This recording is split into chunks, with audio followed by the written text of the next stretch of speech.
All right. Good morning. First, let's pay homage to these black lines that we drew prior day, because as you can see, each line worked. Each line worked. Now that's the reason why we don't draw lines from 2 days ago, because if we drew lines from 2 days ago, it will be redundant to me at least. Because I can just draw something from here now. I don't need 2 days ago to tell me what to do. Alright, I'll say if you get it, you get it. If you don't, oh well. Um, let's remove these black lines.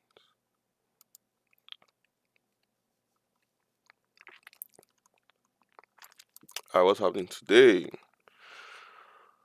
We have this zone here, we have this zone there. Um, I'll take this zone. I'll take this zone.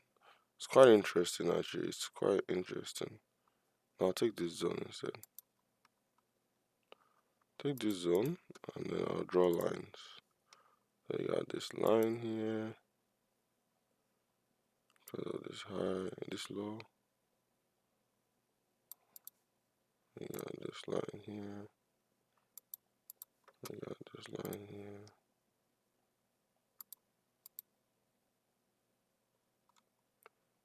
I'll give this a zone.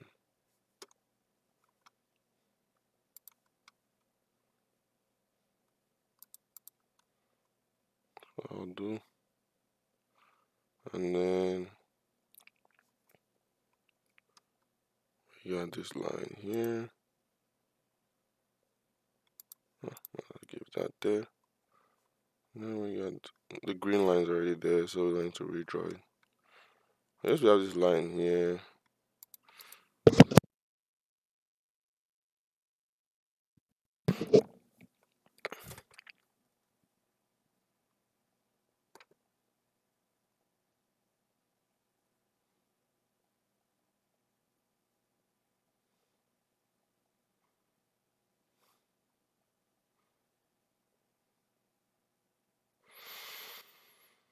Hmm.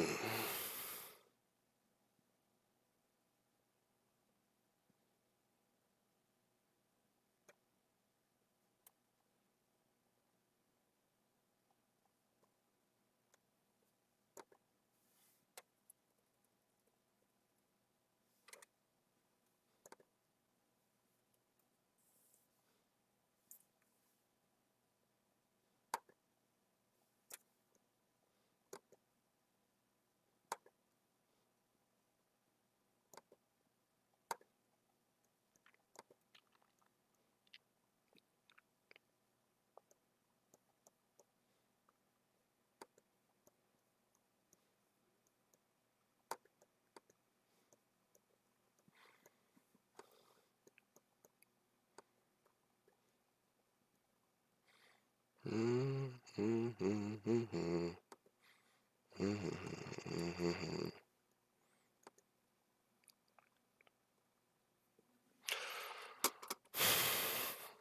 Barely even 720. It's just over 715 right now.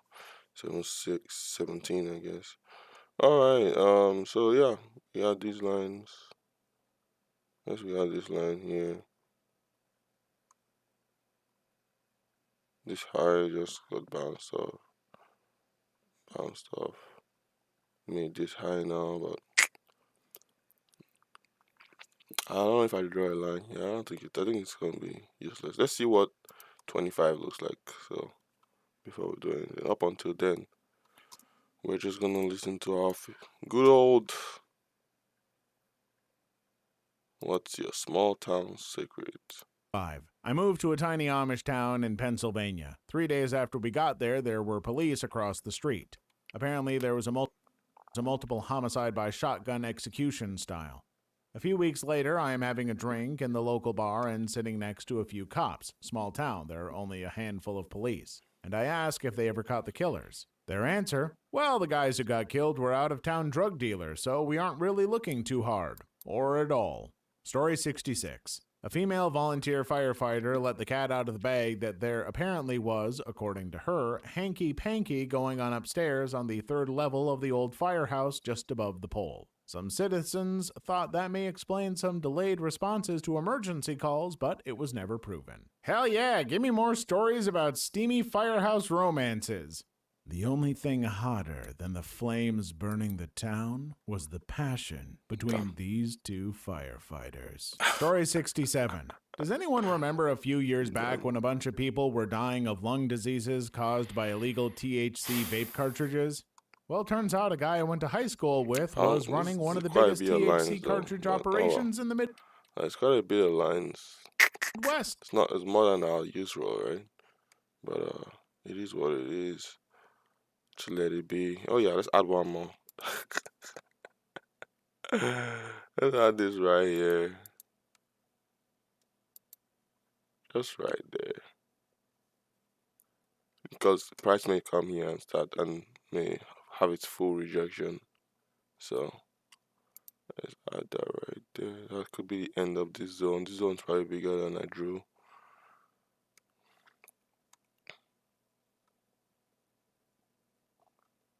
If not the entire country. His mom and brother were in on it too and had multiple locations where they were paying people to manufacture, pack, and distribute the cartridges. Story 68. 2 girls were maced by a man riding a bicycle. I actually used to know one of the girls. Also, there was an alleged school shooting threat at my school. I also knew someone involved in that. I guess I need new friends. Haha. Story 69. The big heads. My dad saw them himself. Huge mutated inbreds that escaped a hospital years ago. They're probably dead now, but they were real. I know it because they have records of them escaping the hospital. Yes, and if my voice hasn't tipped you off, I am one of the escaped big heads.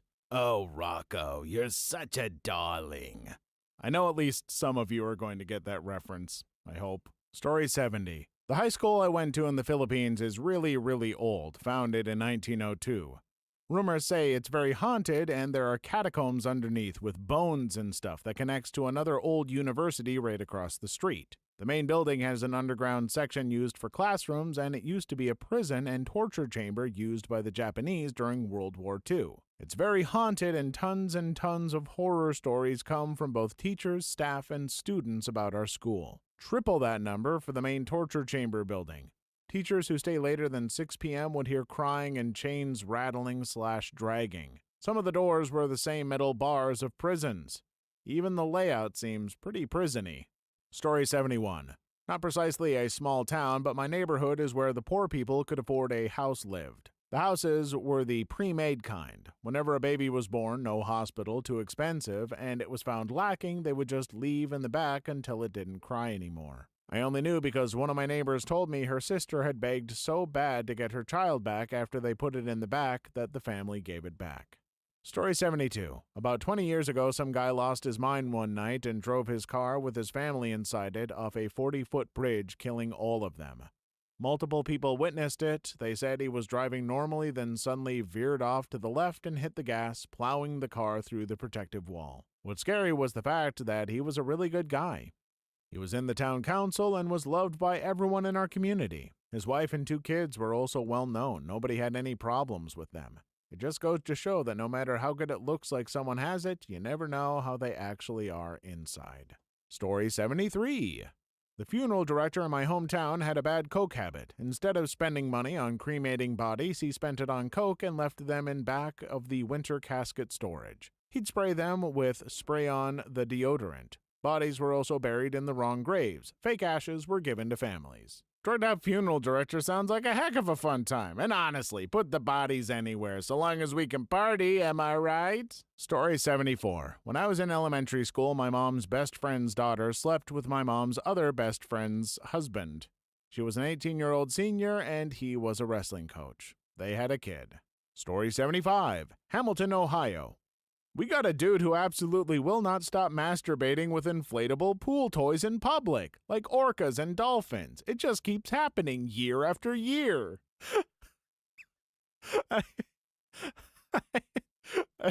It's not even that funny.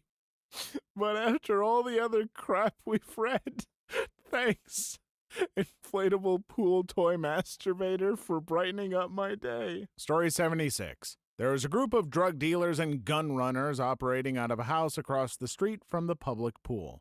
Cops managed to raid it a couple of years ago. They lived next to several people I knew, too, who had no idea. Story 77. Not really a story, but lots of mentally challenged people go missing around here frequently enough for me to notice and think it's a little odd. It's a small town, so most of them I know, and it's weird seeing their families / people I know so desperate to find them. It's kind of creepy, especially since our cop aren't the most upstanding people. Used to handcuff and beat people. A couple of my family members had that happen. Story 78. Okay, I don't know how if this would count, but it happened at the town's to only elementary school. So apparently there was a girl who hung herself beneath the stage in the school's auditorium. Not only did she hang herself, but it was also during her graduation. Now, this was before the school became an elementary school, so it was when she was a senior instead of a sixth grader. Still pretty dark, though. Story 79. It's not a secret anymore, I guess, but a much-beloved high school teacher got caught molesting his grandson, and it turned out he'd had various student-teacher relationships ranging from inappropriate to felonious for decades. In a small community where everyone knows everyone and you can't take a crap without everyone knowing your Bristol stool score, it was shocking and heartbreaking. Story 80. Small U.S. town with a long-time pedophile operating in plain sight. He was some kind of sports team assistant coach, baseball and football, so he had plenty of contact with young boys. There were 2 self-terminations, at least, over the years, where people later assumed the dead were this guy's victims, but no one made that connection at the time. I don't know how the whole thing came to light, but when the police closed in, he barricaded himself in a motel room and shot himself. No, I was not a victim. Ironically enough, I was a Boy Scout and an altar boy at the local Catholic church. Never had a problem. Story 81. To Kill a Mockingbird is literally based on my town. Harper Lee grew up here in Monroeville, and many of the places and people were given different names. Boo Bradley was an actual person, and when the book came out and exploded, they moved off. Oh, wow. I guess I had a hunch the book was based off of actual stuff, but that's something I never really knew for sure. Sounds like that might be interesting to look further into. Story 82. In my mom's hometown, very small town, 1 main street with 1 stoplight, and back then, I don't know if they even had the stoplight, there was a string of burglaries at the nicer houses. By the time the police got there each time, the burglars were gone, and so were the expensive items like TVs. Turns out, it was the police who were doing the stealing. They'd steal from houses when they knew the owners were out of town and then would call themselves up so they could show up at their own crime scenes and act bamboozled that the burglars got away again. Story 83. Not really dark, but there was an old man who would cut, chop, and stack his own firewood all summer and fall to heat his house during the winter. One year, someone started stealing wood from his pile at night, which was really unnecessary because if they had just asked him, he probably would have given them whatever they needed. It went on for a few weeks and the local cop couldn't really do anything about it. So the old man bored holes into a few logs and filled them with black powder and plugged the bores. Like a week later, a house on the other side of town's fireplace blew out. No one said anything at all. We pretty much all agreed they deserved it. Story 84. I don't remember the details exactly, but a local high school student went missing back in the 80s. Apparently, the police chief didn't like the father of the kid, so they didn't investigate, and it went unsolved. The father went around all the time complaining about the police department and the town council, saying they covered up a murder. 15 years later, the kid's body was found next to a popular walking trail downtown. It was almost in plain sight in our downtown for 15 years. I probably walked past without noticing it at least 100 times. Story 85. In my town, there was a race riot and massacre that happened in the 20s. It has been described as the single worst incident of racial violence in American history. It was pretty much erased from history with no mention in school teachings or books. Only in the last few recent years has it come to light and being acknowledged. Please leave your story in the comments. I would love to make a video on them in the future. Also, don't forget to like and subscribe.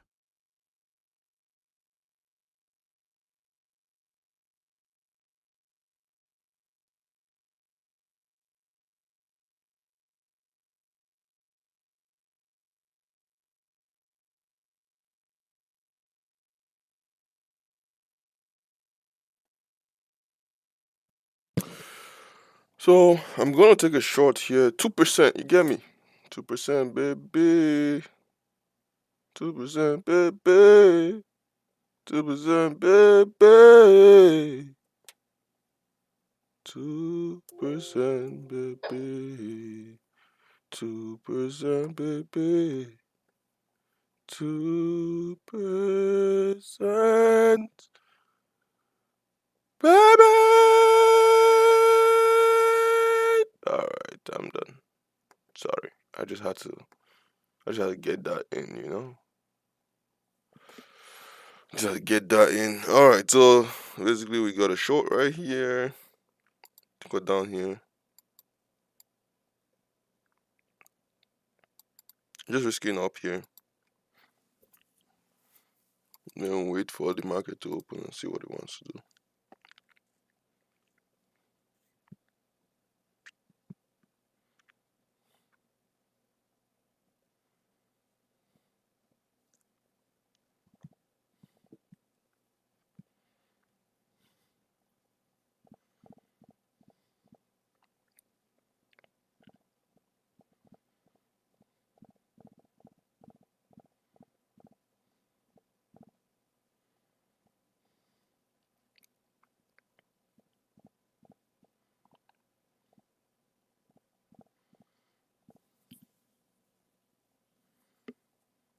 Yeah, so let's see what the market wants to do. Market open in 15 seconds.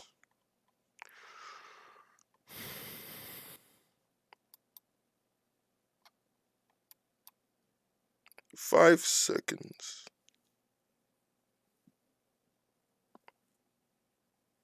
Market is open, baby.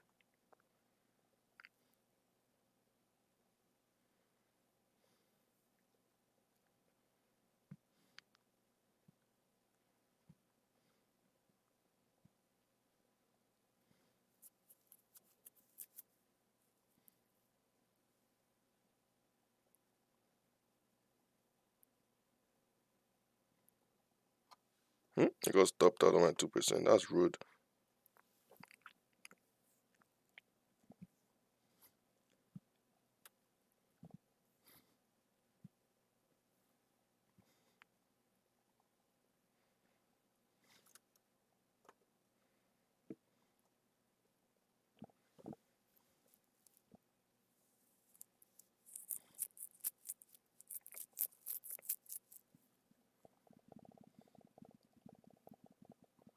I should have gone in long instead.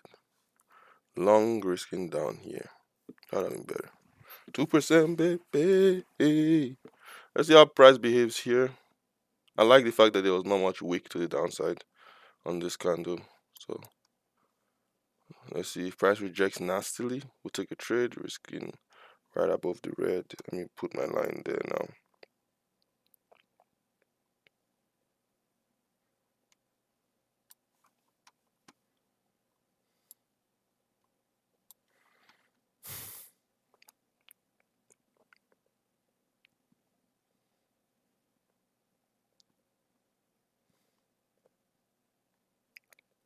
Yeah, I probably should have gone in long instead of short. How disappointing my decision was.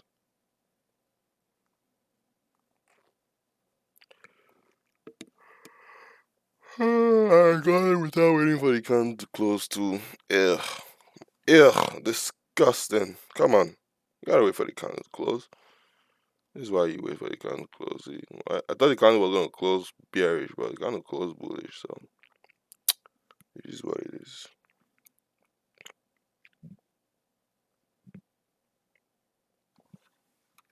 So you guys get a super high production. Hey, what's happening? Nick, calm down. Calm the hell down. This is not who oh yeah, this one's done. Night shift gas station clerks. What's the weirdest thing you've ever encountered?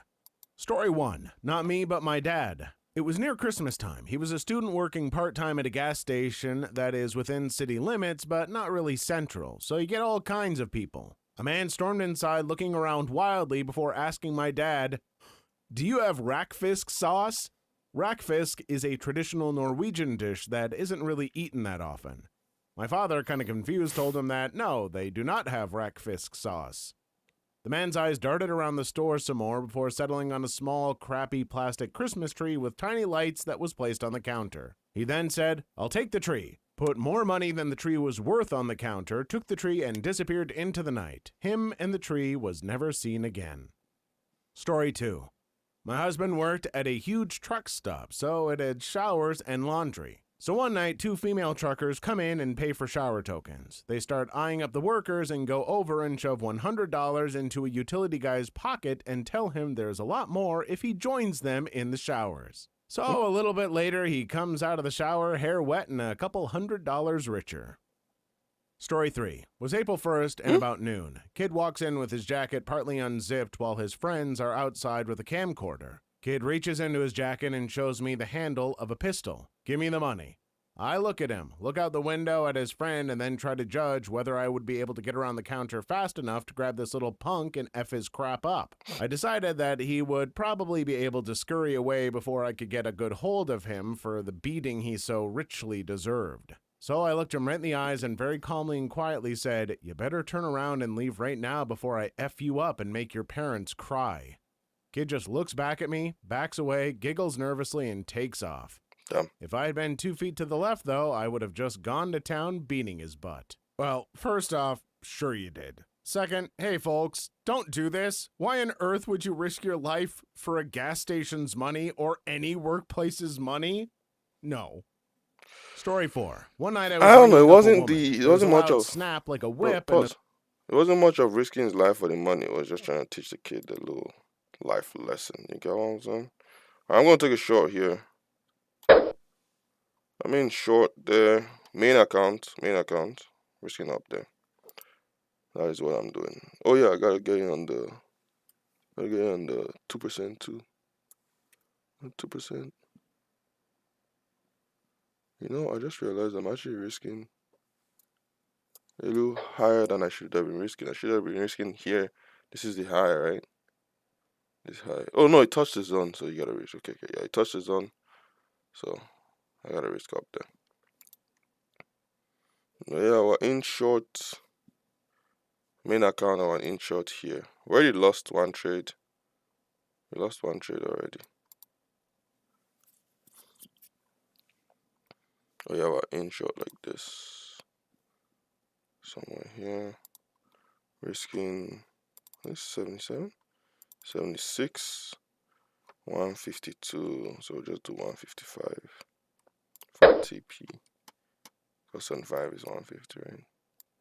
Yeah, 76. So about there.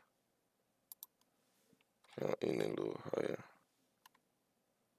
Right there. Skin right there.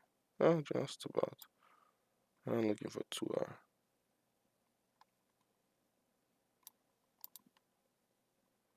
Looking for 2R.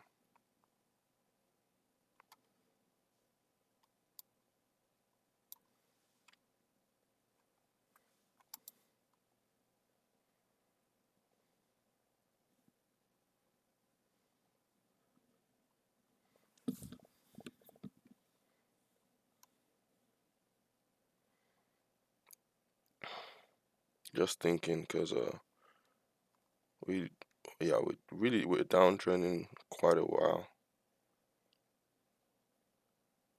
Do you think we want to continue upwards? I actually don't know.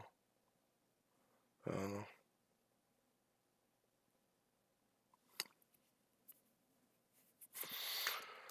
Do not know.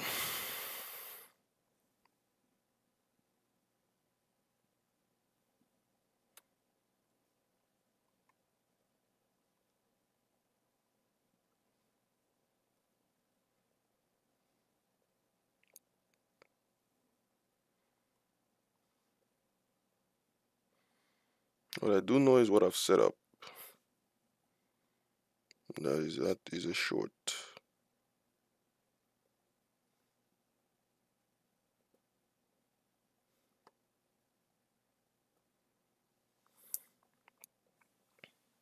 a sudden jerk under our feet.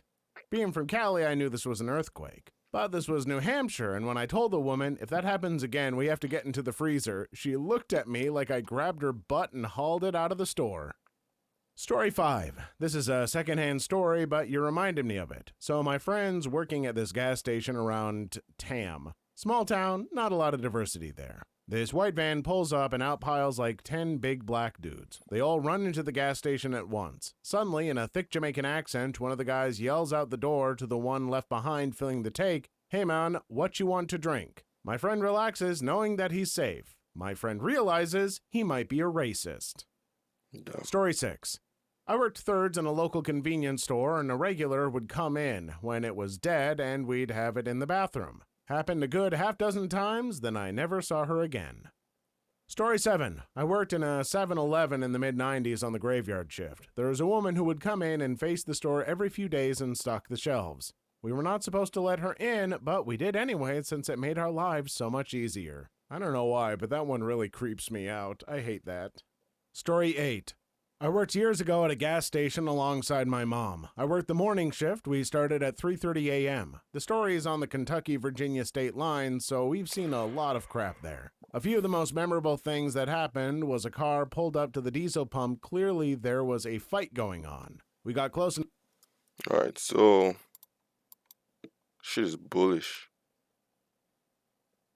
I don't have any bullish trades right now. I don't have any bullish trades at all.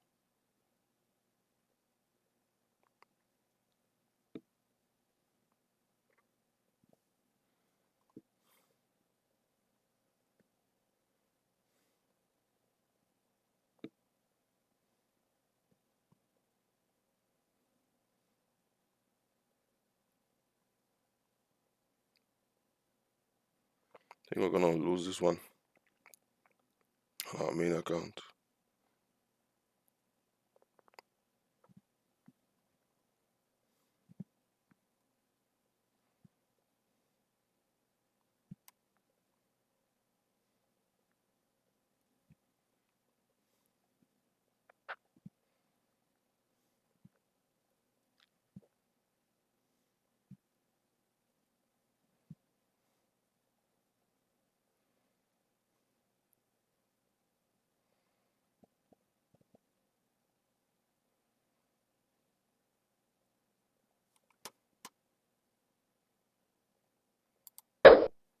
Close that trade. I'm gonna take the $100 loss instead of taking a full 200 and whatever loss. Whatever.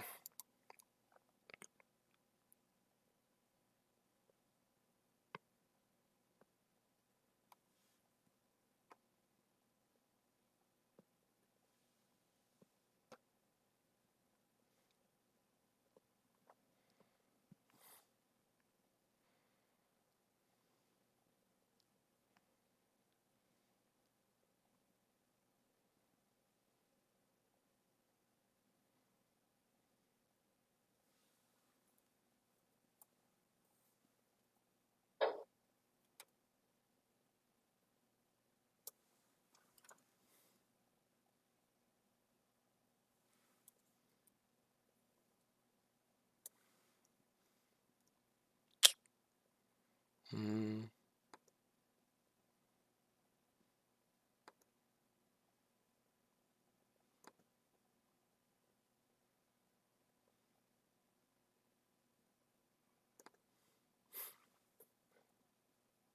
Hmm. Alright, so I'm not in long on our 2% account here. Risking down there.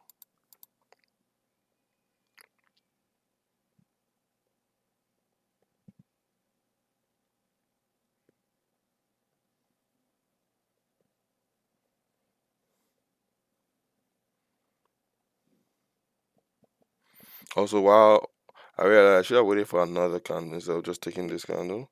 Should have waited for a second candle because prior candle wasn't even bearish. It was just I don't know. I took two weird trades this morning. This one wasn't bad. Okay, I guess I've only taken weird trades this morning. Don't stress it though. It's fine. Monday morning, just getting back in. It's all good.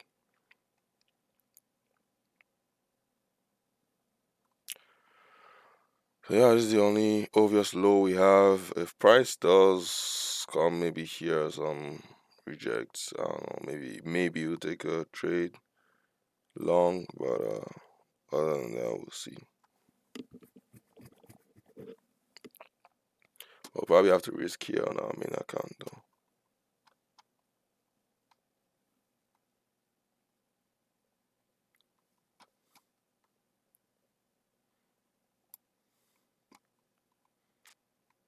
But there is a lot of short opportunities though. Like as you see the lines, more on the upside than the downside.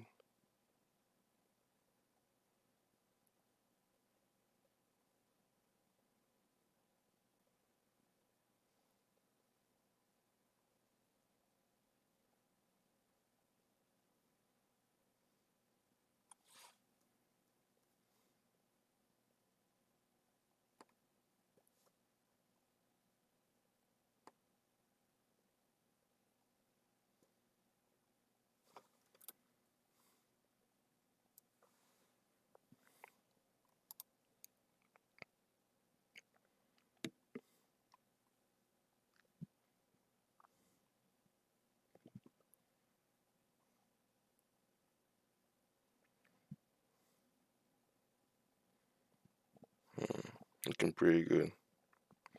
To the upside, looking very, very, very good.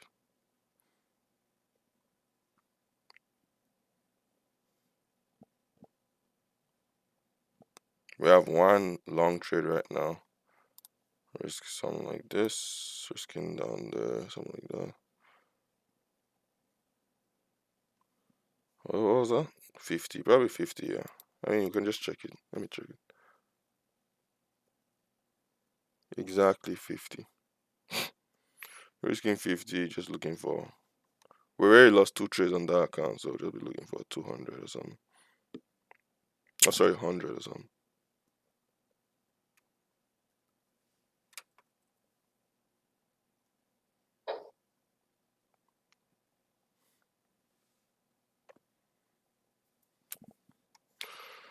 Just looking for price to get up here, really.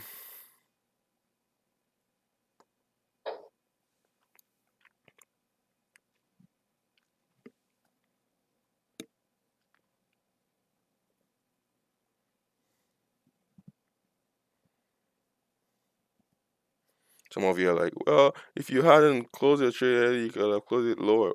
Bro, don't stop me, bro. Don't stop me. Just leave me alone. This line seems irrelevant now, so we'll just remove this line, I think. We'll leave them. We'll leave them, it's fine. We'll leave them.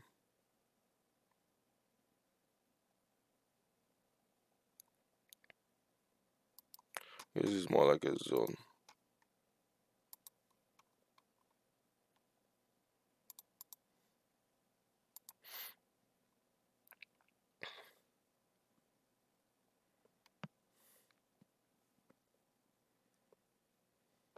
It's really bullish today.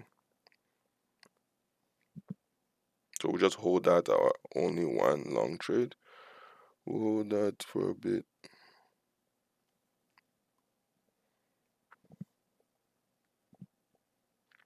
It's obviously high. If it pulls back, there's no low though. There's no low to reach. That's the only thing. It was pretty bullish, so we may take a risk. We may risk maybe just down here or something.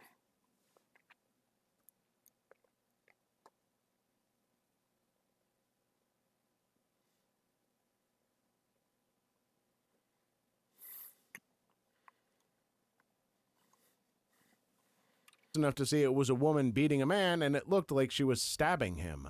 The woman left, and we locked him in the store until the police and ambulance arrived. She stabbed him with a screwdriver, stole his car and his medication, according to him. Another time, a man had an argument with his wife and casually started stabbing himself in the parking lot. My mom and another coworker were robbed at gunpoint one morning.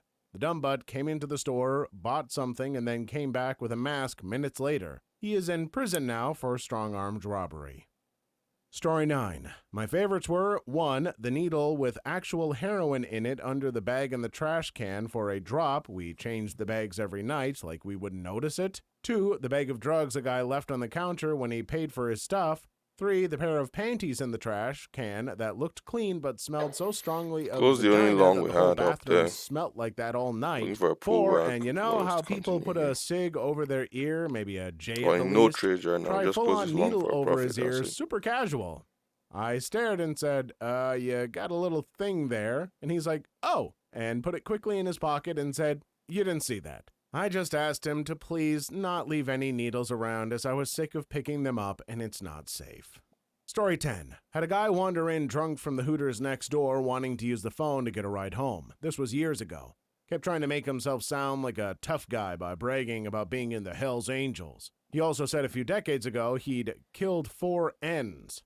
I just kind of grinned awkwardly and asked if the police knew about that. I didn't believe him, of course. He was there for about an hour waiting for his ride and kept telling me how he was going to come back the next day and give me a motorcycle and a gun. I guess he wanted me to join the gang too.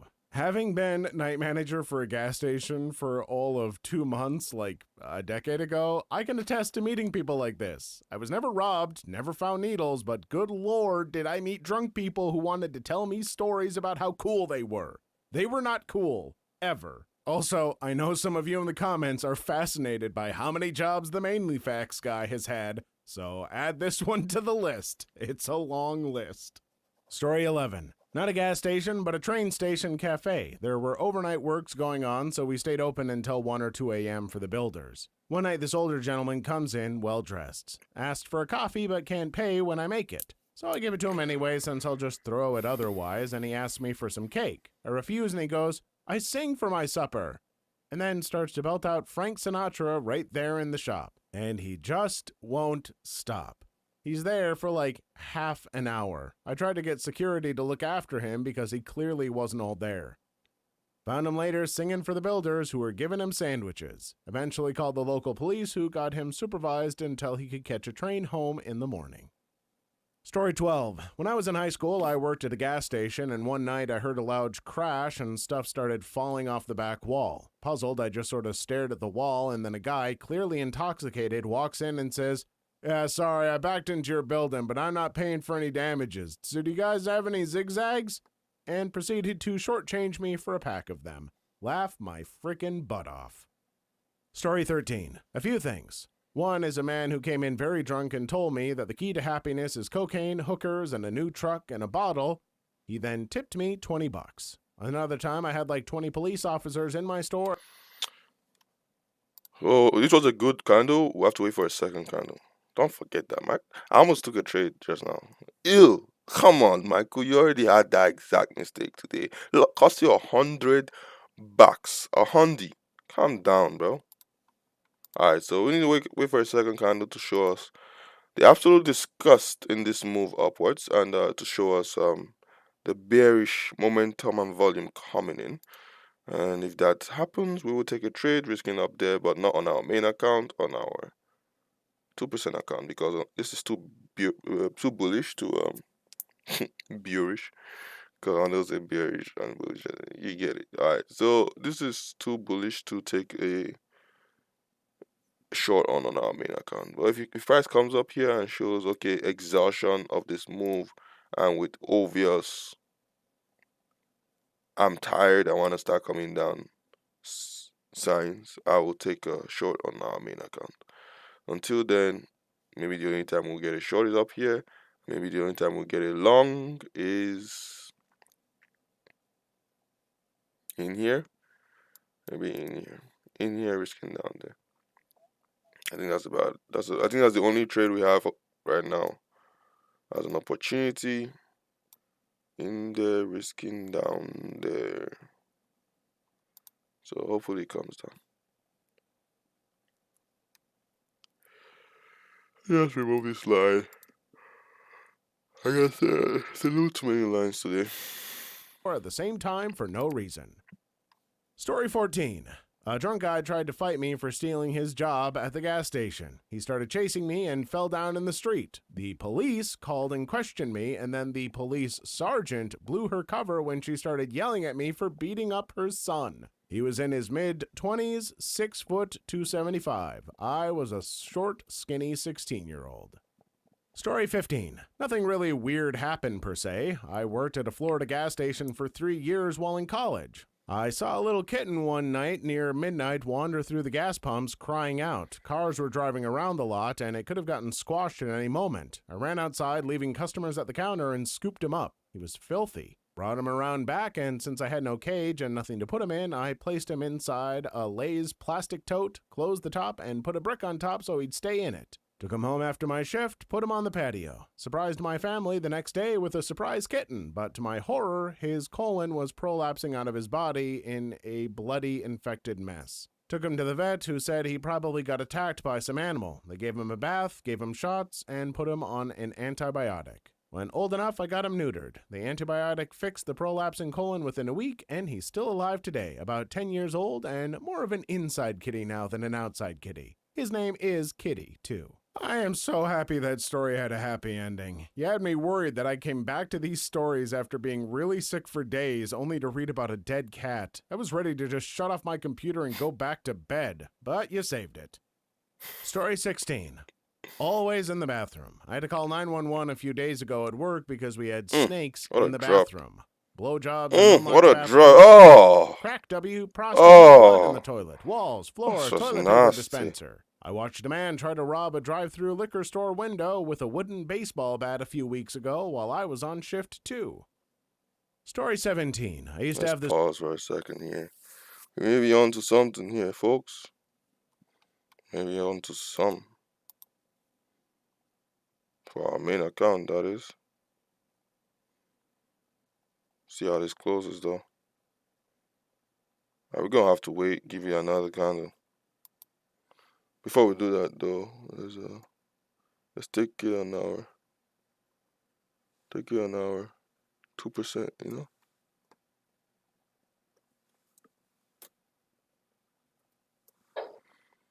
Take it out 2%.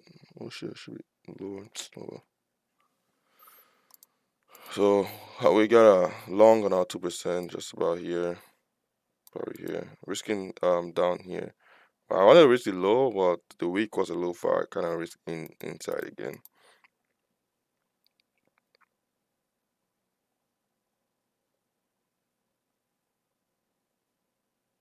That's a good push up. I like it. I said, you like that?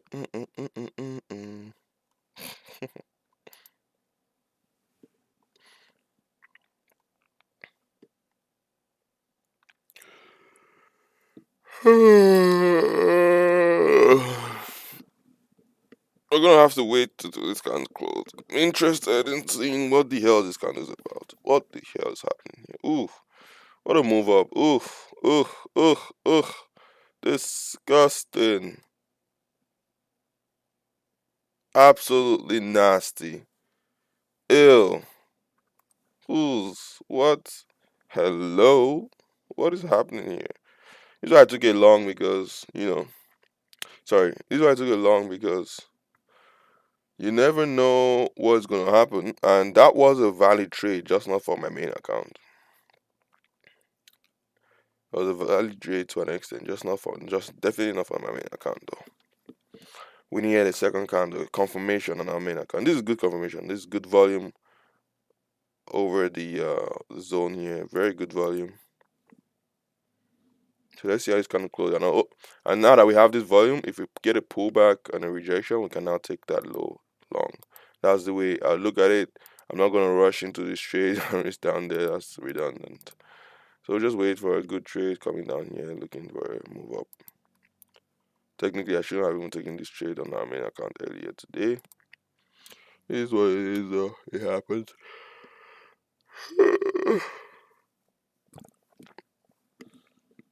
So yeah, we'll wait for a pullback, and then we'll get a long risking down here for our main account. Well, ideally, when our pullbacks come down here. Well, yeah.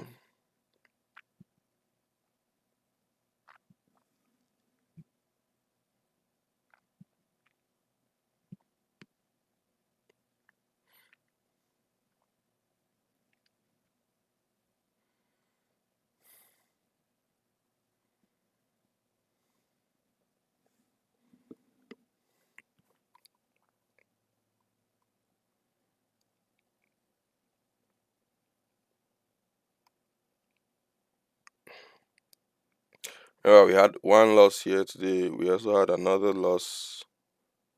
We had two losses so far. Yeah, we had one loss on this one, and then we had another loss on this one. That's two losses, and we're basically back. Like we're basically break even because of this one profit that we took on this trade here. The one profit we took, we're back to break even on our account, and with this trade we're in now, profit for the day on that 2% account. So yeah, say what you want. I'm doing good. I just got to find a trade for my main account. Probably won't find a trade though. I mean, I don't know. I don't know what it'd be. Give me a second.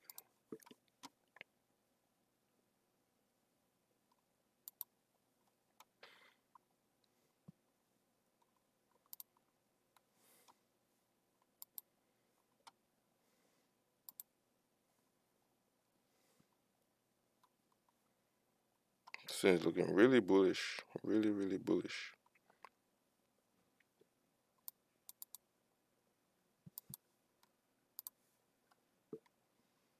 Good, good, good, good, good. Oof. Holy.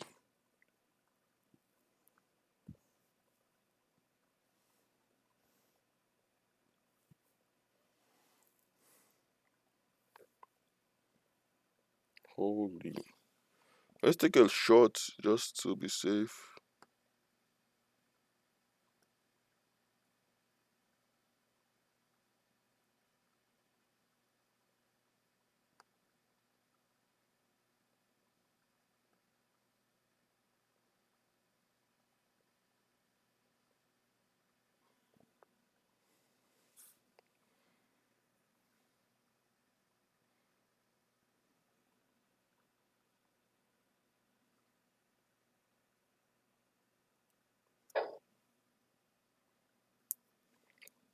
In on a short there.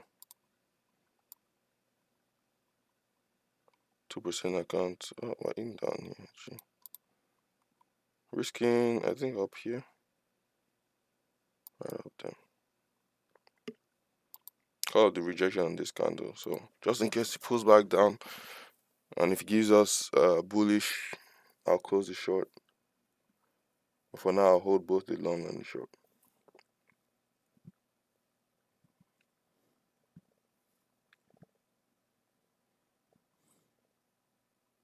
If it stops the short art, then we're probably already almost two times in profit on our long. So it's all good.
I just had a thought in my head right now.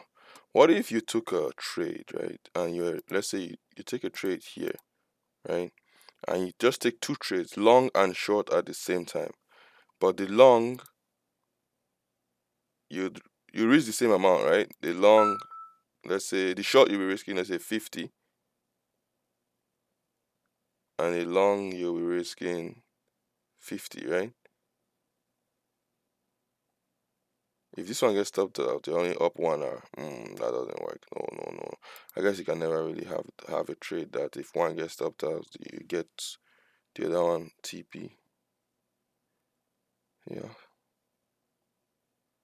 doesn't work.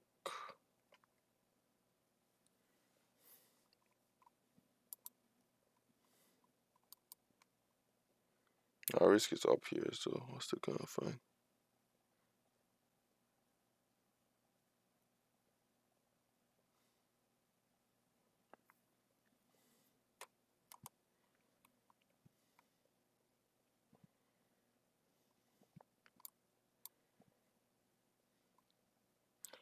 He's an obvious low now, but where is the high? There's no high for that low.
Oh, my short is out.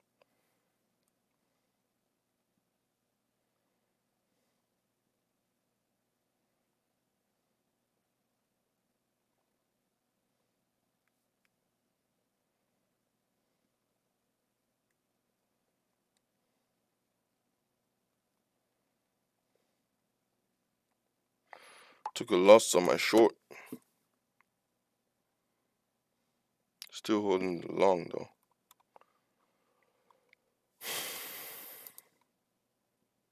If only this rejection was a little more, I'd have taken that trade. Oh, it's just ugly.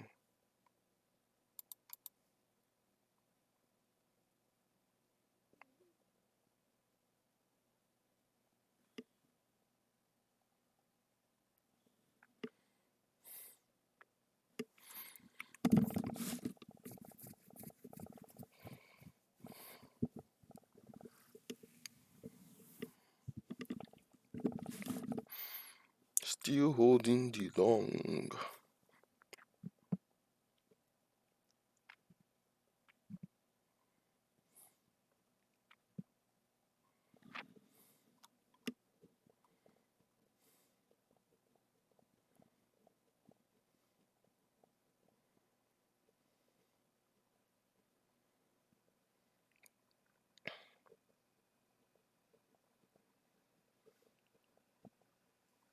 This was really the best place for price to fall off of, and there was no rejection. So it's only fair what's happening right now.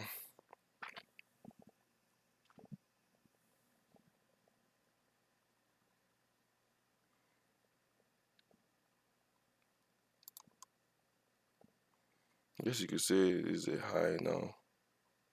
If price pulls back, we could take a trade risking the obvious low, but I don't know. It have to look really good, I guess. I don't trust. I don't like this high. No, not gonna do it. I don't like the high for my main account. I need something cleaner, something more beautiful, something more zazzy. You know what I'm saying? Zazzy.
Literally went to touch me out and then starts coming back down. Disgusting. Absolutely disgusting.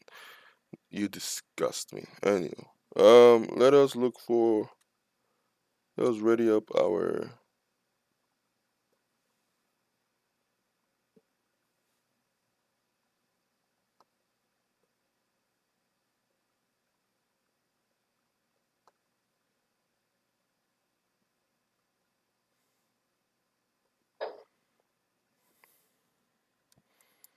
so I just moved the stop loss for this one. It was down here, right? So I moved it all the way up here. Something like that. Or down there, something like that. I don't this zone. I mean I guess this was the beginning of this whole fall and then this was the beginning of this fall, so this is a fine zone to risk off of. But these lines were just if maybe if anything this right here. But we also had this, so we used this. This line wasn't even respected. It just run through anyhow.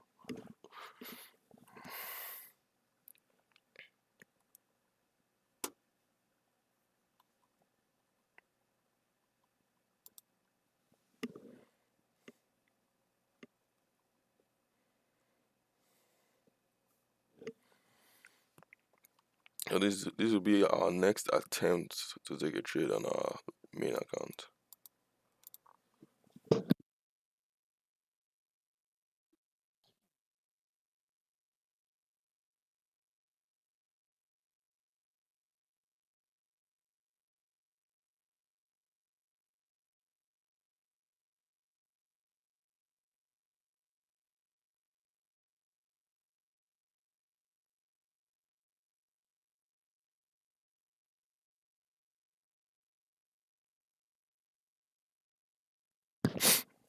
This thing's really holding this black line.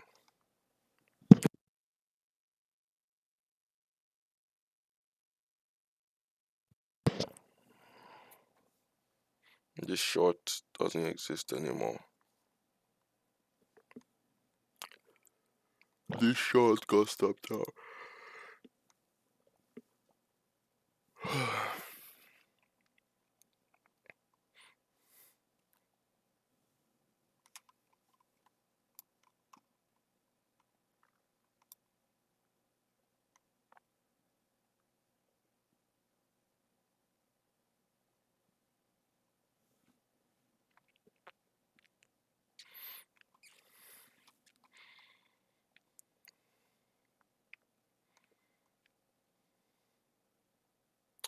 This is second candle now, so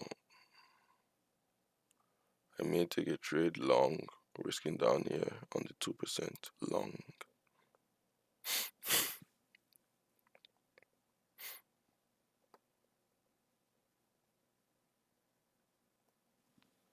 Depending on how it closes. Depending on how it closes. All right.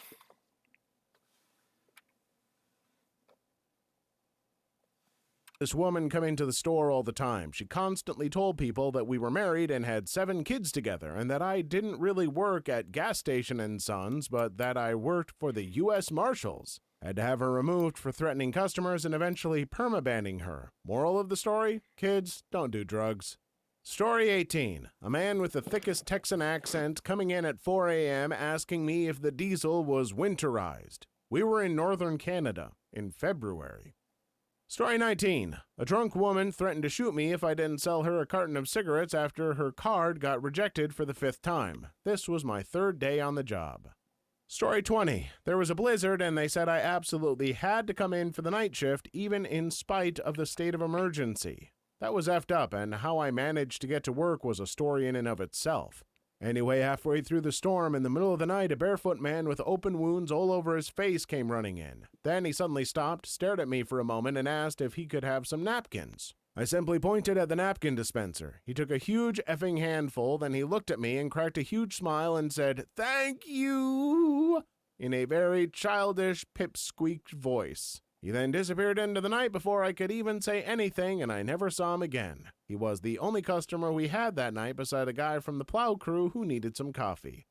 My guess was meth. With people like that, sometimes it's drugs, and sometimes it's just weird people who keep weird hours just being All right, I'm gonna weird. go in long. Story Let's do 21. that I worked at low. a Subway when I was 16. 2 guys came in about 8:30 for food, with both being high as a kite.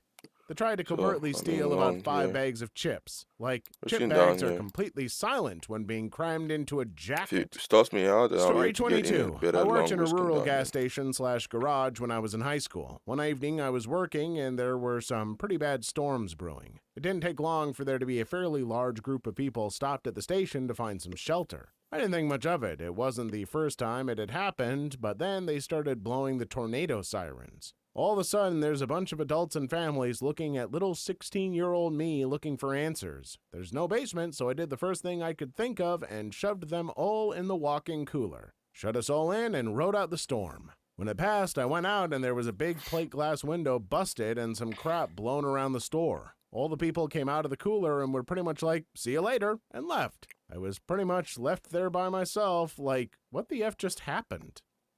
Story 23. I was a 19-year-old Fernail working the night shift who was grabbed from behind by a guy, he was the only one at the store at the time, with an attempt at assault. I was a gym rat and he quickly realized it wasn't going to be easy. He let go, profusely apologized, and pleaded for me not to call the police.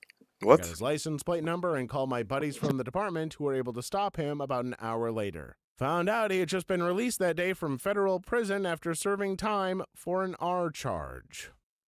Story 24. My buddy worked overnight at a gas station, and Thank God she occasionally called I the would go police, to man. hang out with I him. appreciate It was that. one of those where the toilets were around the back, not accessible from inside the store. One night we were shooting the crap up in the store area. Somebody came in and stole the toilets. We didn't know until he needed the bathroom. Who steals gross bathroom toilets? I barely ever tolerate touching toilets in gas stations. Why on earth would you want to steal one? I would sooner crap in a bucket than bring one of those things into my house.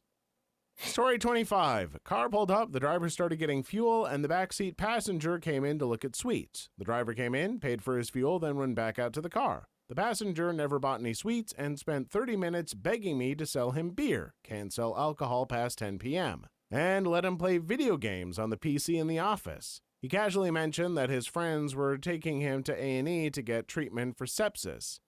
His friends had to come in to get him to leave. On his way out, he stole a crate of Bud. The driver, who was a regular customer, later told me he had stuffed his pockets full of sweets, too.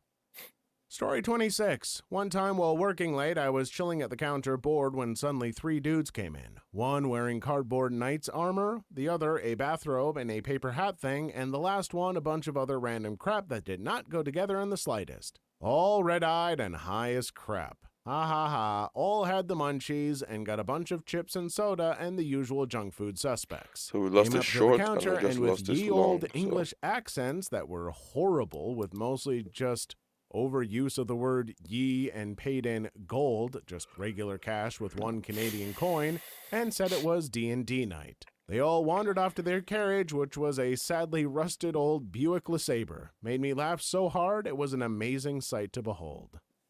Story 27. A man with his frying pan swaggered by saying, "Sup, by the way," and then another one comes by, and so on until I start hearing some banging pan noises, and I find a bunch of guys jousting using pans and shopping carts in the middle of the night, and I join them. I really want to criticize you for your near complete lack of punctuation, OP, but honestly, that story almost feels like it shouldn't have punctuation.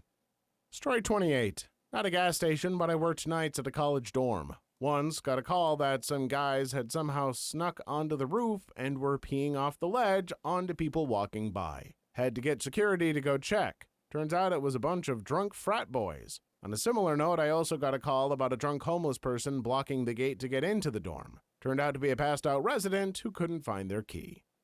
Story 29. Watched a very flamboyant gay man pepper spray a girl and then flip his hair and walk out. Apparently, she looked at him wrong. Everyone was drunk and it ended in a fight in the parking lot. Cops came, couldn't confirm if it was pepper spray or hot dog grease on the counter. Someone, a random patron, taste tested it to try. It was a good night.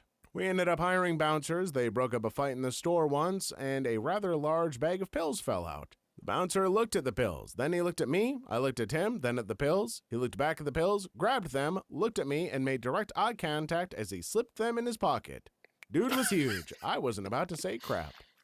Story 30. I worked at a gas station and fried chicken joint. Yeah, you know, it was in the South when I was in high school. One evening, this older guy came in reeking of alcohol, wearing a bowler hat and ratty old Hawaiian shirt, boxers, and slides. No pants. He walked into the store, looked at me and my coworker, and his eyes went real wide like dinner plates. Then he promptly turned around and left the store. I thought this was odd, but went about my cleaning until I rounded the corner to where he was, and lo and behold, on the floor was a solitary turd that was previously obscured by the counter. The man had walked into our gas station and crapped on the floor and immediately turned tail and left without so much as a word. Really makes me wonder what kind of life this feller was living. Needless to say, I refused to clean it up. At $7.50 an hour isn't enough to pay me to clean up human excrement. Thankfully, the shift lead cleaned it. I guess she valued her job more than I did. We printed out the guy's face from the security cameras and made sure he was put on our crap list. Like a literal crap list? Story 31. 18 years old, working the 2 to 10 shift at 7-Eleven. A guy walked in and said, "Hey, girl," like he knew me his entire life, and leaned across the counter for a hug that I reluctantly reciprocated. Then he gave me daps and left a baggie of weed in my hand, like a pretty decent-sized nug. Then he turned around and left without another word. My coworker just looked at me and shrugged. I stuck the bag of weed in my bra and finished my shift. And yes, I smoked it later. Dumb as hell, I know. I haven't smoked in years, and I definitely would never smoke random weed given to me by a stranger ever again, especially not with fentanyl being all over the place. Story 32. Years ago, I worked overnights at a gas station in a pretty bad neighborhood in Florida. My first night working there, an older guy came in, walked up to the counter, and reached across and punched me in the jaw pretty hard. The guy I was working with chased him out the door while I called the cops to send someone over. My coworker came back pretty quickly looking frightened and said to send an ambulance because the crazy guy just died outside. EMT and police came. The guy was alive but had a pretty bad heart attack. Every other shift was pretty timid compared to that. Story 33. Crackheads, just generally. I worked on a reserve where we give natives no tax. Guy comes in claiming to be native but no card, gets mad when we refuse, then takes a crap on the sidewalk around the side of the building. Why do people always have to be pooping? Stop pooping where you shouldn't poop. Story 34. Not an employee, but I live in an area of Tulsa people describe as a bit shooty, I guess. One time I was about to walk into the corner store and I was texting, and as I was texting, my phone died in my hands. I looked up and through the door to see one man pacing the aisles and another holding a gun pointed at the clerk. I turned and got back in my car and went to call the police. Phone's dead, remember? So I pulled into my complex and knocked on the maintenance guy's door to call the cops, and he wasn't home. I knocked on the door of the neighbor I knew, and they weren't home either. I went upstairs and charged my phone, and by the time it finally turned on, the police were at the convenience store. Nobody was shot, thankfully, but I remember the helplessness coming off me in waves. The clerk's name was Sanjay, and I talked to him numerous times. My most vivid memory of him is the day after his daughter was born. He showed a photo to every customer who came to the counter. I left in fear, and the whole time I waited, I was terrified he would have been killed, and I would have been the last person to see him alive. Story 35. Between the mutant raccoons that live in the crawl space beneath the gas station and the hand plants I Maybe torched. getting our main account trade in a second here. We may be on the way to get the main account trade. We may. Obviously, we're risking all the way down here. If you don't like it, I don't give a shit. To be very frank with you.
It's not looking good. Yeah, we have to wait for another candle.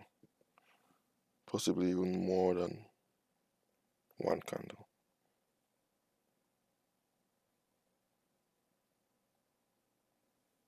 I was about to say, who knows? This thing also have rejection, so it may be what would happen here, but oh well. If that's what happens, that's what happens. I'm not gonna take a trade regardless.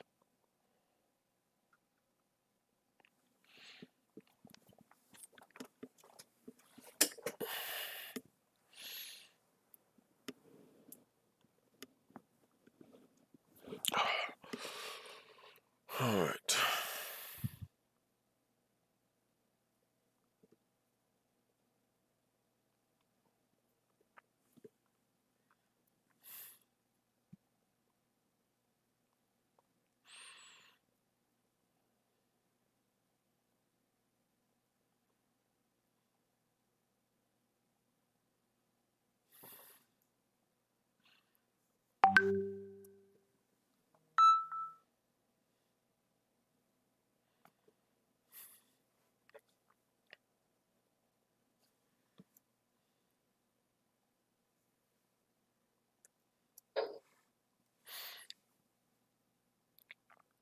Oh, I got in another long here. I'll be my third long now and my last long. It's risking just down here.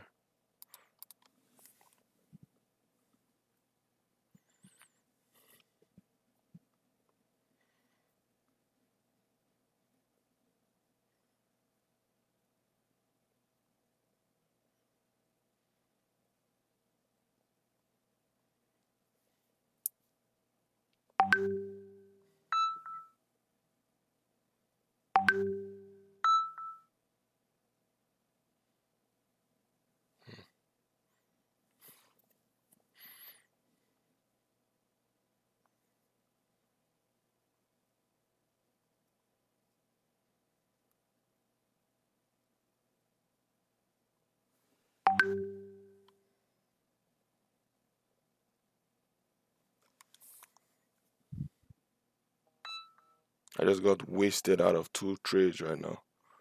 I just got stopped out of 2 trades.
Guess we need a second candle after this one, because the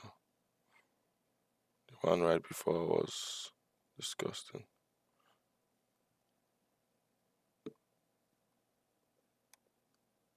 What's the name of that guy? ICT.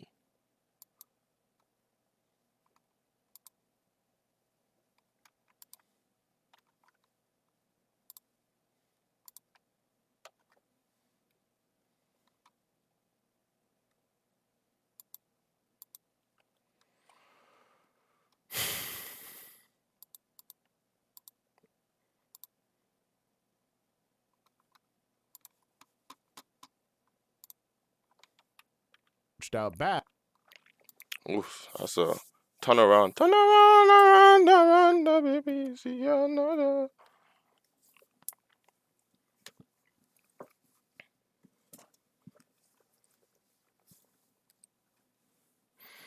Alright, so now we just need to pull back with rejection and we'll get a trade.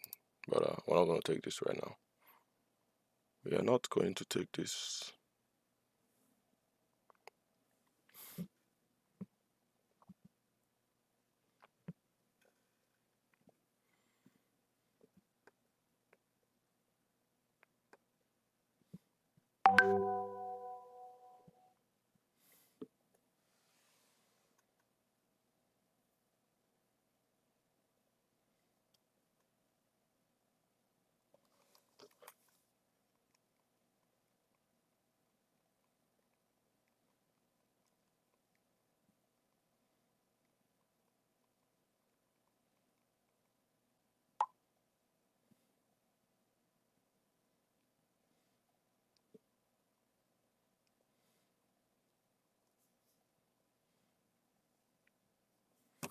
So this trade that was in profit, lost, well, that was a small loss. We're risking all the way down here. We ended up just stopping out here. Oh, was it here? We stopped out here, sorry. And then, so that's gone. And then this trade lost too, because this one was risking down there. That was a very weird trade. I don't know why I took that one. I don't know why I took this trade even. This trade is risking down here though.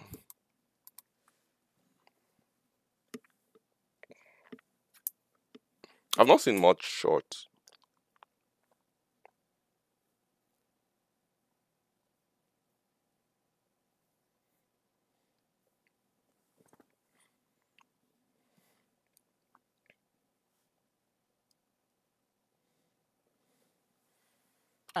It would have to be the Bathroom Cowboy. But don't get me started on Spencer. Effing Middleton.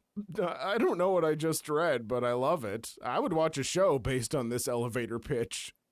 Story 36. One of my first jobs was a gas station night clerk at a truck stop. Weird was kind of normal. For example, we had this homeless guy come in. He grabbed a few cookies and began to eat them. He poured a cup of coffee, spilled some, cleaned it up with a rag, then put the rag in the coffee machine. Next, he went up to the register and handed me a receipt. He asked me to charge the cookies and coffee for the receipt. I nodded and said, "Sure thing, you're good to go," and he walked out. I then threw out the coffee with the rag in it and made a fresh pot. Story 37. I worked at a Dunkin' Donuts in a gas station, but one night at 3 a.m., some dude got mad that we were closed. I was baking the bagels and donuts, and he tried telling the cashier at the gas station part and proceeded to pull a gun on him till his friend put his gun down and rushed him out the store. Super odd experience. Story 38. My friend is an overnight clerk at a local gas station chain. He said he once had a woman come in with tear tracks of mascara running down her face in full club attire. She purchased a pint of ice cream, a box of tampons, and whiskey. Story 39. Small town gas station, but we were the biggest stop for like 150 miles. Weirdest thing I ever encountered was a girl who claimed to have graduated high school with me. I asked over a dozen people about her, and no one has any recollection that she ever existed. She wasn't in the yearbook, no one remembers her in any classes. We're in a relatively small town. Anyway, this girl would show up while I was working, kind of sit around / loiter the premise and ask me the occasional question, and then would follow me home. I walked or used a bicycle 9 times out of 10, and she would just walk behind me about a block back. It was basically the most benign version of stalking that has ever happened. And this story is the last anyone heard of the OP because some strange girl ate him and began to wear his bones in the streets. People say the OP should have probably been more friggin' concerned. Please like and subscribe if you've made it this far. I hope you'll enjoy the rest of the video and have a wonderful day. Story 40. When my aunt was in high school, she worked the night shift at a tiny gas station. One time in the dead of the night when she was alone in the store, a man came in, walked right up to her, and plopped his wiener right onto the counter. My aunt said she jumped over the far end of the counter, which, considering she is 4'10", is quite impressive, and took off out of the gas station and down the road to the nearest still open store and called the cops and her boss there. She got in trouble by her boss for leaving the store unattended and not locking it, but she said she wasn't sticking out to figure out what D-Dude wanted. Story 41. I had a friend who worked at a gas station. He said someone came in one night and produced a gun and told... So as you can see, it is not exactly trade friend. Nope, it's not trade friendly. Bro, give me this. Are you serious? I'm dead. So that's what's happening.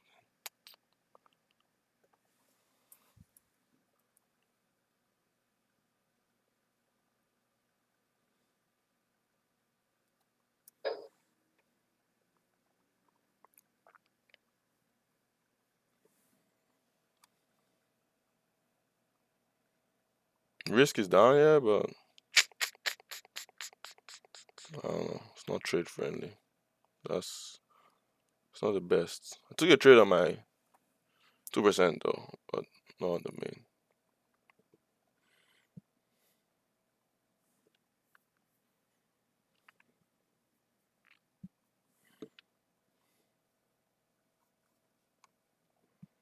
This thing literally showed not much bearish momentum and just started tanking. Like, hello, that's rude. If that's not rude, I don't know what is. Oh yeah, but in a trade here. Here. Risking down there.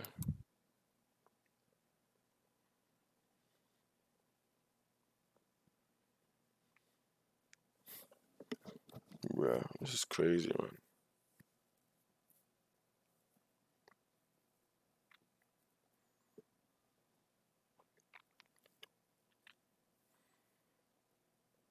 Oh, I guess it's finally come to the highs.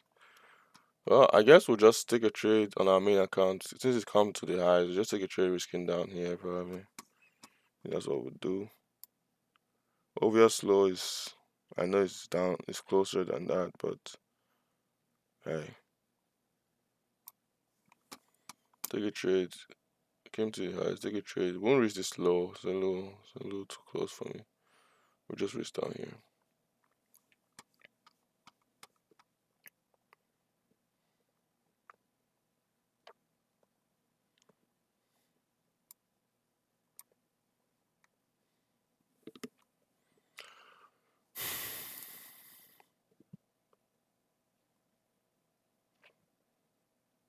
Depending on obviously how this closes. So these are good rejections. Let's see if this rejects, rejects nicely to be a good trade. Otherwise, we won't take a trade.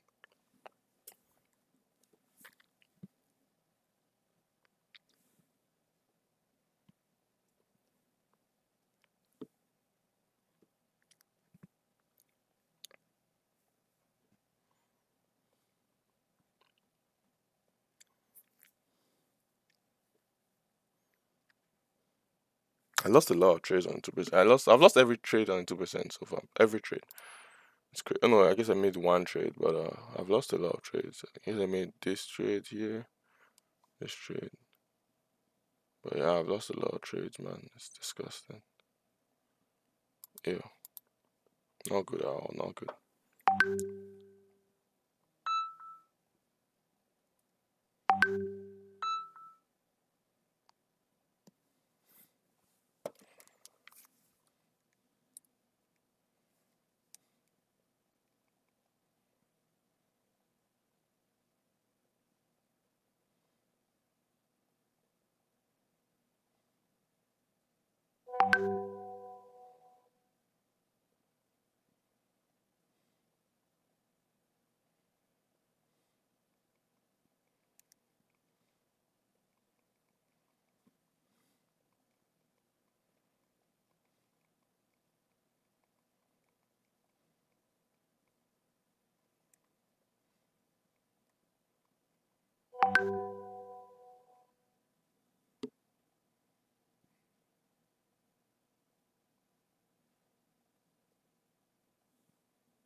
Doesn't seem like there's any rejection here.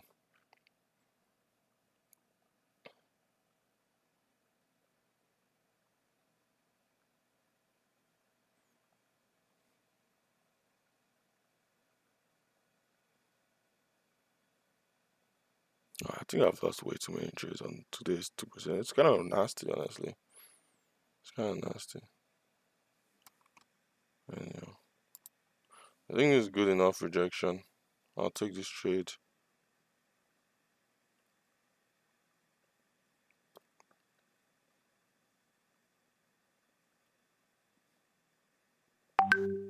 I just broke low of day, bro.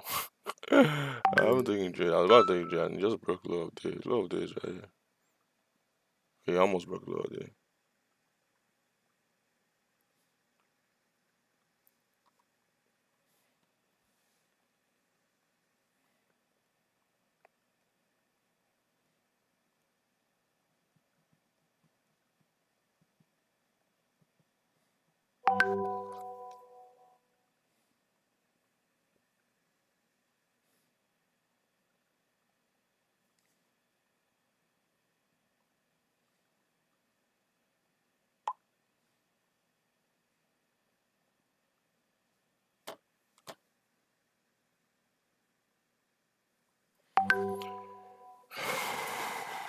Too many losses today. Too many damn losses. I don't know what the hell happened. All on our 2% accounts though, but like Jesus Christ. This should never happen again. Never. What was this? Took a trade on this candle. Took a trade on this candle. Bruh.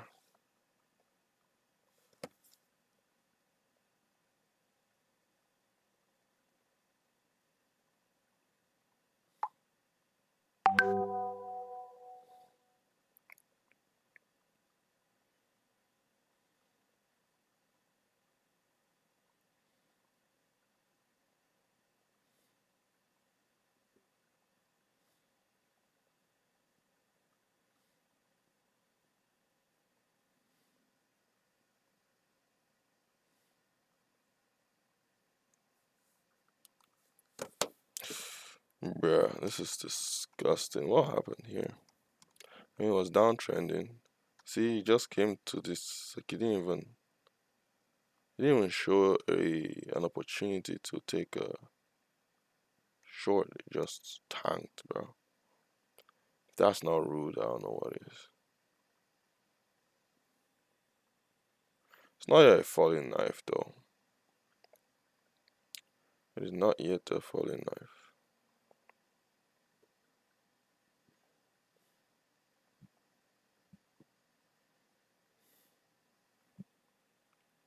It's pretty close.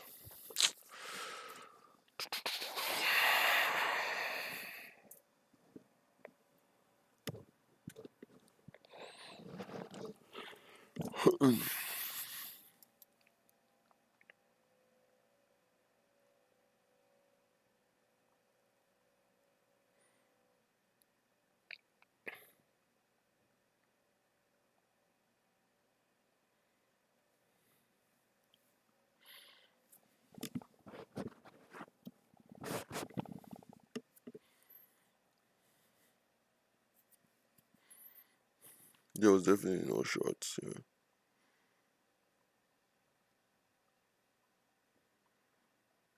Today there were no shorts. I guess this one was a short. It was only this one. There was this long which I took. Let's get down here. This long which I took, but I reached down here instead of down here. And this it could have been nah. It could have been this long, which I took. I just lost. I should have made more on this move up than I did.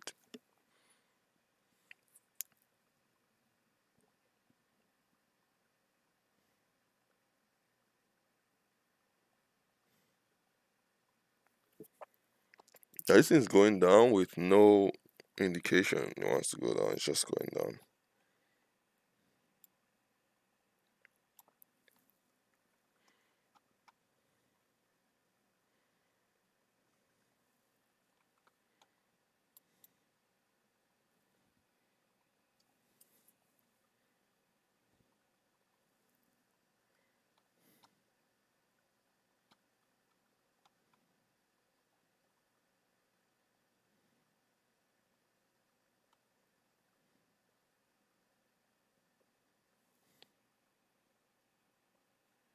I think I'm going to take this trade long.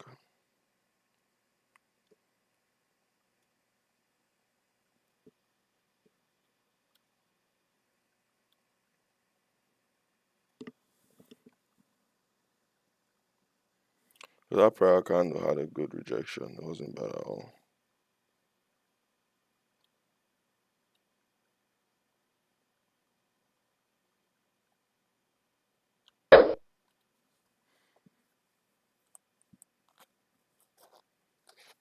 Yeah, I'll just hold that.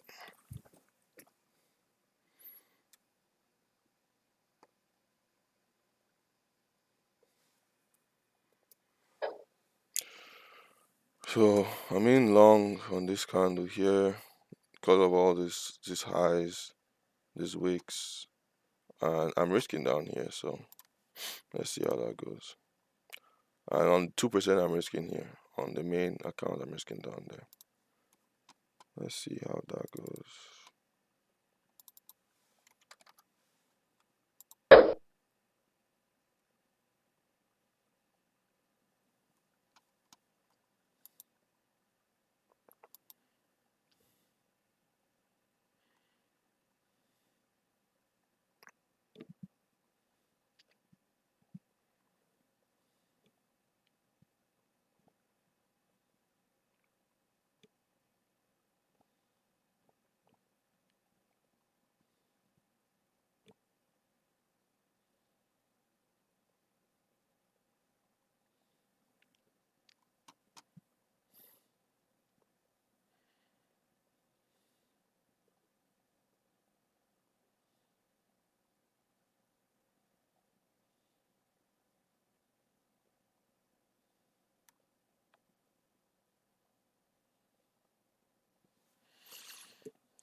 Quick question.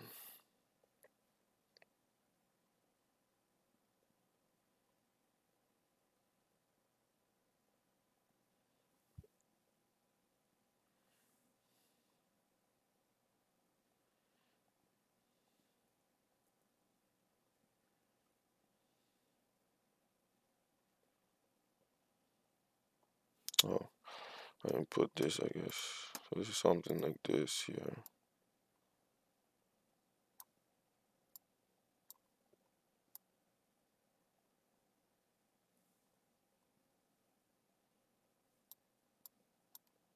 Yeah, I should have even waited.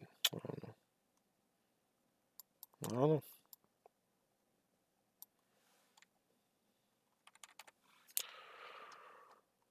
I know TP is somewhere here, just right above that, so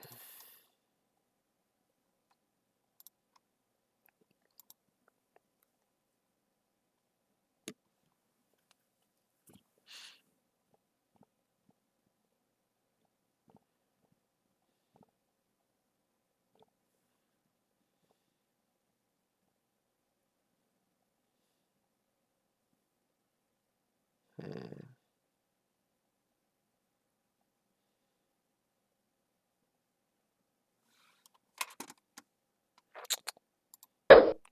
I'm gonna wait for this guy to close. I left the trade break even, right? Come on. Anyhow, I left the trade break even. I wanna wait for this guy to close because I realized this kind did not even have that much momentum. It's the reason why I took this kind. It's been a lot of rejections, and I feel when the time comes for us to take a trade, the only rejection may not give us an opportunity to enter. But so that's why I feel like I'm just gonna wait for this kind to close, and if it closes well, I may even take this low instead of this low.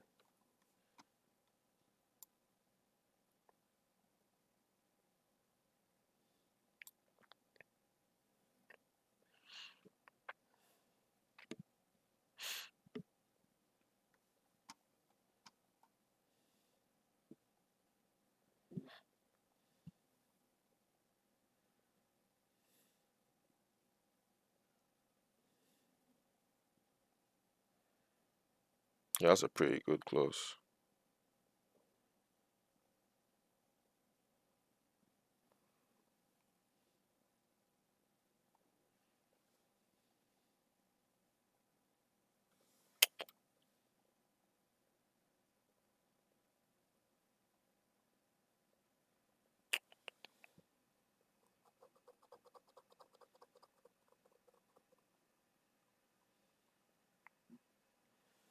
Yeah. So I was supposed to get in there just now. Risking there. I don't know. I was just a little hesitant. A little hesitant. It was like, should I really do this? I was more comfortable risking down there, you know. But I really need to. I think that was a good trade. I should have waited for this gun to close and then taken that risk in there. But I don't know.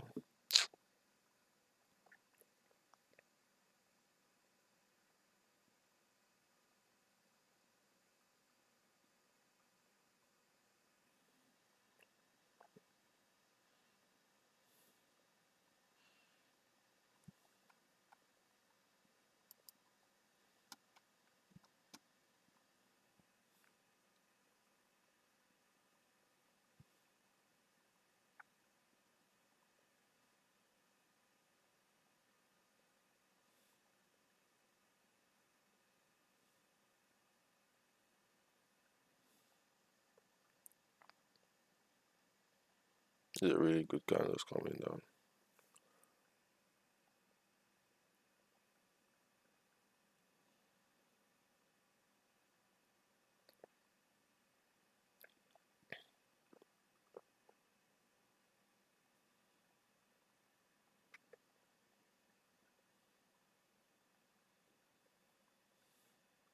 It's a good volume rejection.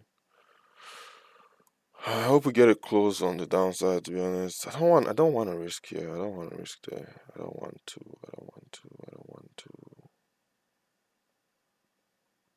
I want to risk there. I want to risk there.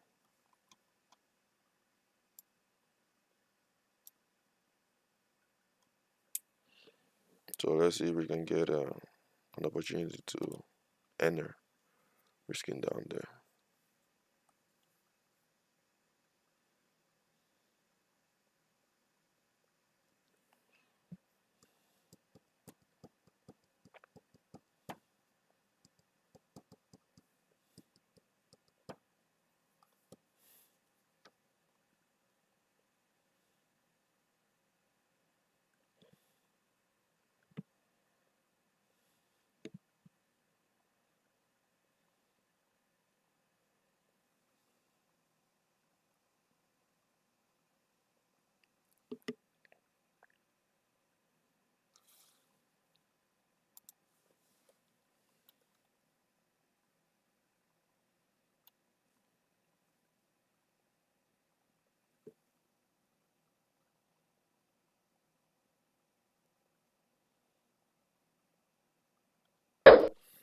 Alright, go back in.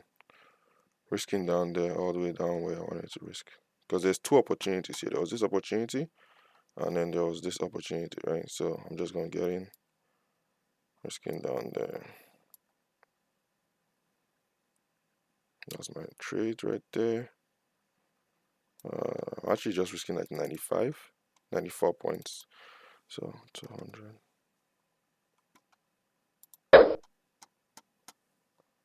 What is about my TP?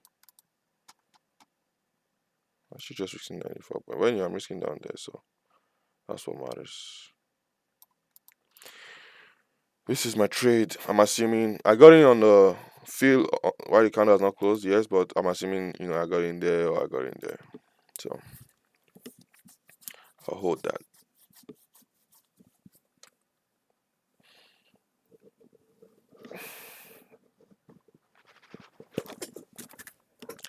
I may even get another trade on 2%.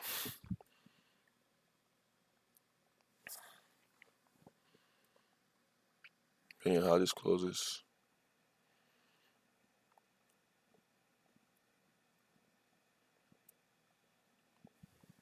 Yep. Added another 2% there. So at 2%, we're in something like this here, and this here. 2 trades, both of them risking down there. So let's see how that goes. And then our main account we're risking down here. So let's see how that goes.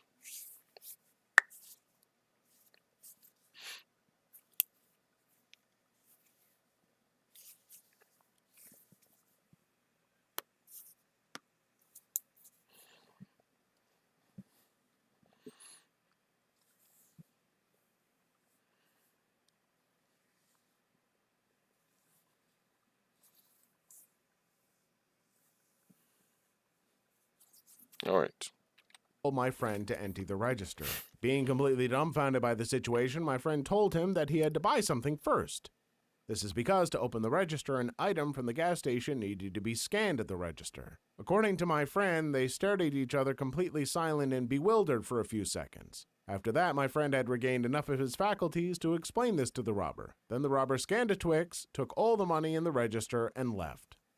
Story 42. A chick high on meth came in with her big fake stripper boobies coming out without realizing it. Her trashy-looking boyfriend started knocking on the glass from the outside, pointing at her chest and laughing. Story 43. Over summer, I took a job at a gas station in a fairly bad part of town to save up some money before moving out for college. The station was on the corner of a relatively busy intersection, so I would see speeding cars, crackheads, the usual. One night around 2 a.m., I started seeing police lights down the road and figure it's just some late-night call, but then I see more and more appear. Then all of a sudden, there's 5 cruisers parked in the station with 2 others blocking the road for one of the streets. I start to wonder what's going on because I'm just this 17-year-old kid alone watching JoJo's BA blasting through the store speakers. My phone speakers didn't work, so I improvised. Suddenly I see 2 trucks pulling a giant mass that took up the whole road, and I crap you not, it looked like the submarine/food truck from the SpongeBob episode. Once it passed my intersection, the cops all put their lights back on and dashed after it. Maybe it's because I haven't completely shaken whatever I've been sick with, but what the hell did I just read? I suppose I could try rereading it, but I won't. I refuse to, and not because my throat is sore, just because. Story 44. Watched a bum drop a handful of pills once, and then he frantically ate them all at once and casually left. He didn't even get 5 feet in the door. Story 45. A friend of mine that worked overnight received a call from a guy asking if I had seen the crack he lost. Story 46. A guy came in to buy some Red Bull. As he was handing me a $20, he asked if Carl, coworker, was there. At that very moment, Carl was sitting in his car in the parking lot waiting for his pay to be deposited so he could buy cigarettes. I told him, yeah, he's outside in his car. The guy then proceeded to beat up Carl and left. Thanks for the $20, dude. Story 47.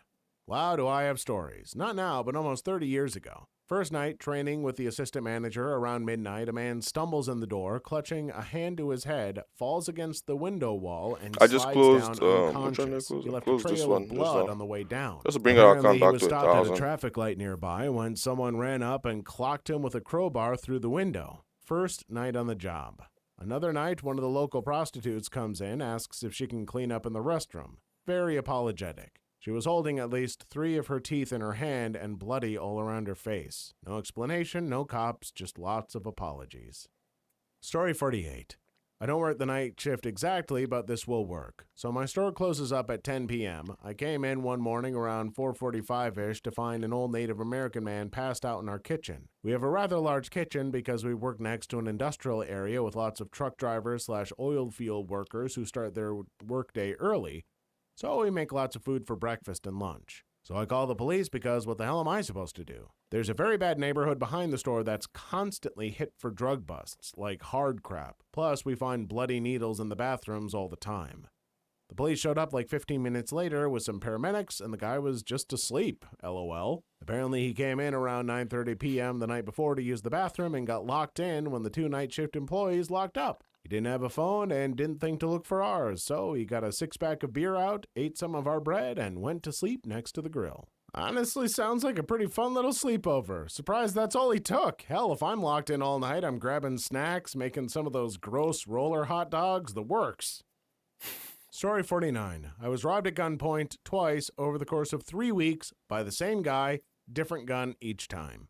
Bruh. Story 50. I wasn't working at the time, but I was at my job to get something with my friend. Then we just heard a bunch of screaming, and we have a lot of tweakers in our town, but there is this one chick who is straight crazy, and the cops do nothing about her, so her crazy is unchecked. Well, I assume it's her because I look out and see what looks like a figure in a dress, so we are finishing up my purchases, and I'm talking to my coworker about it. I finally leave and hop in my friend's truck, person still screaming at high pitch, and as we pull out, the headlights shine on the person, and it's not the tweaker chick, but a bald dude in a dress with a beard leaning against the wall screaming like a girl. My friend kept driving, but I told him because we all thought it was a chick, and he was as surprised as I was. I know it's not super crazy, but thought I'd share it because it was the weirdest thing I've seen when at my old job.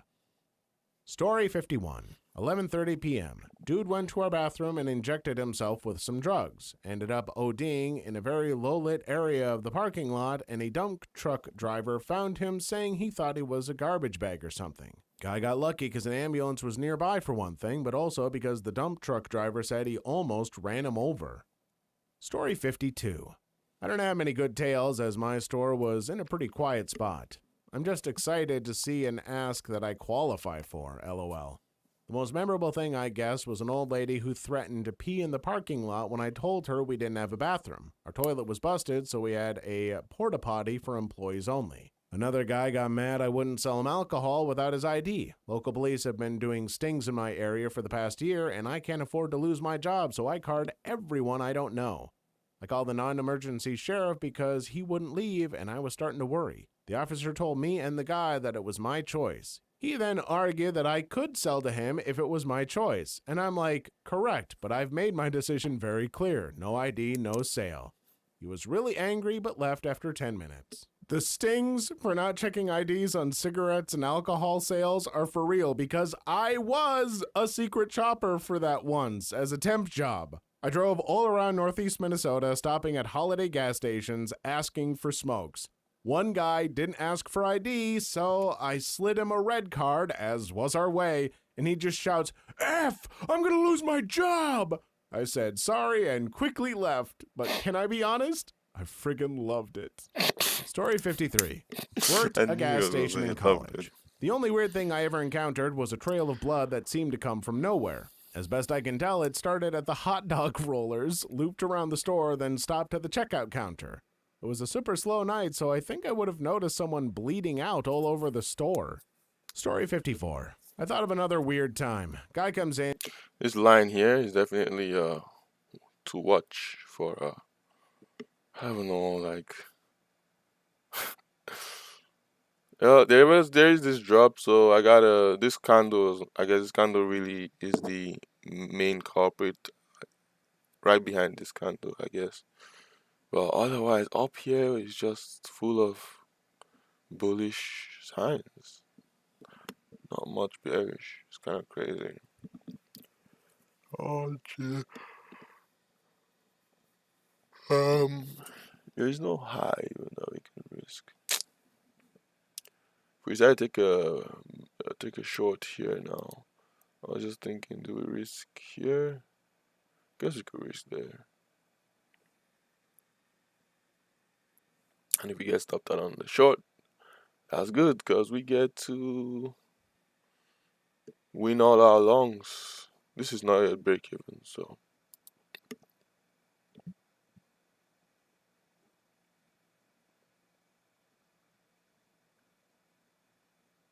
crazy.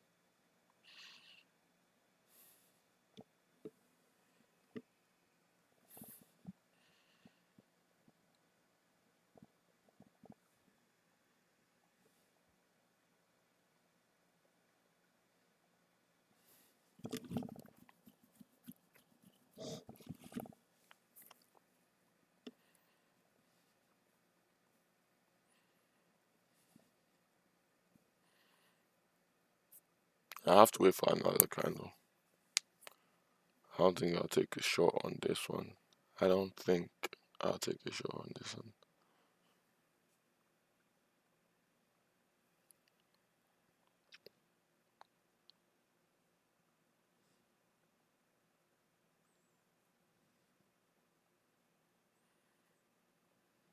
Yeah, I'll wait for the next candle. In paying for gas in $100 bills. We had these pens that tell fake from real bills. 2 of his bills were fake. I told him they were fake and showed him the difference. He then said to not worry about the gas and started walking around the store. I called up my boss, who said, "Well, did you keep the fake bills?" I motioned the guy over, asked for the bills, and he hands them over. I go back to the conversation with my boss on the phone. "Okay, I have the fake bills, now what?" She says, "Well, the cops are on the way, I'll be there in a bit." Hang up the phone and try to get things ready for my boss coming in. I then see the cops talking to this guy and it hits me. He could be in for some major trouble and he just handed me the evidence without a second thought. Story 55. I'm not working the night shift, but last night I got off work at 10 p.m. I went outside to my car and there's just a horse chilling on the porch. I live in Jacksonville, Florida. Story 56. I read this on behalf of the gas station attendant I found tied up after midnight. This was in Austin, Texas, sometime in the 1980s. I pulled into the gas station in the early hours and went inside to pay. There was no one at the counter, so I was like, "Hello?" I heard a voice from inside a storage room behind the counter saying, "Hey, I'm in here, help, I've been robbed." I pushed the door open and the clerk was there loosely tied to a shelf. I moved toward him and he said, "No, don't untie me, call the police." Okay? The police arrived in minutes, and I told him what I knew. The cop was laughing as the clerk had been so loosely tied that he could have gotten away at any time. He just didn't want to move until the cops had witnessed him tied up, as he was afraid of being accused of robbing the place himself. I don't know, sounds suspicious to me. Okay, folks, let's hop in our time machines, go back to the 80s, and find baby Mainly Facts guy and hold him. What, you thought I wanted to solve this dumb mystery? Hell no. Now, who wants to hold baby Mainly Facts guy? Story 57. Worked overnights for about a year at a huge gas station. This guy Dealing is trying with lot lizards, a.k.a. parking lot W's. Yeah, Story 58. Had a guy walk in looking a little panicked. He asked if he could get some water. I said sure. He's filling up his water and asks if I know why feet would swell up. I said no. Did you drop something on them?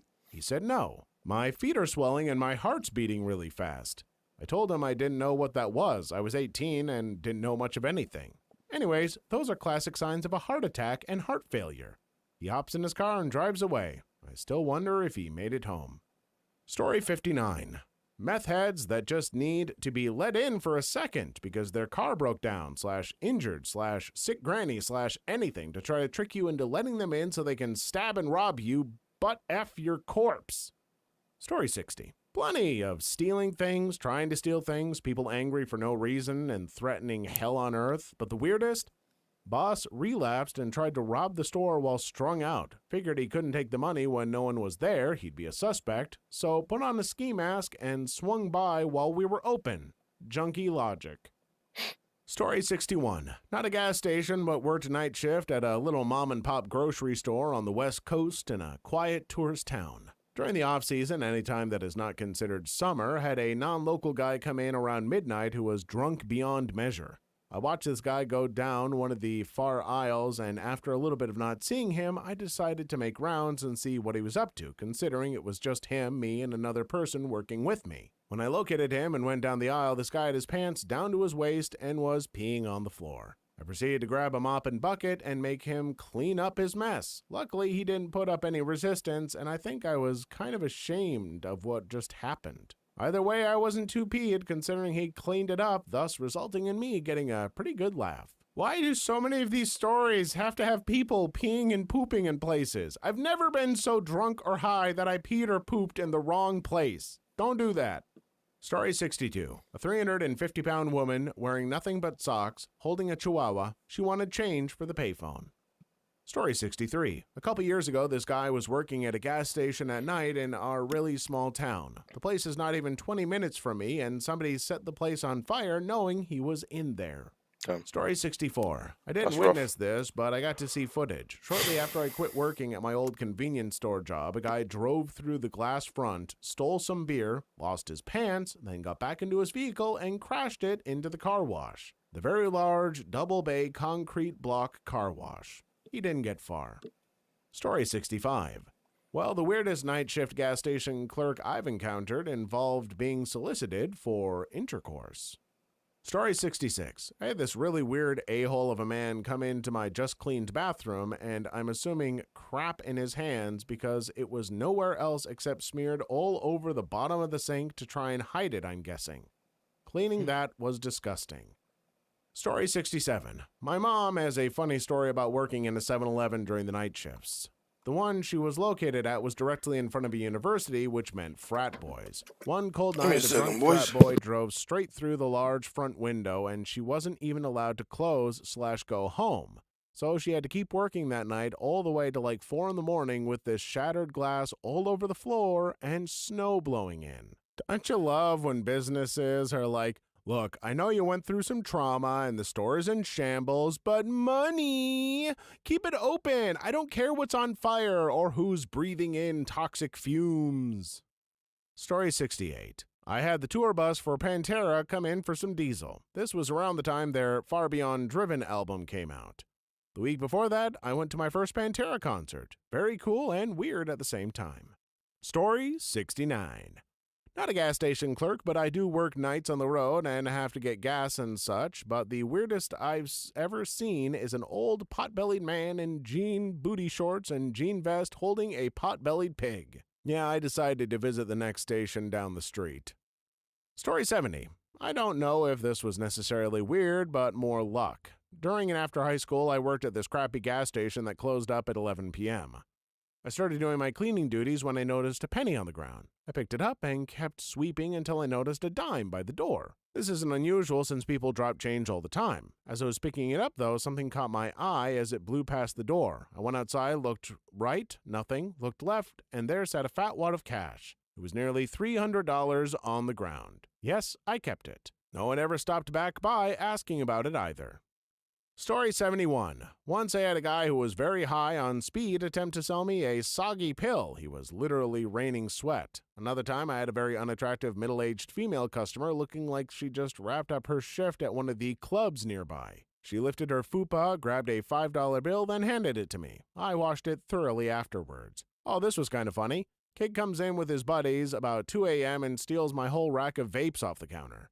A few weeks later, I'm just starting my shift, and lo and behold, the kid walks in with his dad. I did want to take a trade here. Don't mess with me, I replied, bro. I did want to take a trade you're here. Fine. It's just the kid that's got to go. I've never been so sure that I didn't take the trade, obviously, as I was then. Thanks for staying. I've also seen/held my fair share of 9mm/45, 22, and a few really large knives. I was the chill, don't talk to nobody kind of guy. Never got held up, though.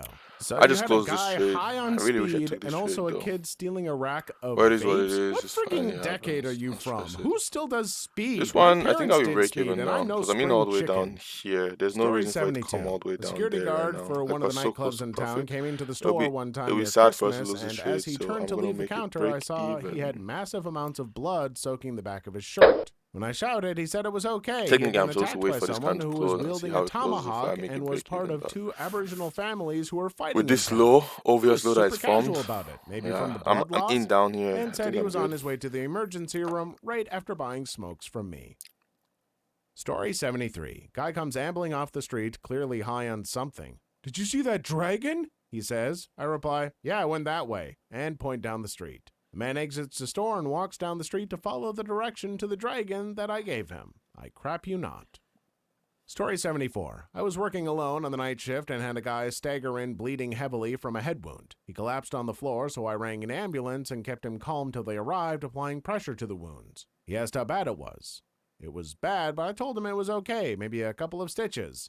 He said that some guys just came into the railway station where he worked and started hitting him with a very large adjustable wrench. He was fine until the ambulance arrived, and then he went into shock. The police later told me he was having an affair with the guy's wife. His wife apparently was disabled and in a wheelchair. Not sure that means anything, but maybe contributed to the angst. I found out later the guy almost died. That's a pretty intense bit of drama to get briefly caught up in. You were like a nameless side character in a murder mystery book.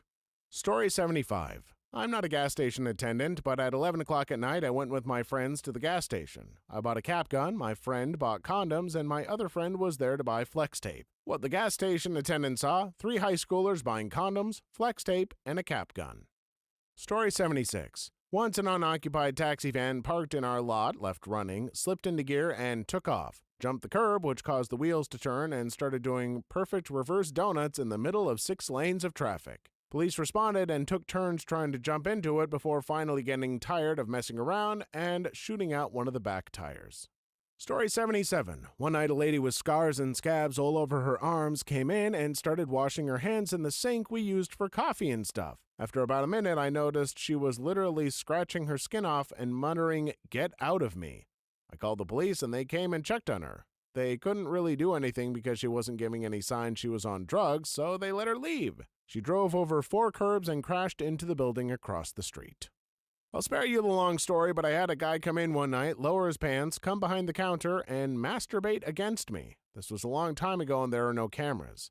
I told him the police were on the way, so he better leave. He ignored me the first time, and I said it again, and he said, "Who, me? What the F else is in this empty store at 2 a.m.? At least my store went from 0 security to building a cashier cage where I could lock and unlock the main door while I was locked inside. I only worked there a few more months, though. That would be one of those moments where I would want there to be a baseball bat behind the counter. I would never use it if someone has a gun, but if someone else is just holding their wiener, well, batter up.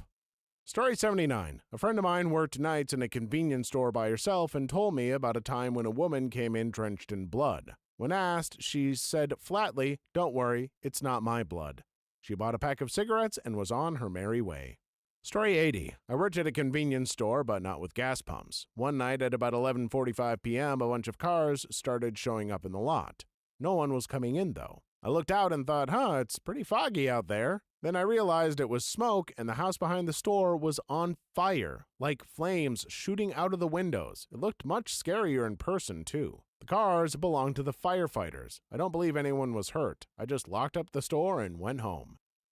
Story 81. Working security in a bad neighborhood. This guy is walking, minding his own business in a cowboy hat, cowboy shoes, and a thong, carrying around a raccoon. It looked like he was feeding the raccoon something. I locked my door ASAP. Edit. Wearing the thong. LOL. Why the hell did you lock the door? Were you afraid of meeting someone amazing who would take you on a magical adventure? You coward! I maybe need to cut back on the cough syrup. Please leave your story in the comments. I would love to make a video on them in the future. Also, don't forget to like and subscribe.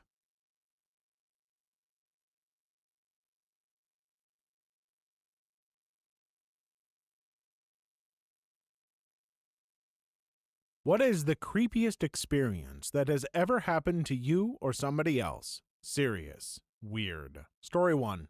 In high school, some girls I knew were in an awful car accident and one of them was killed.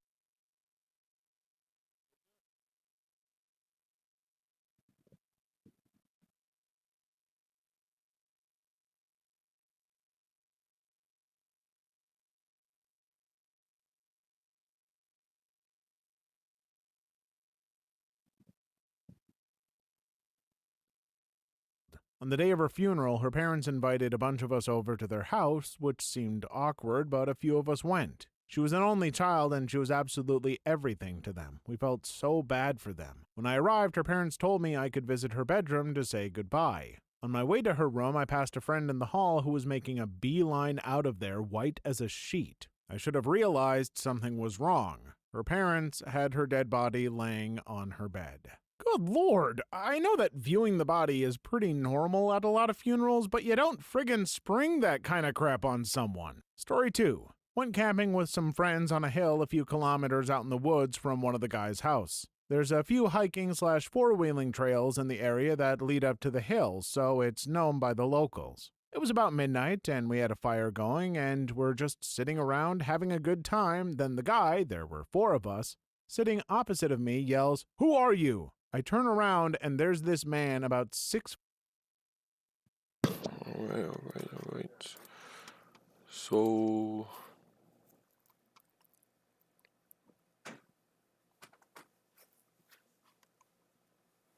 good thing we have this at break-even. We already closed our other trade. I'm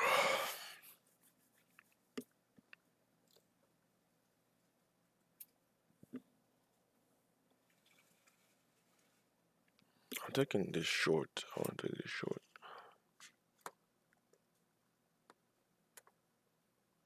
I want to take this short. Just risking up there. So I'm in short right there. Oh, I don't need it. I'm in short right there. You know, we already closed this trade. So I'm in short right there. Just risking up there. If I get stopped on the short, that means my main account would have won. So that's good.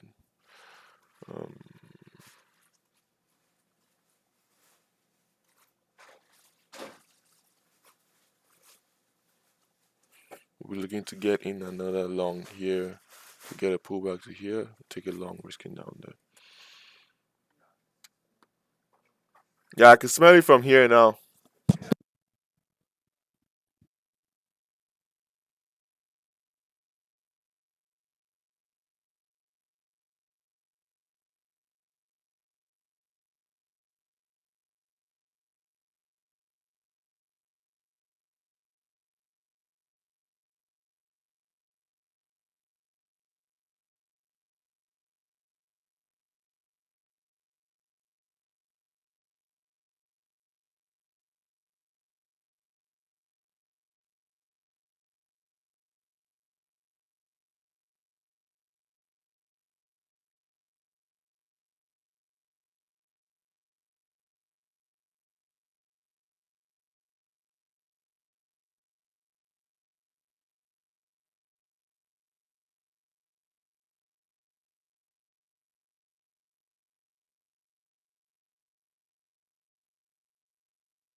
Alright, so this looks good on the short.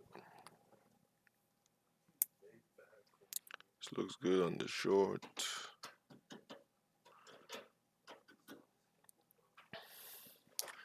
Like I said, we're gonna take it long here. If it came back here and it's come back here, we're gonna see rejection and then take it long, risking down there. That's the play for that. Obviously, we're break even on our main account already. I wanted to close my main account there, but it's unfair for me to do that.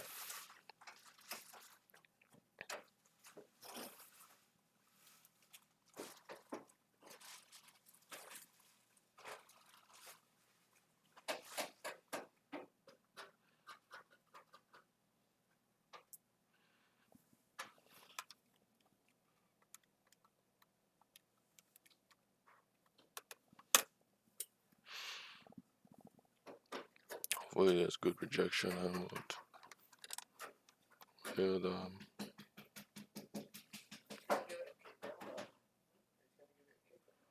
hopefully there's good rejection and we'll take this trade. Otherwise, we'll have to leave it and likely we may even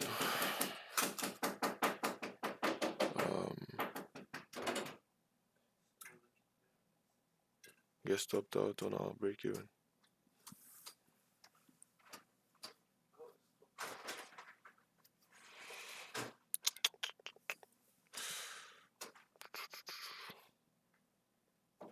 It's kind of rude, man.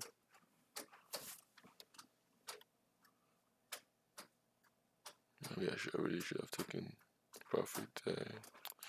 I don't know. Because of the red lines, so the only reason why I'm kind of regretting it a little bit. Just because of the red line. Because the red line was heavy, right? Got red line, also got red lines why I took the short too, right? So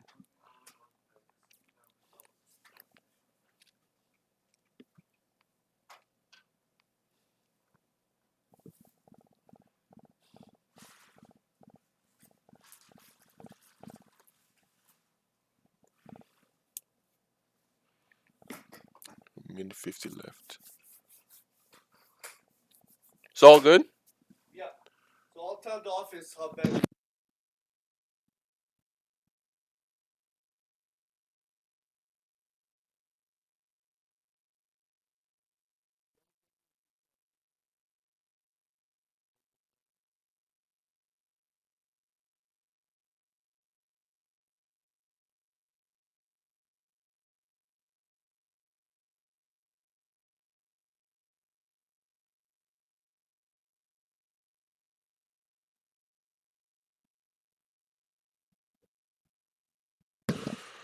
Alright, so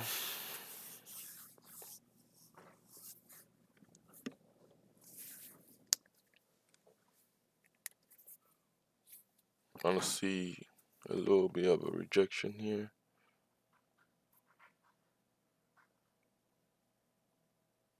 Let's see a little bit of a rejection here. We want so we can get out of our short too, right? So we're in a short here, risking up there. We want to get out of it. We hope it pulls back to this point here, so we can take it long and get out of our short. That's the goal with all this. I don't know. I'm not feeling like listening to this guy talk. Like I have a kind of headache. Also, the noise you guys are hearing. So they had to fix something in my apartment. They're done now though, so they just left. Um.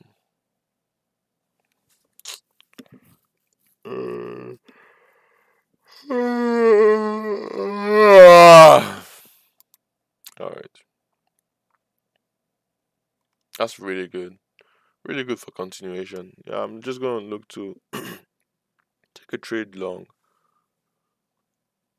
I didn't even get to enter. Come on, come on, don't do this. No, no, no, no. Calm down, calm down, calm down, calm down, calm down, calm down, calm down, calm down, calm down, calm down.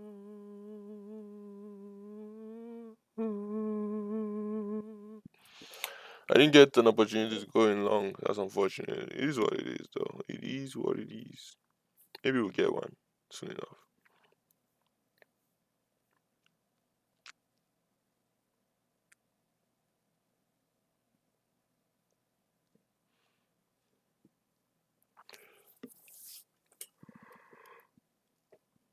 Hmm.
Holy shit! That was a mistake. Holy shit. Get out of here, get out of here.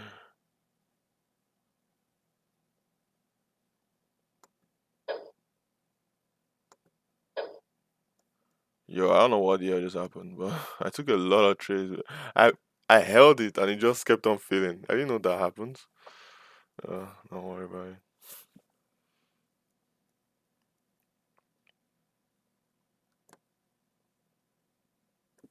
So we took a long trade here. Holy, my stomach is turning. Took a long trade here, risking here, and now if he pulls back, and we'll take another trade, risking down there.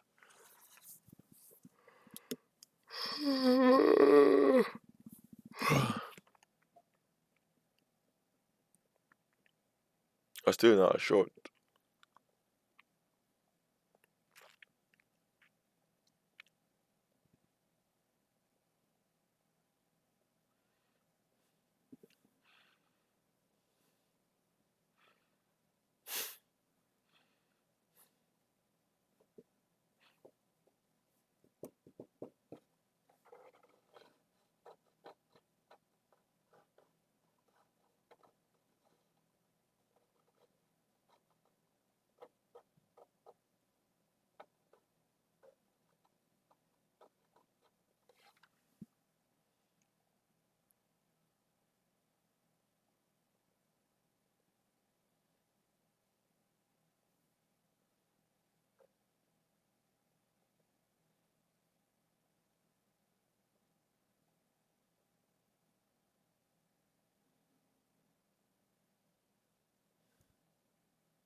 We'll still hold it short. It's not too bad for us to hold it. Still hold it short.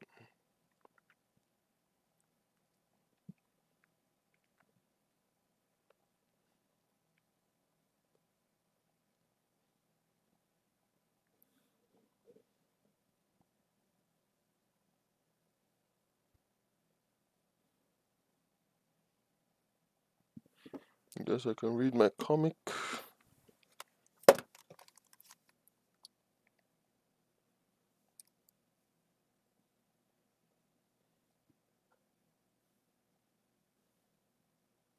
Maybe I should play chess.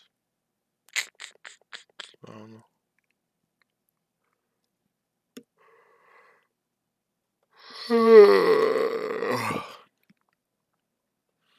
I'm gonna wait for this count to close to decide if I want to get in long and if I want to get out of it short.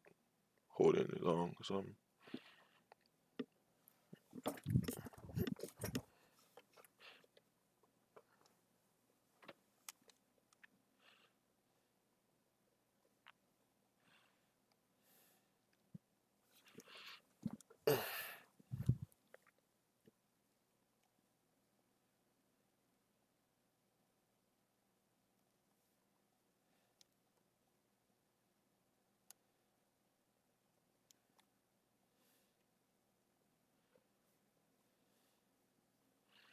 No, I don't wanna. I don't wanna read my comics right now.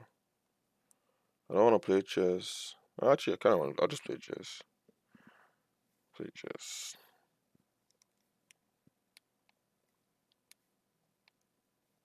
Kind of bored, honestly.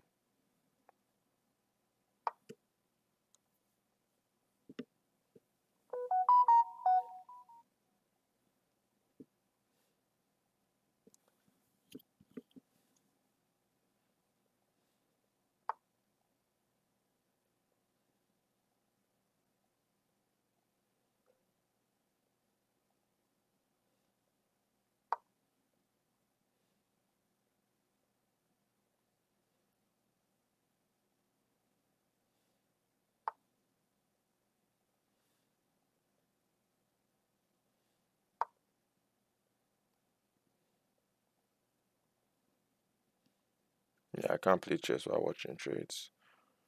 Trading is chess in itself. Interesting.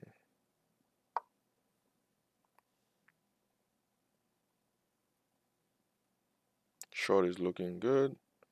Still holding that. Still have a long we're holding too.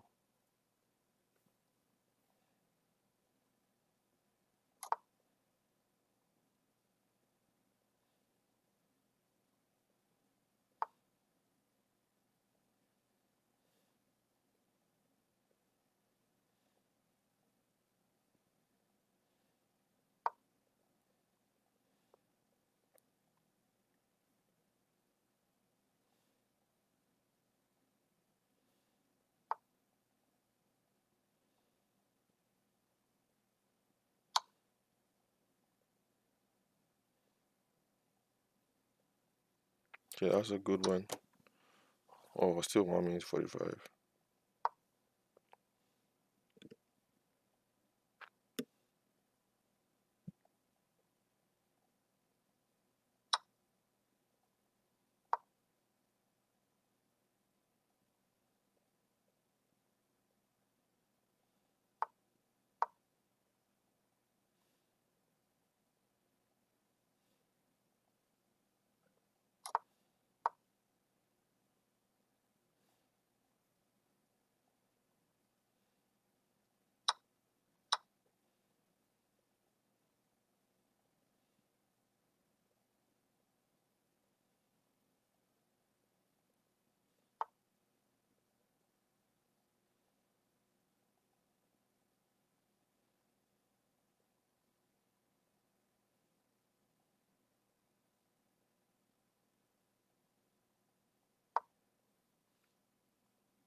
Alright, 10 seconds left.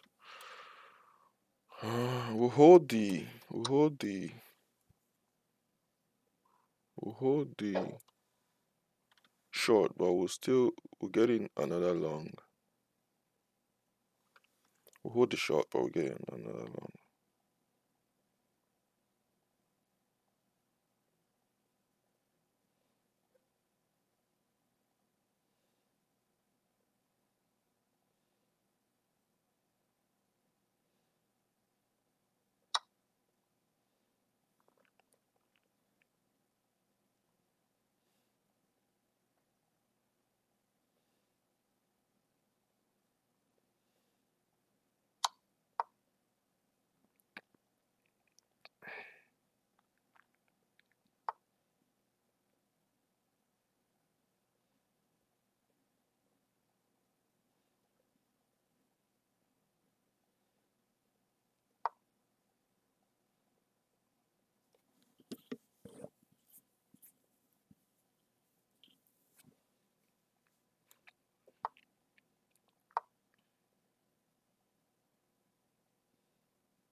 Bro, this guy's annihilating me in this trade in this chess game, yo. What the hell?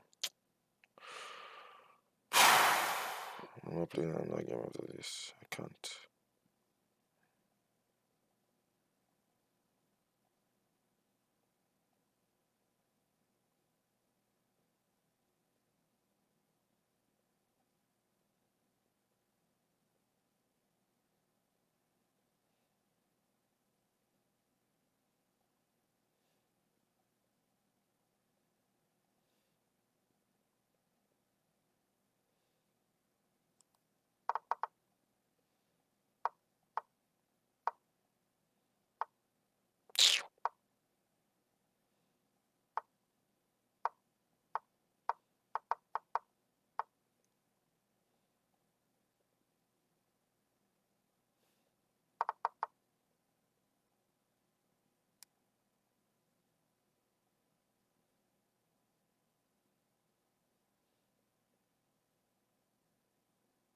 This guy is taunting me with his chat right now. Cause he's whooping my ass. Okay. All good. All good.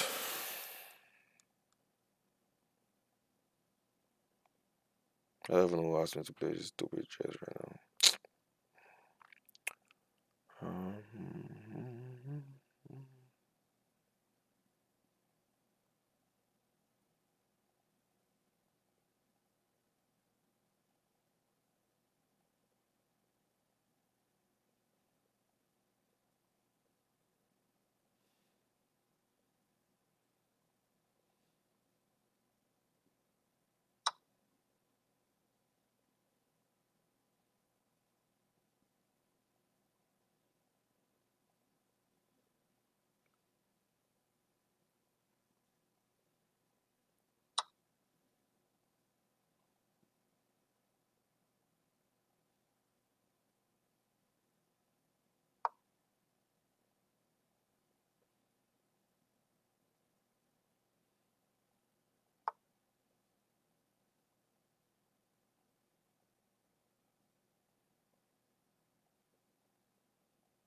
Mm-hmm.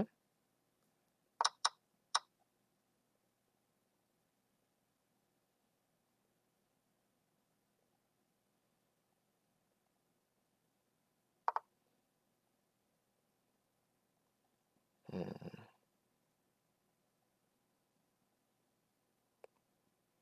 I'm playing like ass, man. Shit! I hate this. Sacrifice a piece and I still like that. Come on, Michael. Oh shit, man. Shit. Shit. Just lost one trade.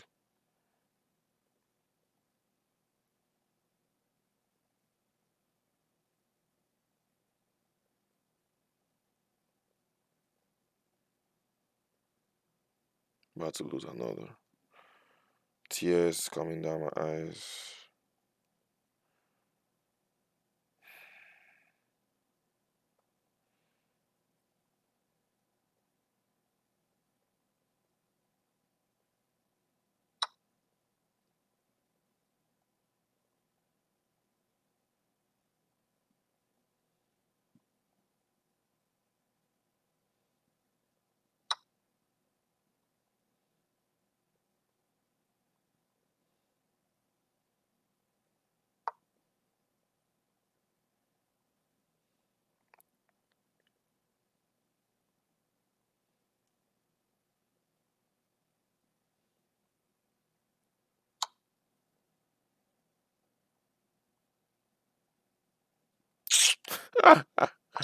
Bro, that's crazy.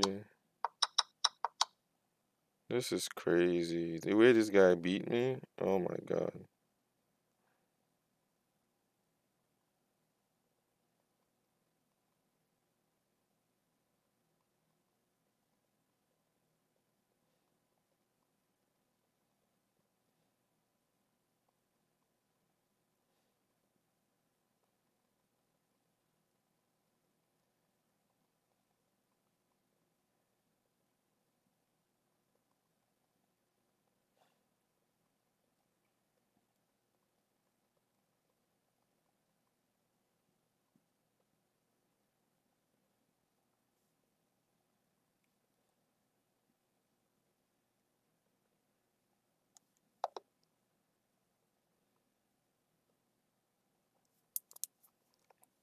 Had to resign. That's the first game I'm losing in quite a while. I got beat so much I had to resign, bro. Ugh, disgusting. I had to resign, man. There's nothing I could do. I was making horrible choices. Horrible. Like horrible choices, man. Really bad.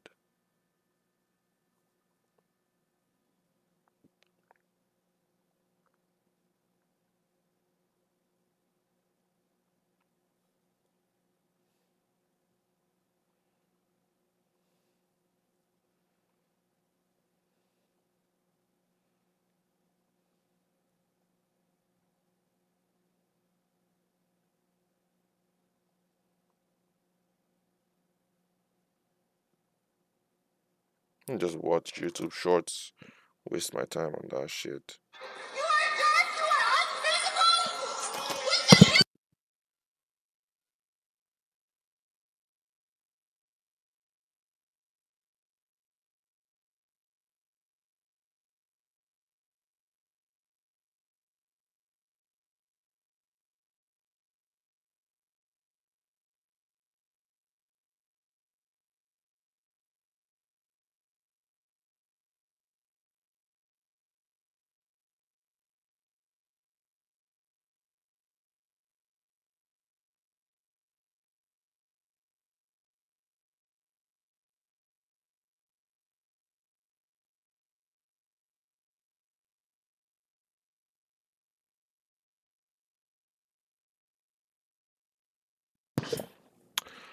I think I'll take a trade here.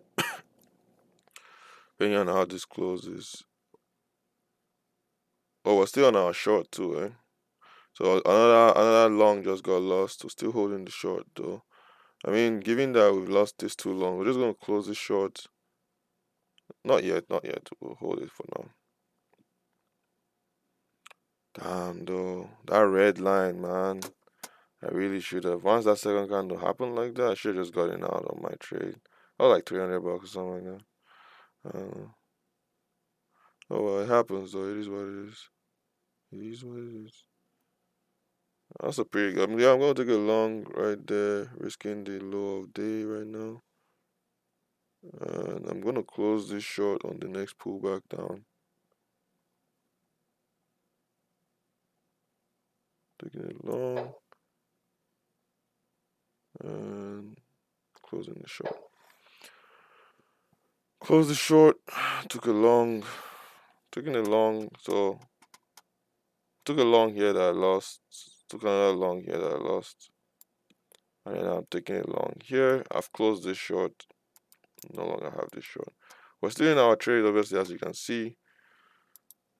Scary, close to break even. Hopefully we bounce off of here and don't pull back. But oh well, it is what it is, man. Like this right here, I really should have changed it up on that. I should have taken getting out of our trade. Maybe now I'll be getting even another long, risking down there. So that'll be funny.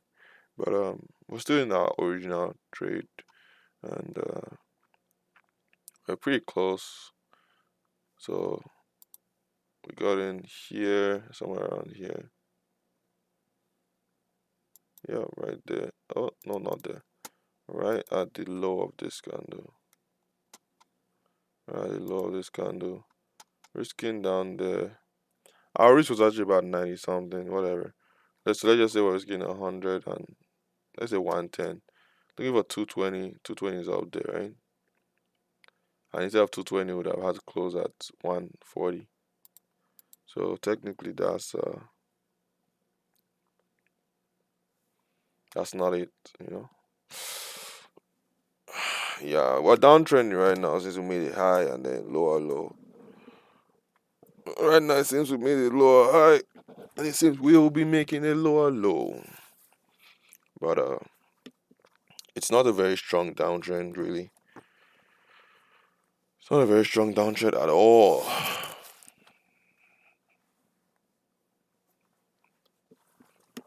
Man, should have closed that shit there. Red line, danger, danger. Not because of the first candle, because of the second candle. Should have closed it there. Because of the second candle. Damn.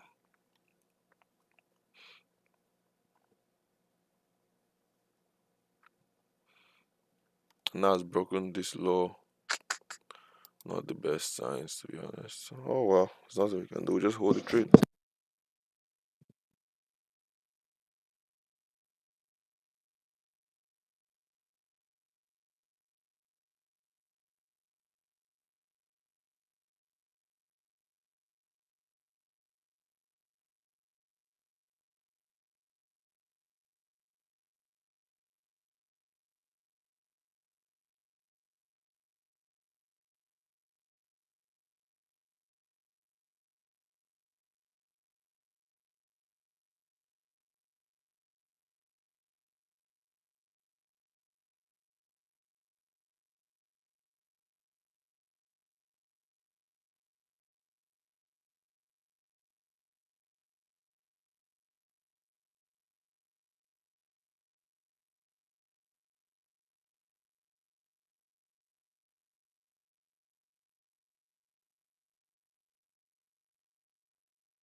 I hate this with passion.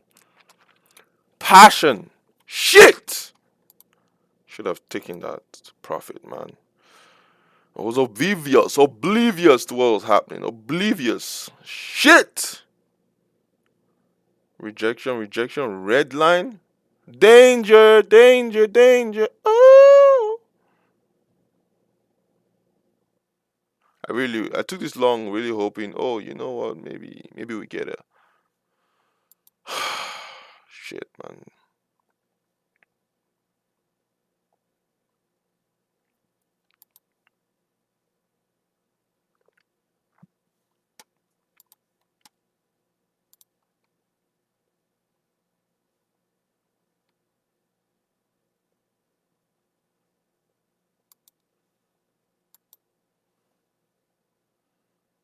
Trading is a different breed entirely.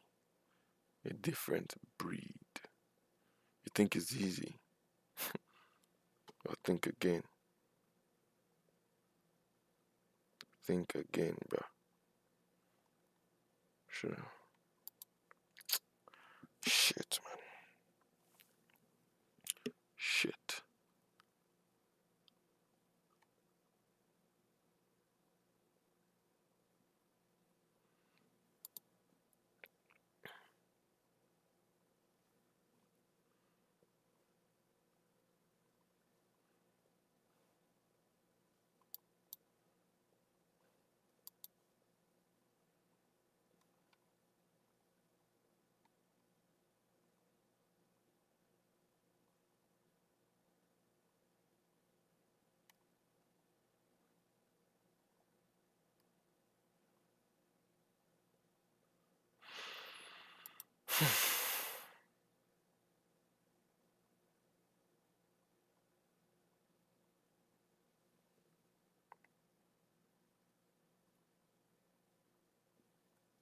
a really good rejection.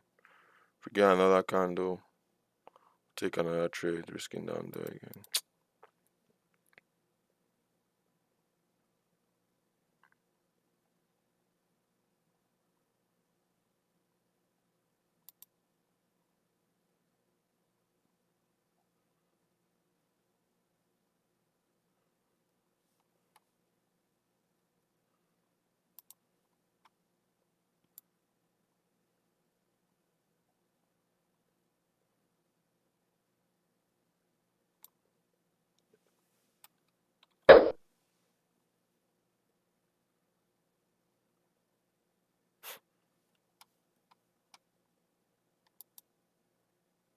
Crazy.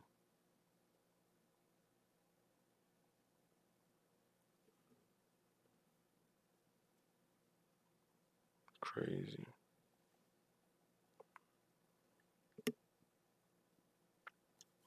I'm pissed. I'm tired. I'm mentally drained.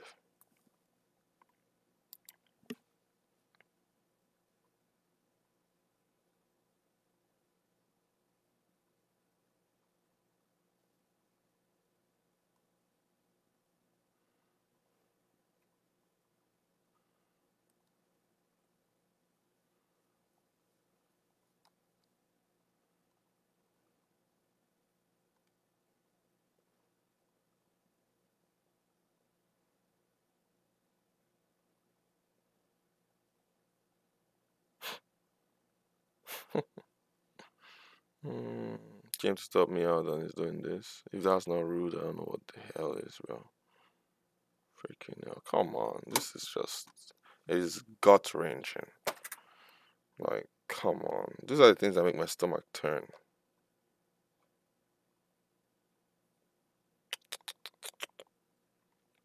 That's just sad.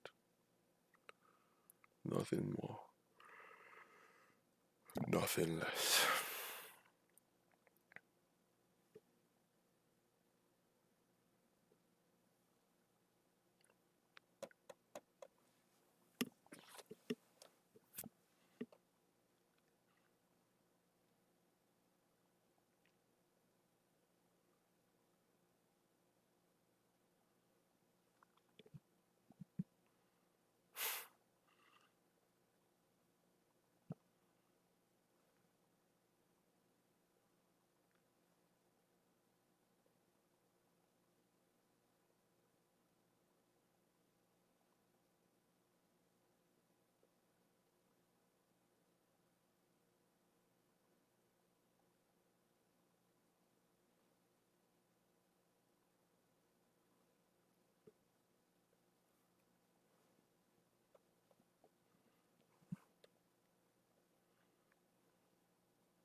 Then we dance. The blues advance.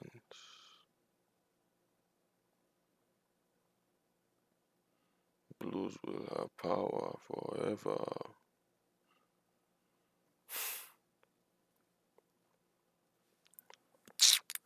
Stop me out, break even, why don't you? Shit. It's kinda rude, man. Come on. It's quite rude.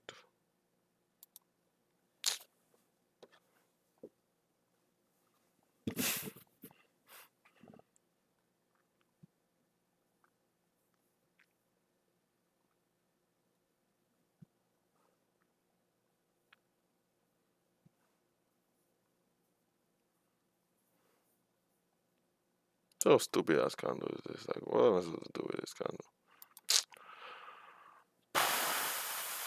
Holy shit.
Hmm.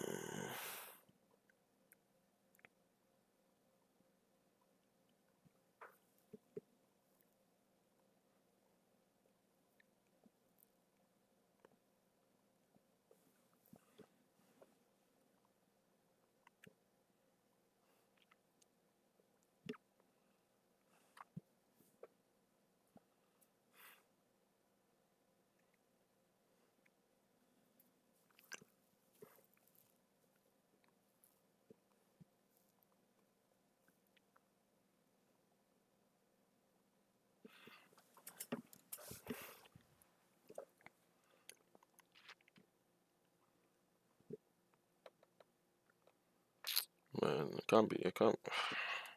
This week has to be different from every other week. We've had 2 weeks of stagnance. We started at 400 and we've basically been at 800 since 2 weeks. So I mean since last week. So no, since 2 weeks. Is that? Oh, I guess since last week. Our first week we got out all the way to 800. Yeah, third week. So we gotta do something this week. We have to, because I can't keep getting stopped out break even for it to continue like this. And I can't keep getting scared to risk the lows. This was a very obvious low. I was watching it the whole time, like, should I risk this? So now the question was, so if I got in here, so I would not, let's say I didn't get in on this. If I got in here, I'd have had to raise this low. Let's say I got stopped out. That's fine.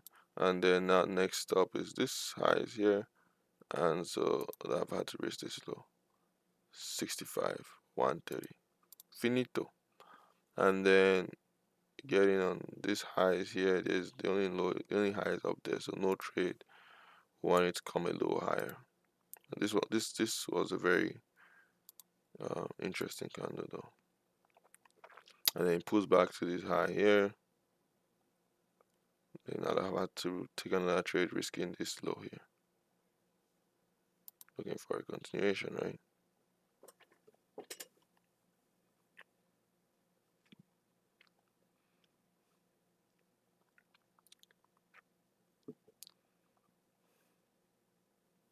Could have taken 2 trades or basically break even as I am.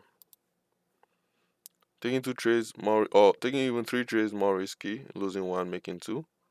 So we're at 800. Let's say we lost the 828 times 0.75. We come down to 621, then times 1.5 and times 1.5. We go back up to 1400. Oh, this will bring us back to 900 and then waiting for this one to work. If it's gonna work. I need to be confidence, man. It's the confidence to take the trade on such a small risk that I need. Let's say today, if I had just taken it right here, I'd have gotten stopped out on this before I'd have been able to get out on that. Well, it's okay to get stopped out, and also I shouldn't have even taken this trade. So there's that.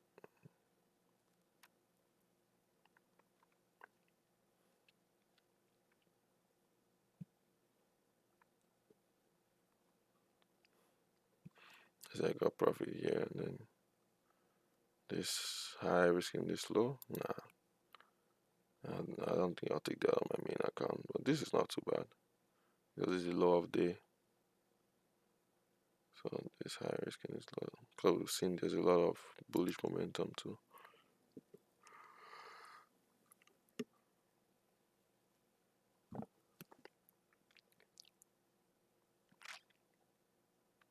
Nah, I probably won't take that. I probably won't even take this. This is weird. It's not clean. It's not even a high. It's not even a zone. I mean, I guess it's a zone, but it's not clean at all.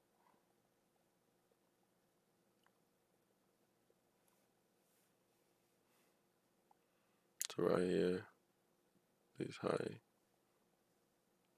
here, made sense.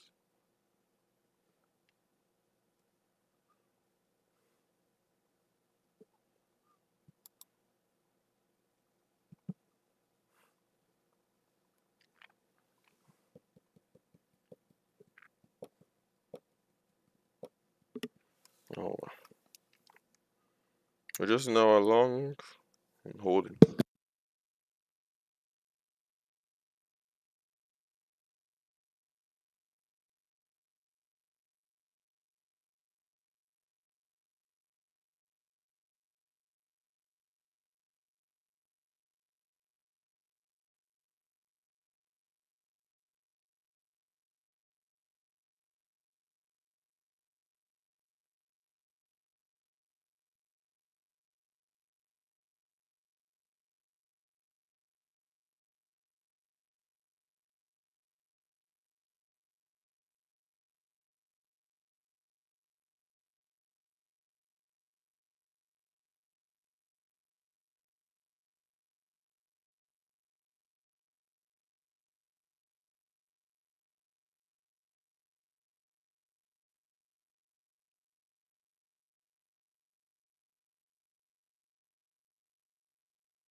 Interesting. That's a good candle. Let's see the next candle. If next candle is also good, we may take a short, risking up here on 2%.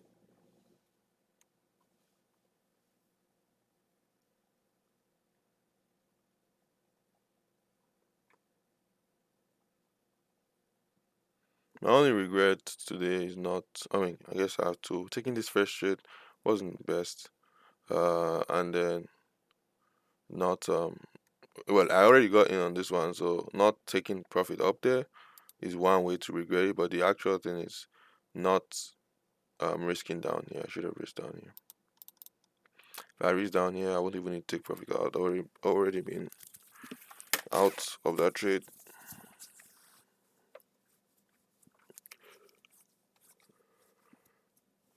That's a base forming under that, so that's cool. Let's see how this base forms well.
Yes, sir. It's looking good to the upside, actually.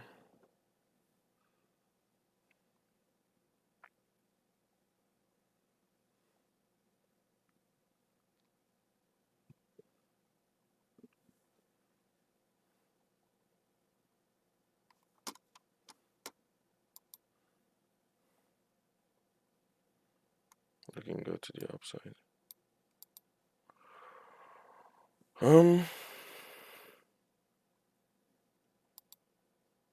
May not be a bad supply. Take a long there.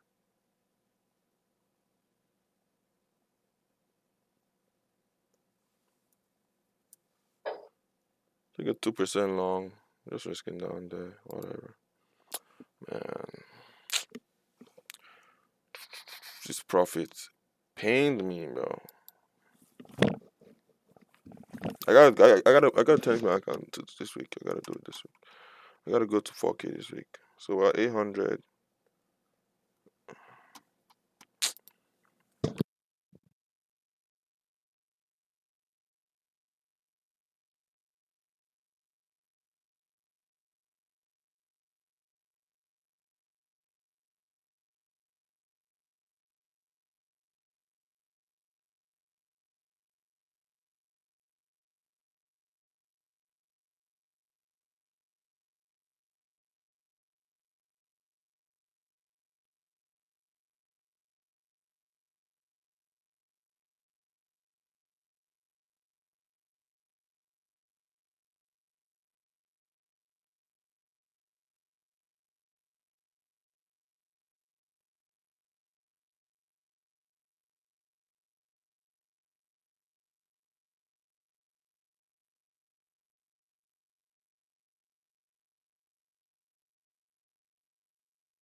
I was actually going to be extremely happy just now that, oh my god, I'm still in the trade.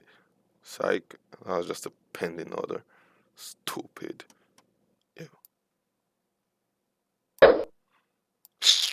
Disgusting. That pissed me off. I don't know why, but that just kind of pissed me off. I don't know. I don't know why. That was just rude. Extremely rude.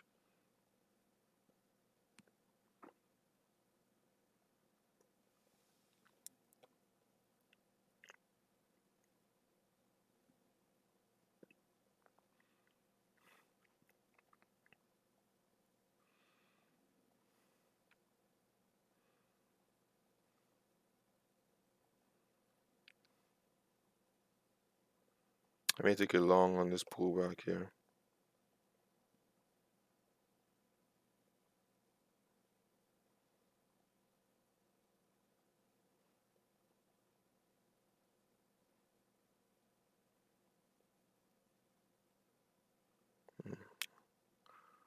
I have to wait for another pullback.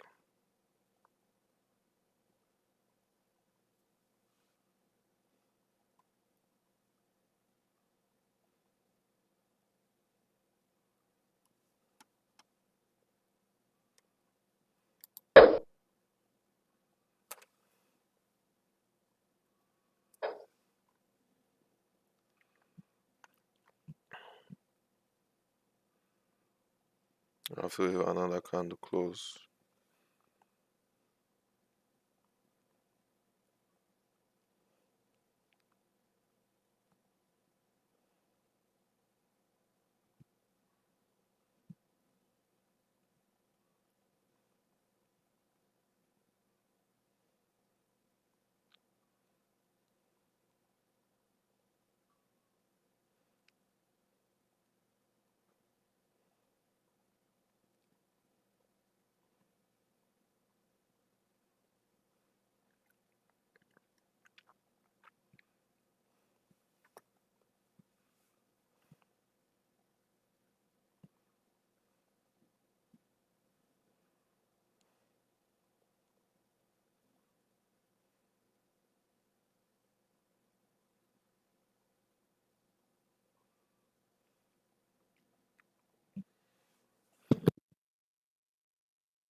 Yeah, so I got in long. Risking going around here. Risking down there. Actual risk is like 80 for 160. Main account.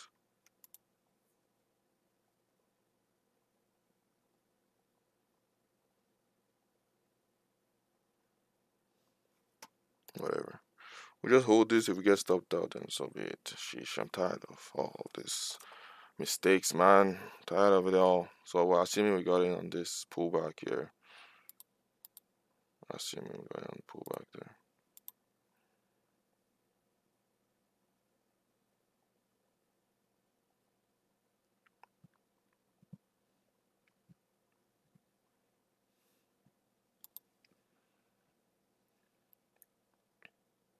Hate the mistakes, bro. 80, right? So we're basically risking 80. Whatever. 2 here. Tired of these mistakes, man. Tired of these mistakes. Tired, bro. Shit. Stop being a little bitch, Michael. Stop being a little bitch. You gotta risk money to make money, man. You want 10x your account? Well, you gotta risk your money 10 times, and it's a lie, 6 times. Whatever, we're in that trade. Let's see how that goes.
Yo, I just found this incredible talent of a singer on YouTube Shorts, and I want to check him out. So let's listen, boys and girls. Let's listen to this guy.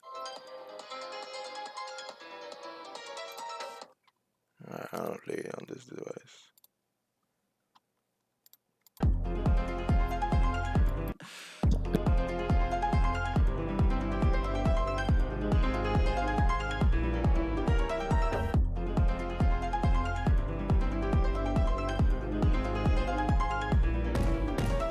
Eyes, blood, bones stuck in your rainbow clothes.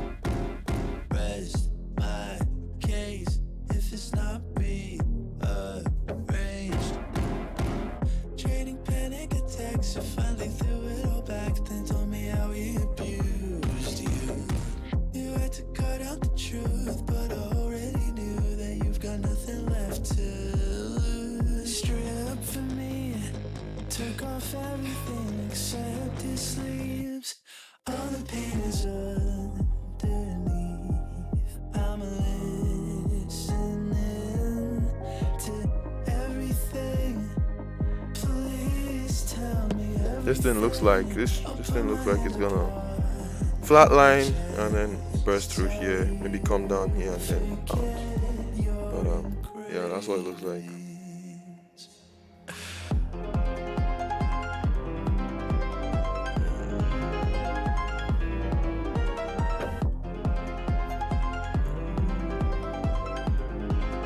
I'll hold through this. It is what it is. Let's see how it goes. Stomach knots from our fight. Can't do shit. The puzzle pieces don't fit. You warned me of other guys, and then you told me you lied. You schemed to see my reaction.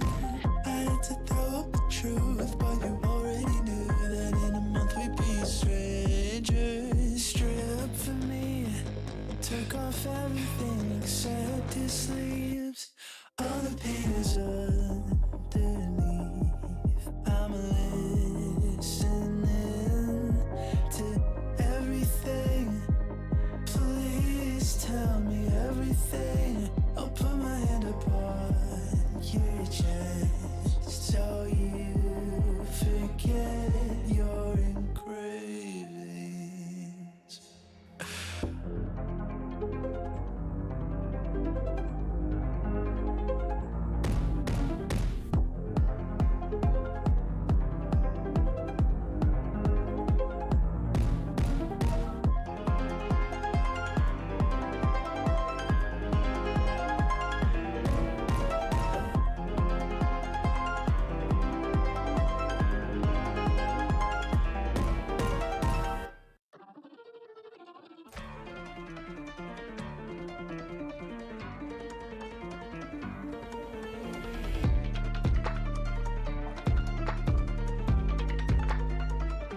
I fear the people I love most in a disappointing phase.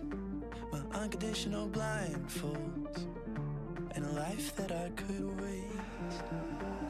Now I never sit up straight, and I don't fit the mold. Crying all over ivory was never my goal. I cut my fingers right off, and you told me to reach out, but I'm all alone in my head, so I buried my doubts. Now I need someone to trust while I lie to myself. No strings attached, I need a thread. It's like I'm dead.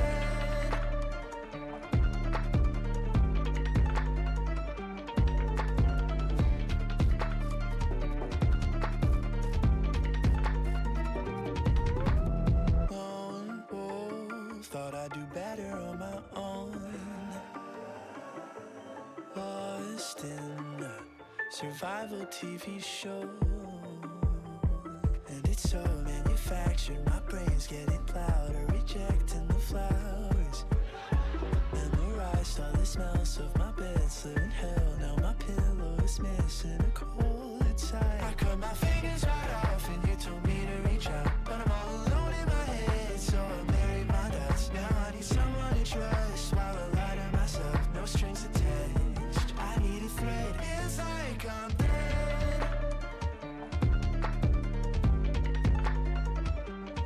This guy's a really good instrumentalist. His lyrics, I'm reading it, and I don't know. So at some point, it's like he wants to tell a story, but it doesn't add up. But he's putting in words that kind of rhyme and stuff. It's okay, but he's definitely really good at the piano, though. Shit, that shit is nice. Something about you already hurts. Already know we will crash and burn. I know you've been holding back. You feel familiar in all of the worst ways. You're double booked on Valentine's Day. I know you'll never want me back the same way that I did. I know you better than you. Here's to what's being left in the dust, and a cycle we can't break. Here's to what's being left in the dust that just can't go back that way. Oh, I'd kill to be an arsonist and burn bridges without shame. You flipped a coin, I'm second choice.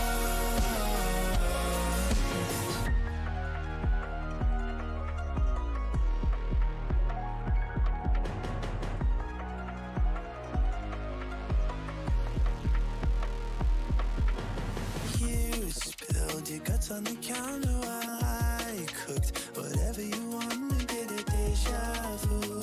Guess it didn't matter anyways. Fuck this, no one to blame but myself. You're doing exactly what I would do. Everyone's a hypocrite. I know you better than you. I know you better than you. Here's to what's being left in the dust, and a cycle we can't break. Here's to what's being left in the dust that just can't go back that way. Oh, I'd kill to be an arsonist and burn bridges without shame. You flipped a coin, I'm second choice.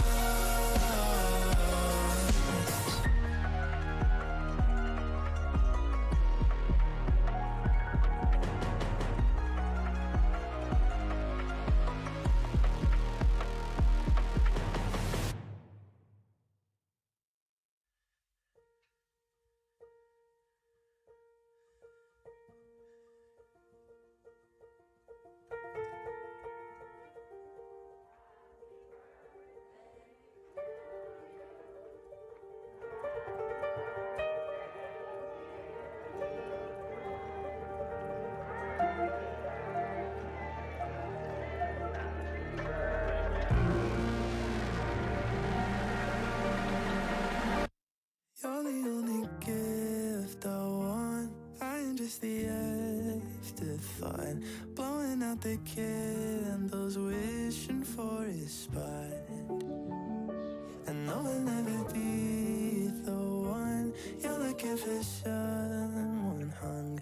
No amount of songs I've sung could change your mind. So if you want me, I'll be in the corner crying myself. Happy fucking birthday to me. One more number till December. Thinking of my final ruse. Only way to talk to you. Invited to my party for the final time. Pictured you be standing here, but you brought my greatest fear. Sing me happy birthday while you hold his hand.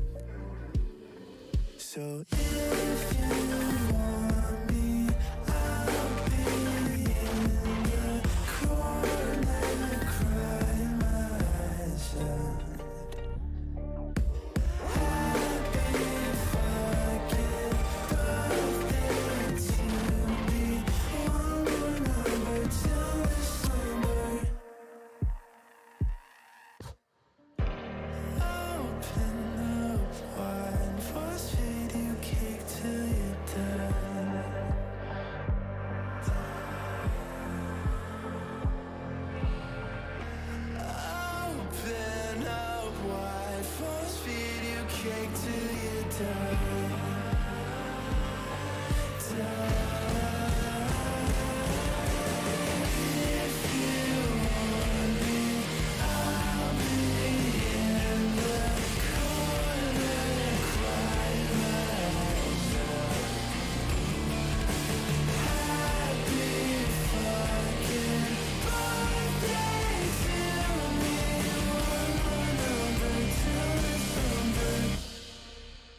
never had a prom.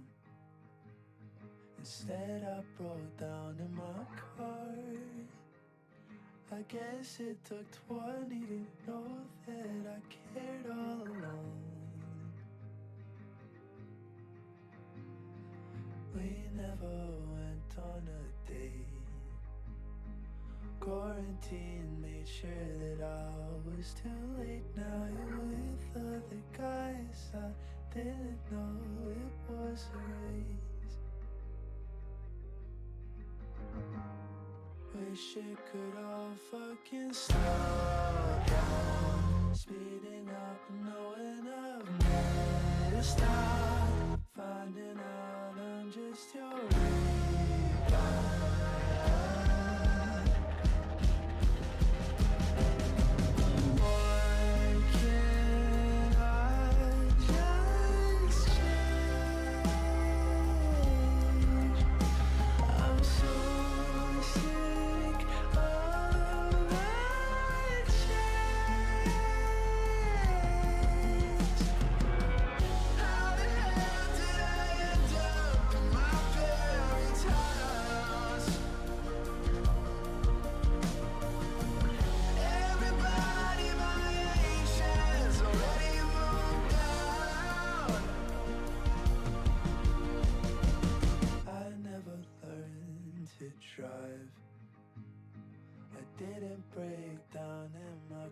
That's a lie.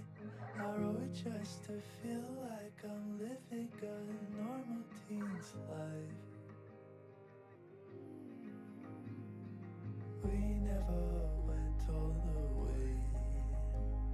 I said I move slow and you said that's okay, but it's not when my youth feels like class and I'm falling behind. Wish it could all fucking slow down. Don't even know my own hometown. 2 senior years and a fallout.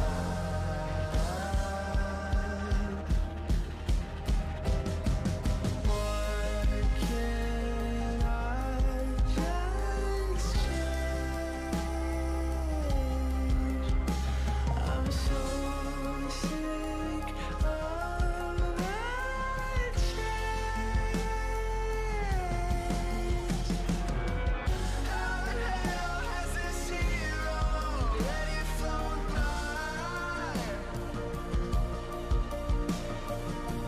And will I be the last of my friends to die?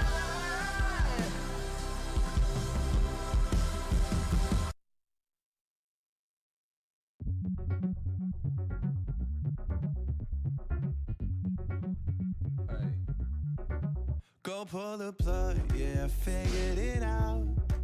They calling me on a sliver of doubt.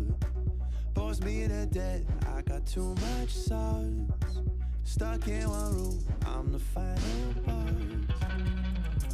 You don't really wanna know my master plan. Thousand my saliva doesn't make me sweat. Agitated, aggravated in my eyes. Compass faded, devil baited, colorblind.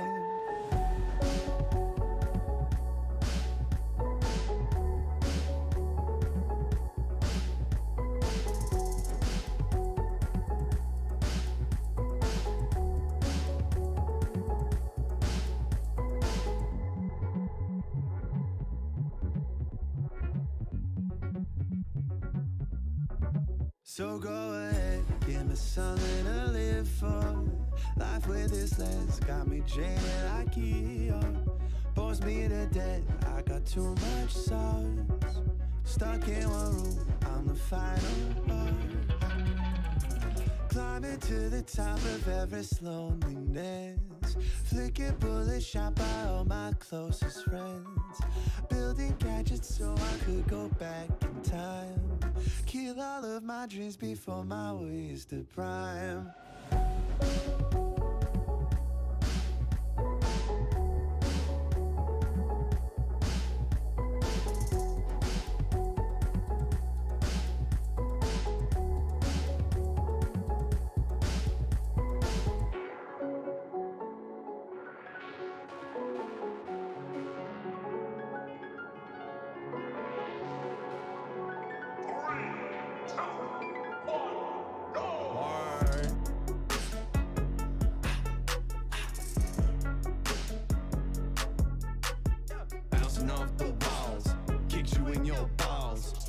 down the halls, cause I heard that princess call. Yeah, I be suicide.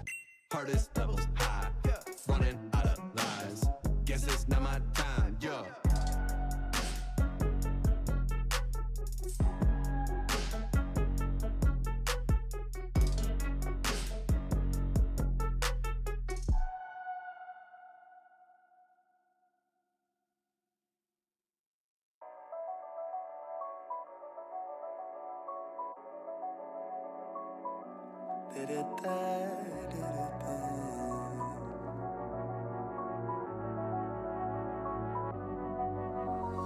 Over and over again, I complicate everything I get my hands on. Whole life has turned to a bad song. All the love I ever had gone. Always thought I had a grip, but now I'm thinking that my past wrong. All the choices that I made wrong. Gotta question if I'm that strong. Yeah. Boat in a rut, resting in gravity, trying to get up. Giving my best, open but they violated my trust. Time in a loop, back to the wall, stuck in the room. Screaming for help, nobody hears, nobody hears me. Busy through this late night, ripping all my hair, stressing for some changes, cycling through my same life. Think I'm way too far, I don't think that I'ma make it.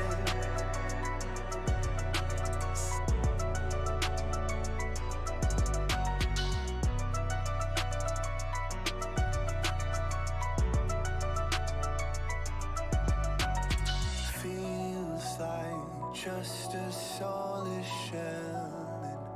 Time stopped round my mind. Can't press play on this past tape. 5 a.m. comes knocking. I feel that the ones that I love are turning their back and they own what the man gone. No one really understands me. Make it difficult to stand strong. Fake friends, skin bled, more pain. Tears drop, brain dead, more rain. Yeah, so it is flatlining as I expected. But hey, anything can happen, right? But yeah, it's flatlining. More than likely, it's gonna stop us out, and it is what it is.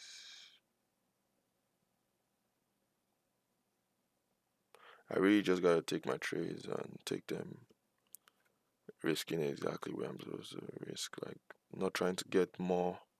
Because if it stops us, I'll just take on that trade. It's that easy. Don't stress it.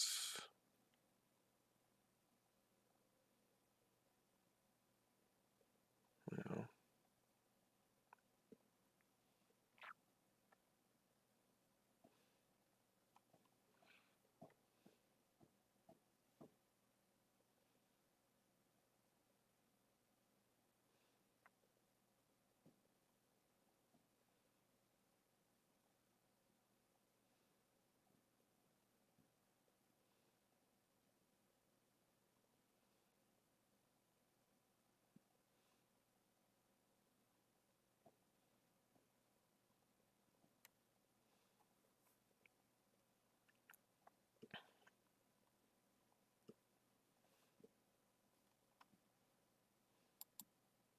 It's flatlining downwards. It's gonna break likely on the next candle or on the candle after that.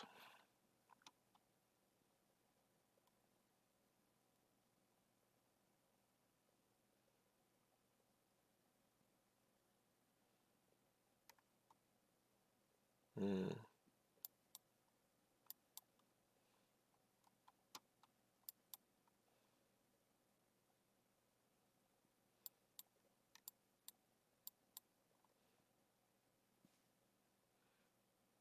Alright, gotta stop that. I just came up with a rule. For it to be considered a high, we need at least 4 candles. So on here would have had 1, 2, 3, 4, or even adding this here, that's 5. So 4, okay, at least 4 candles to consider it a high or a low. Okay, I'll use that rule. We just got stopped out. You see the difference between what's it called? So our stop was literally right below this on the brokerage account, right below this point here. And we got stopped out on that, but we've not crossed it on the trading view account. Oh well, it is what it is.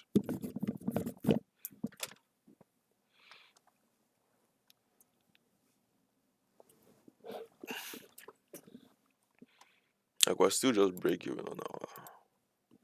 Man. You know, I said I've been break even for a while on my trading. Annoying.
Yeah, using a high, you'd wanna get 4 candles. Otherwise, it would just be, let's say, because this is technically a zone here. So let's say this zone is just a normal rejection of the zone to reach the low of it. That's it.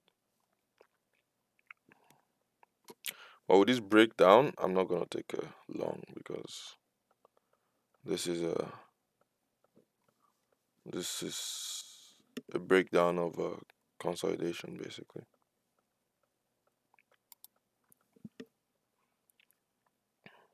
Today was choppy though, but all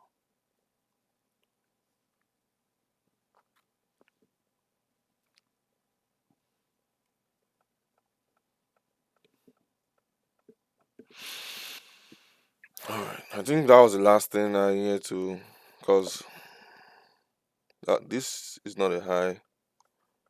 1, 2, 3. This is not a high either, so we wouldn't have been using this. Maybe we can do 2% account on this, but we won't be using that. This is not a high, so we wouldn't have been taking this trade. This was okay. This was okay.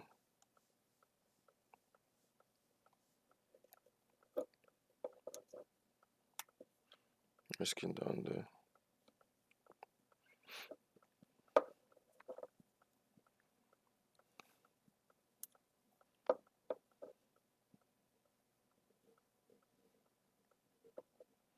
Even if I got in on this candle, I really needed to have taken my profit on there, right there. I needed to have done that. 80 on this candle. Taking 120. That this year, should have taken my profit there, man.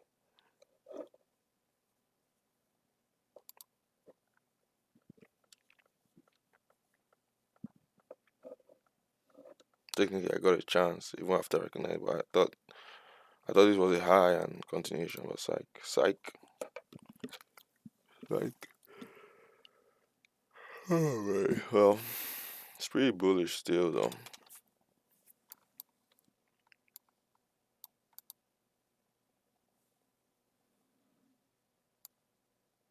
Maybe we take a trade like this, risking down here, coming down to this line. Yeah, I'll take that trade. Why not? Like I didn't want to take the trade, but I've seen a lot of, because it's not bearish going down. It's still looking quite bullish going down. So I've seen a lot of, just a small liquidity grab, and then it continues to the upside. Maybe that's what wants to happen here. Maybe it wants to continue down. I don't know, but this just looks pretty good for bullish. There's not much bearish momentum or bearish volume either. So that's what I'm getting in. I got in, risking down there. Our actual 75. Our actual risk is 75. 75 points. This is 80.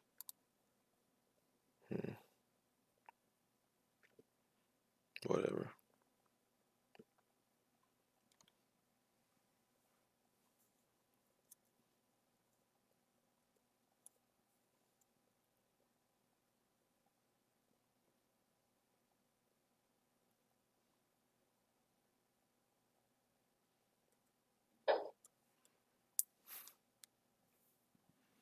Alright, that's it. That's all along right now.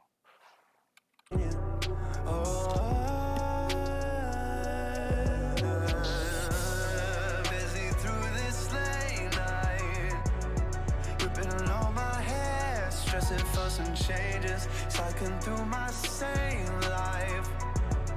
Think I'm way too far, I don't think that I'ma make it.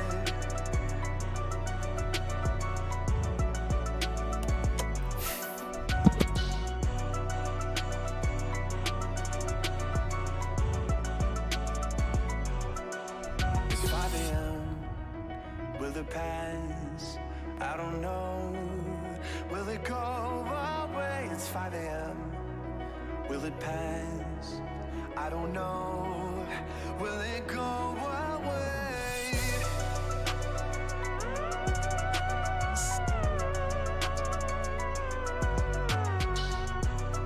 More pain, more pain.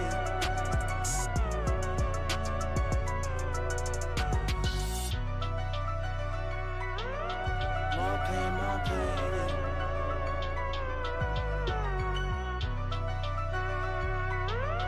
More pain, more pain.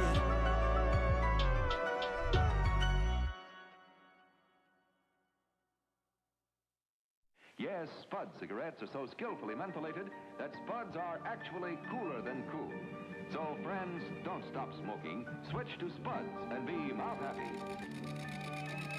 Here, try them. Put out your cigarettes so you can light up your jewel. We chase the silhouettes. It's government approved. That's still a cigarette. Do you remember the regrets? Packaged in brand new ways. I think we're young enough to die.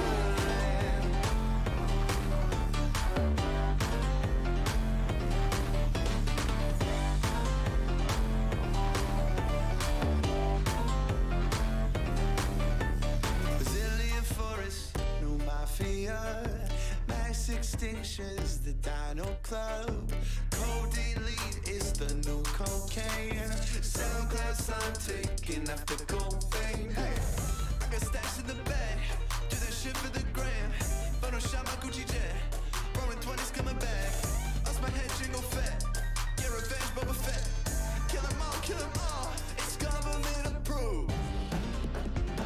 Put out your cigarettes so you can light up your jewel. We chase the silhouettes. It's government approved. That's still a cigarette. Do you remember the regrets? Packaged in brand new ways. I think we're young enough to die. Don't wanna be part of the Dino Club. I don't wanna be part of the Dino Club. I don't wanna be part of the Dino Club. I don't wanna be part of the Dino Club. I don't wanna be part of the Dino Club. I don't wanna be part of the Dino Club. I don't wanna be part of the Dino Club. I don't wanna be part of the Dino Club. I don't wanna be part of the Dino Club.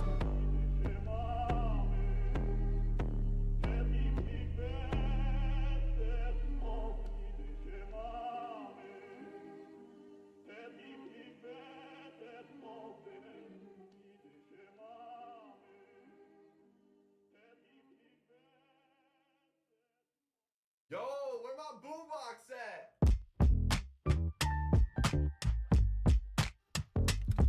Yeah, no fancy marketing, no hocus pocus. When I'm in my zone, no one can break my focus. There's a reason that I never take vacations. Cause if I did, then I would burn what I've been baking. Yeah, every artist has this conversation. The managers, the labels, and the agents never let us get experimental. Why do you think all of us artists going mental? Yuck, only like it when I bring the retro vibes. Listen to my hard drive after I've applied. Wondering why you chosen me. A shining stone evolving like a togepi. Keep it real, I'm just trying to keep it real. Brush my teeth, cause it's stuck up in my grill. All I care about is if it's musical. Yeah, hear me out, I'm not trying to sell my soul. Yeah, I'm talking. Hey, like an Xbox controller, A. I was going fast until you pulled me over, B. I'm a pilot, cash, you're a bulldozer. Why doesn't excellence hit primetime freeloaders? Left trigger, right trigger, nah, I'm tricked. 6 figures don't match the magic in these fingers. Good vibrations that push the envelope. World of possibilities, I'm looking through the telescope. Keep it real, I'm just trying to keep it real. Brush my teeth, cause it's stuck up in my grill. All I care about is if it's musical. Yeah, hear me out, I'm not trying to sell my soul.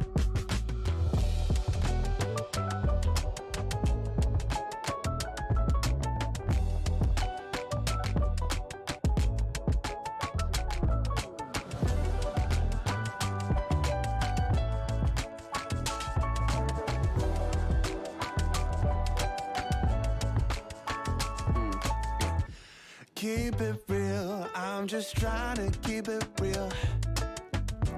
Brush my teeth, cause it's stuck up in my grill.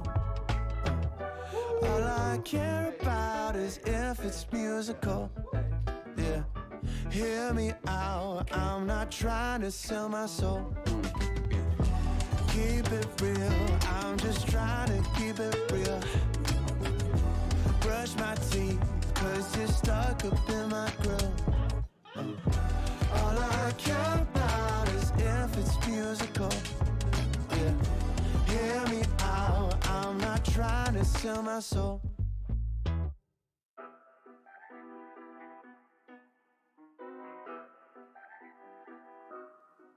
They come so close to the center, they can't see right through my eyes. Find out the sugar too sweet, and then they all end up high. Electric shock with the truth, leave them all paralyzed. Take me good Tootsie Pop, 100 layers with a prize, yeah. With a prize, yeah. With a prize, yeah. With a prize, yeah. 100 layers with a prize, yeah. Rushing to get close, but we got all night.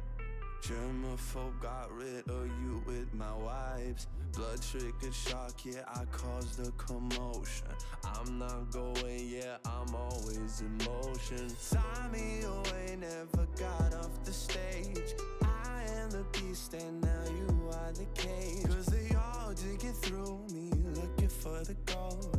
I tip my hat like a Mario. They come so close to the center, they can't see right through my eyes. Find out the sugar too sweet, and then they all end up high. Electric shock with the truth, leave them all paralyzed. Take me good Tootsie Pop, 100 layers with a prize, yeah. With a prize, yeah. 100 layers with a prize, yeah.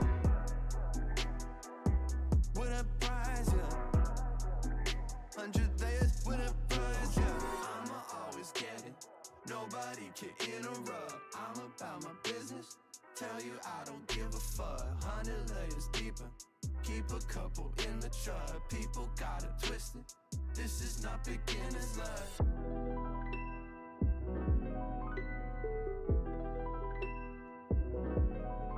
Cause they all digging through me, looking for the gold. I tip my hat like a Mario. They come so close to the center, they can't see right through my eyes. Find out the sugar too sweet, and then they all end up high. Electric shock with I have to the get up truth, because this is leave a 'em all paralyzed. Take me good Tootsie Pop, 100 layers with a prize, yeah. Prize, prize, prize. With a prize, yeah. Prize, prize, prize. 100 layers with a prize, yeah. With a prize, yeah. 100 layers with a prize, yeah.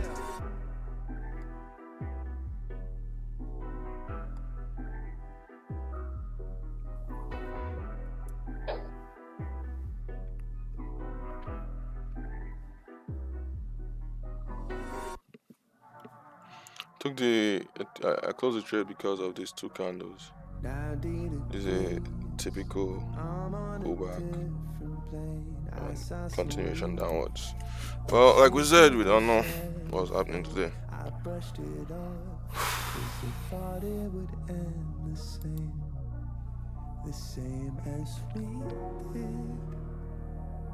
Way above, past the captain's quarters, knew it would break the ice, but let it move forward. I can't lie, this shit reminds me of when I was lied to. I was lied to. I love the both of you. Crazy. It changed my mind about you forever. I can't undo a childhood together. I can't watch you both sink and die. I have a headache now. Shit.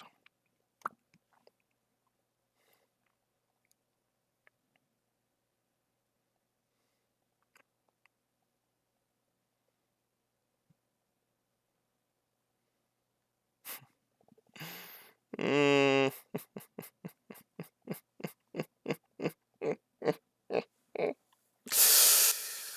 Pain. Allergy. I'll stress it.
Hmm.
Man, going back and forth to this account, man.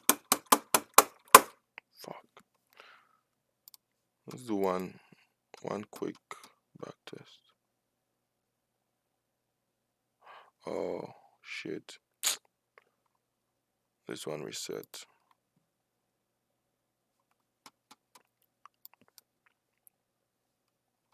Yes, we're here.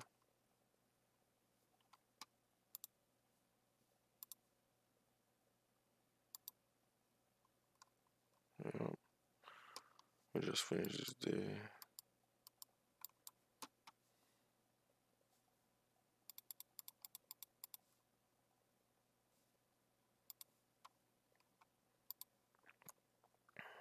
Just like today, price on a downtrend.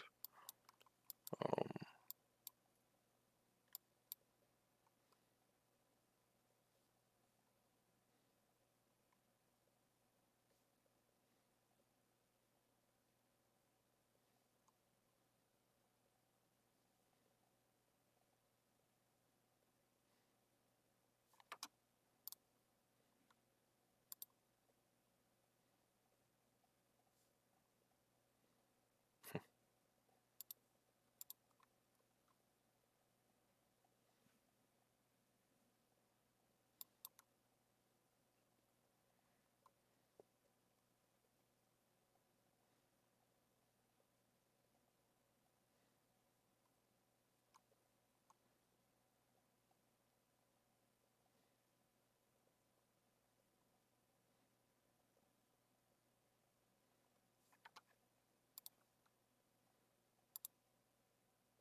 When we're done with this, thinking with this kind of volume, you probably wanna take a. When we saw the strength on this, you probably wanna take pull back, just because of the volume, nothing more. We're down here, maybe 125, maybe 215. close it there.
So there was an absolute mess, man.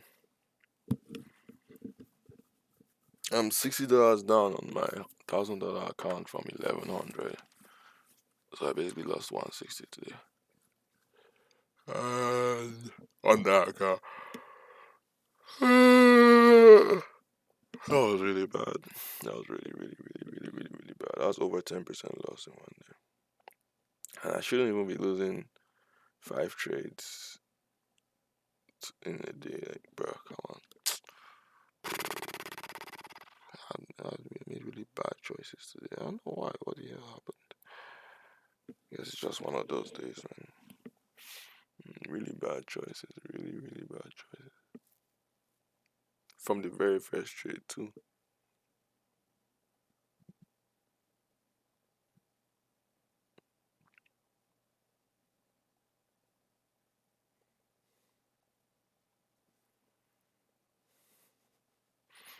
From the very first trade, too.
Shit.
Don't stop me, man.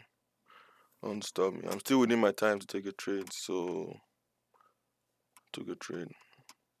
I took a trade because technically I'd have been in this trade if I had taken this trade, so might as well just take it and hold it. If it works, it works. If it does, if it comes back up here, probably get out for profit. If it comes back up there, or if it stops us out, then that's fine. Or I could just hold. If it breaks this, and then I'll put it as break even. Or given the fact that I am down on a day, I may take profit if I get to equity of say 900 or right now balance about 633 and 160 times 2 is 320, so the max we can get is 950. So I guess I could just wait for TP. There's no point in taking profit early anyways. We started at 900. Tired, man. Honestly, with this trade, I'll just let it play out. I'm kind of hungry and tired, so maybe I'll just go eat. I'll go eat. Shit, man, this thing is... I gotta do better, man. I gotta do better. And then I'll go eat and I'll pull back up to check out the trade. And I will work out later. Oh, exercise and then shower. And basically done after that. Once I exercise and shower, basically done for the most part. Maybe I can work on my book or something. Alright, well, you guys enjoy watching my money lose or win, go up or down, watching the trade play out, and shall be back. I don't know if I should play something for you guys.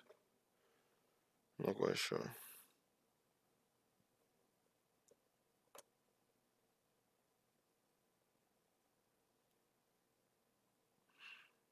Set on alerts here.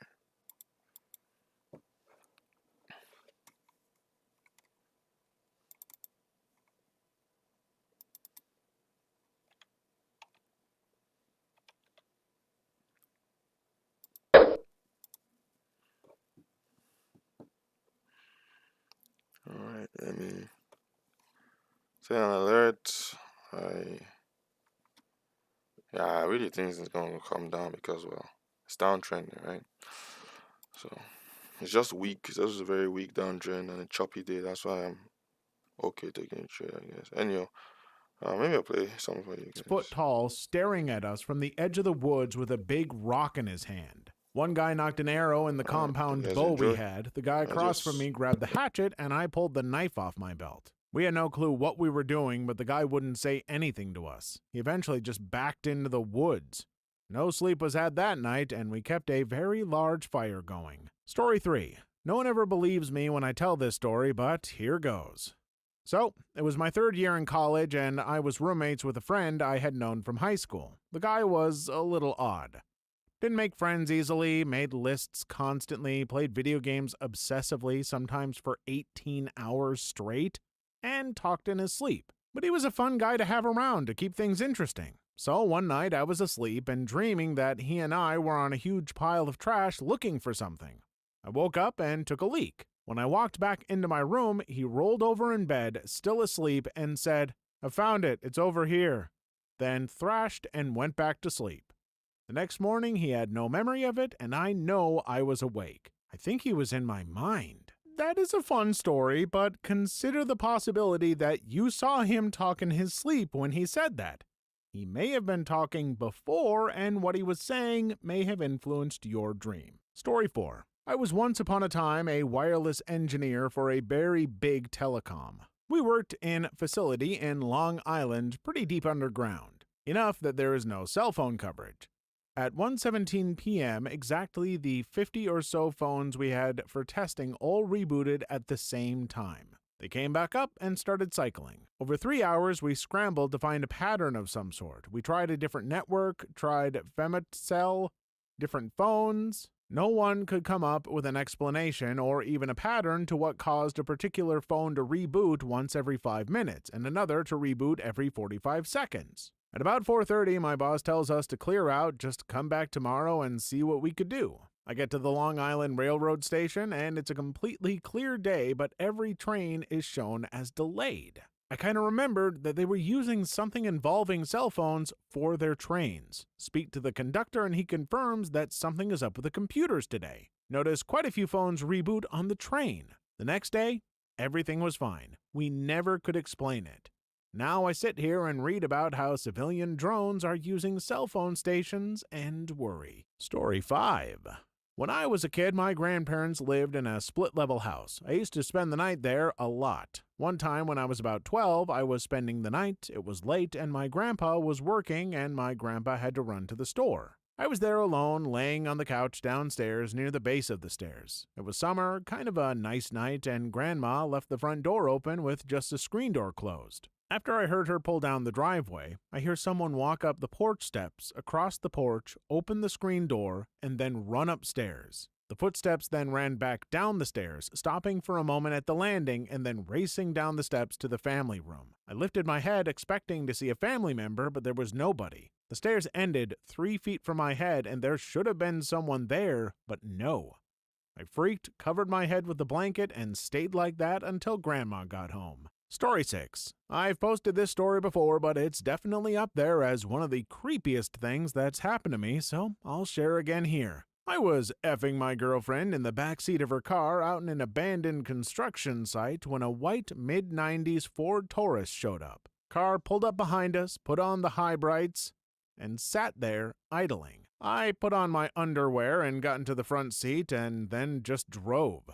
The effing car followed us for a good 15 minutes. Finally, I found a cop parked for a traffic trap and I just pulled up behind him and parked. The Taurus left and the cop never bothered to get out of the car to see what was up. Fortunately, neither my girlfriend or I got AR'd.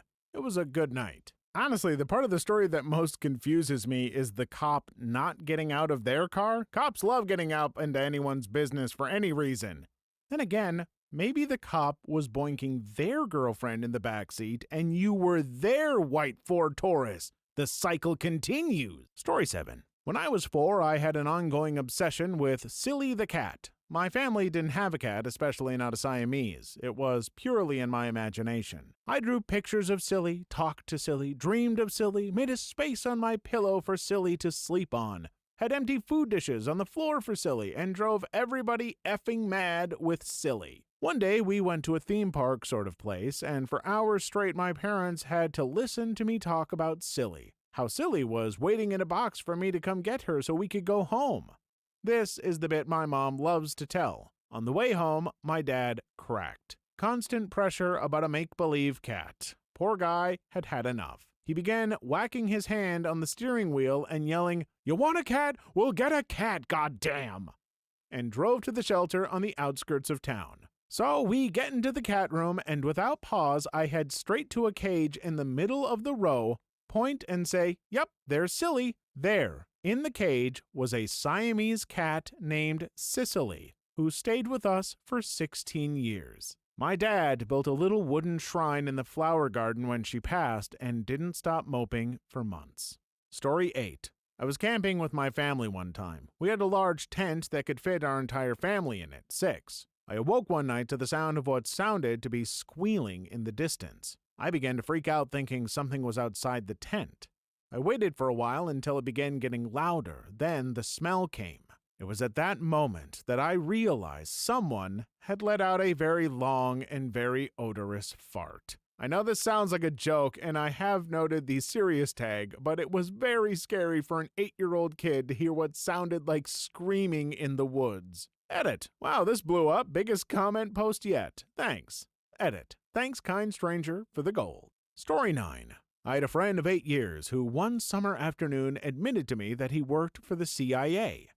Now, he was 18 at the time, and I believed him at first, although in the back of my mind I thought it sounded a bit strange. Every single time he came back to see me, he always talked about it, and every time I believed him less and less until he was absolutely delusional. Before I ended up not believing him, he told me that he killed people late at night and buried them around the deserts of Las Vegas. Every night he would go down to the CIA and have these assignments and find people to torture people. He had a collection of knives in his room that he used. Once he sent me a picture of what the CIA looked like inside, but I found the same picture on Google Images. Then things got weirder. He would sometimes spy on me and my friends right outside of our houses without saying anything until we found out the next time we saw him. He takes this liquid called B180 to make himself stronger when facing people to kill. He stays awake most of the night, not tired at all because he has a lot to think about. The last time I saw him, he told me that he has a problem, but he never told me what was wrong with him. You know, I always wondered what happens to those kids from middle school who would tell you about how they would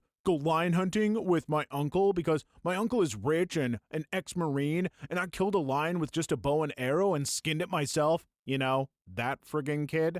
Turns out they just keep being that person, I guess. Great. Story 10.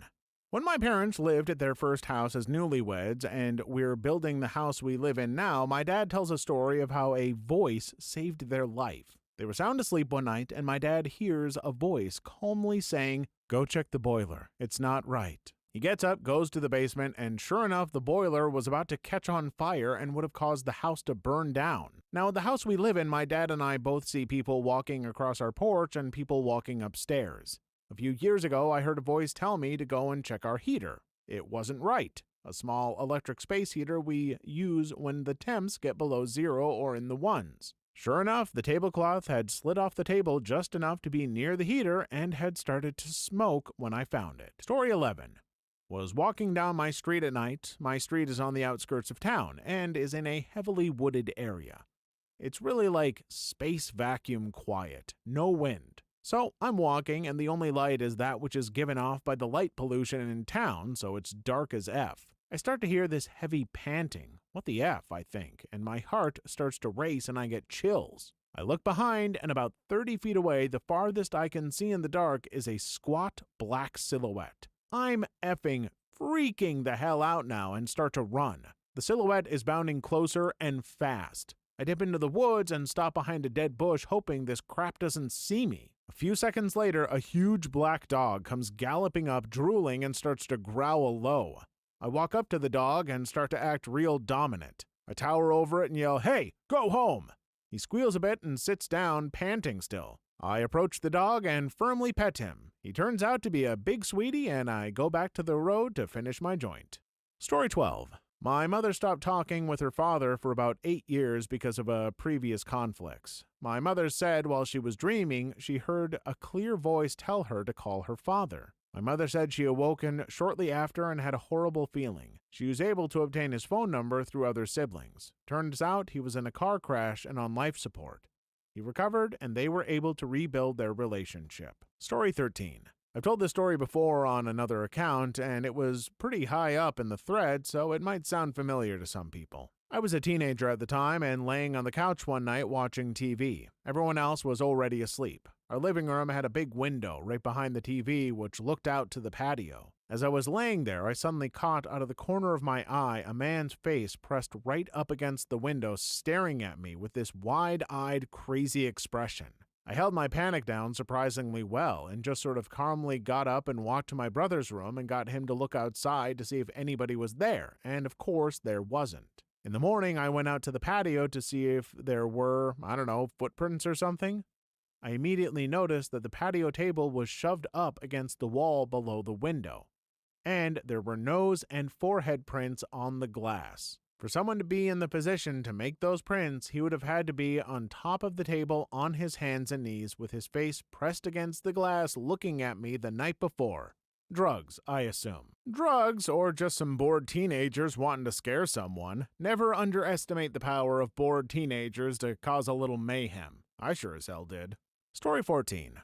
A little late to the thread, but I tell this story pretty often. When I was in Iraq, we were on patrol one night and stopped at an intersection pulling perimeter support for another unit who had requested assistance in our area. The mission went off without a hitch, and it was honestly a little boring just waiting around. Then it got quiet. I mean, really, really quiet. This was in Baghdad. The city has never really quiet, even at night. But it was as if all the sound was sucked out of the area. Suddenly, the entire block lost power and it was very dark. Within seconds of the power going out, what I can only guess was at least 50 dogs flooded the streets from an alleyway and ran around our Humvees. They didn't bark, just growled as they ran. As soon as they ran into another alley and out of sight, the power came back on and all the normal city noise returned. It was incredibly unnerving, like a horde of demons had just ran past us in the form of dogs. Story 15. When I was a kid, about 6 years old, I had a dream about walking through a house I'd never been in before. It was a fairly normal and boring dream. I simply walked from room to room and looked at stuff. Anyway, flash forward to a few months later, and our family moves halfway across the country into a new house. On the day we walk in, I immediately recognize it from my dream. It was the exact same house that I had dreamt about months earlier. I told my parents, and they essentially laughed it off, thinking I was telling a joke. To this day, it's something that I haven't forgotten about. I have no explanation and, more importantly, no proof since it was originally all just a dream, but I still swear by the story until this day. Story 16. One of my good friends noticed over the course of a few months that a lot of her bras and underwear had gone missing. Like, much more than anyone would expect to just misplace. It continued for another 6 months or so when she and her husband finally decided to change the locks on their doors. She never had a pair go missing after that. This happened to my brother's girlfriend. They eventually changed the locks too, and it stopped. They still don't know who it was, but my brother said that if he had to guess, he'd say it's that weirdo who lives on the second floor. I mean, he used to go fishing about once a week in his boat, still on the trailer, in the parking lot. Story 17. When I was in first grade, I was playing with a bunch of friends in the woods near their house. There was a hill on one side that ended in the backyards of some other houses. All of a sudden, we notice a man in a Santa Claus outfit just standing at the top of the hill staring at us. This was particularly odd because it was the middle of summer. We all stared at each other for a minute before he let out a battle cry and came running full speed down the hill at us. We booked it back to my friend's house and ran inside and locked the door. No idea what happened to Santa. He knows when you've been sleeping. He knows when you're awake. He knows when you've been bad or good, but you were bad. Big mistake. Story 18. The doorbell rang late at night around 1 while I was watching TV. I went upstairs and looked out the window on the side of the door. Nobody was there. It rang again. I was freaked out and waited a bit, then stretched up and looked through a window at the top of the door, and there was someone pressed up against the door huddled in the corner. I freaked and stood still for a minute. I looked up again and saw a hooded person running away from the house down the street. Doesn't sound like a ding-dong ditched to me. Sounds like a strong-arm home invasion. Soon as the door starts to open, you'd had been rushed. Story 19. I feel like I'm always late to the party and mine doesn't stack up to the rest of these here, but I want to share anyways. I was at work late one night, closing shifts, and the store was fairly empty. I'm at the fitting room, which is in the back of the store, when a guy comes in and asks for a favor. Him. I need you to come out to my car and find out my girlfriend's size so I can buy something for her. Me, not really thinking he actually asked me to leave the building. I can help you find something. Do you know her size? Him. No, but she's in the car if you can come out and find out. Me. Okay, so I'm not actually allowed to leave the building, but if you can go out and find out her size, I'd be happy to help you find something. Him. You can't come out to my car? Me. No. He eventually settled on a dress and paid quickly and left, but the whole experience left me in a full-blown panic attack.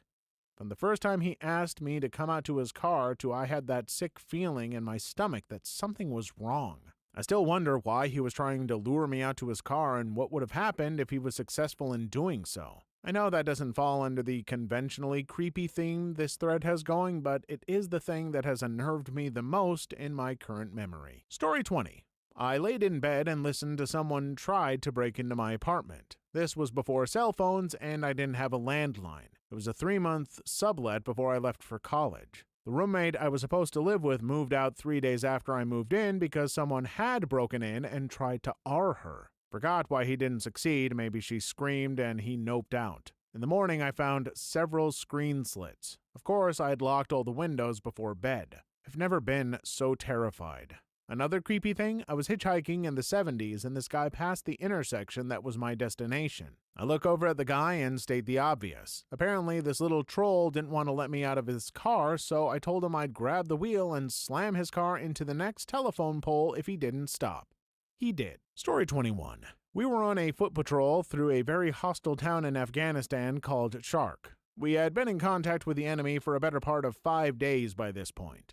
Anyway, as we were walking through the market, it was completely empty, which was very weird. All of the ANA, Afghan National Army guys, were looking very, very worried. I was looking around, and there were meat hangers with chunks of meat swinging in the breeze and flies buzzing around them. You could hear the chains rattle, and it was all very eerie. As we're walking, the nighttime call to prayer begins.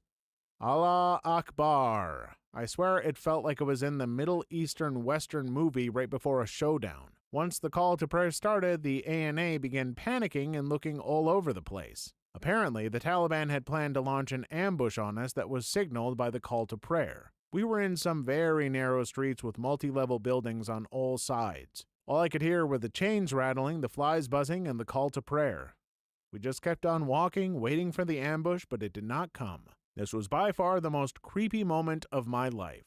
Edit. Thanks for the gold. Creepy indeed. That sounds like a tense moment right out of a movie or video game. Glad the moment was just creepy and not catastrophic as it could have been. Story 22. When I was like 12, I would spend my summer evenings outside cycling with my friends. My apartment building used to be really creepy, built in the Soviet times as well. And one evening, I was headed home later than usual. It was almost night. Rushed home so my mom wouldn't kill me. When the elevator opens up and two, about 40 to 50-year-old men are revealed inside. One of them was holding a massive dirty bag which had a few bloody stains. The guy himself was huge, had a deformed face with scars and head with almost a Frankenstein shape and eyes as cold as I've ever seen. His companion was almost half of his height, dressed in baggy, dirty clothes, looked much less intimidating. All three of us froze. I couldn't take my eyes off of the big guy. After a good 10 seconds of staring, he leaves the elevator, extends his hand, which was the size of my tiny head, and starts walking towards me. I was scared crapless, heart pounding, didn't have a clue how to react to this. When the shorter guy just says, "Don't bother, we have enough."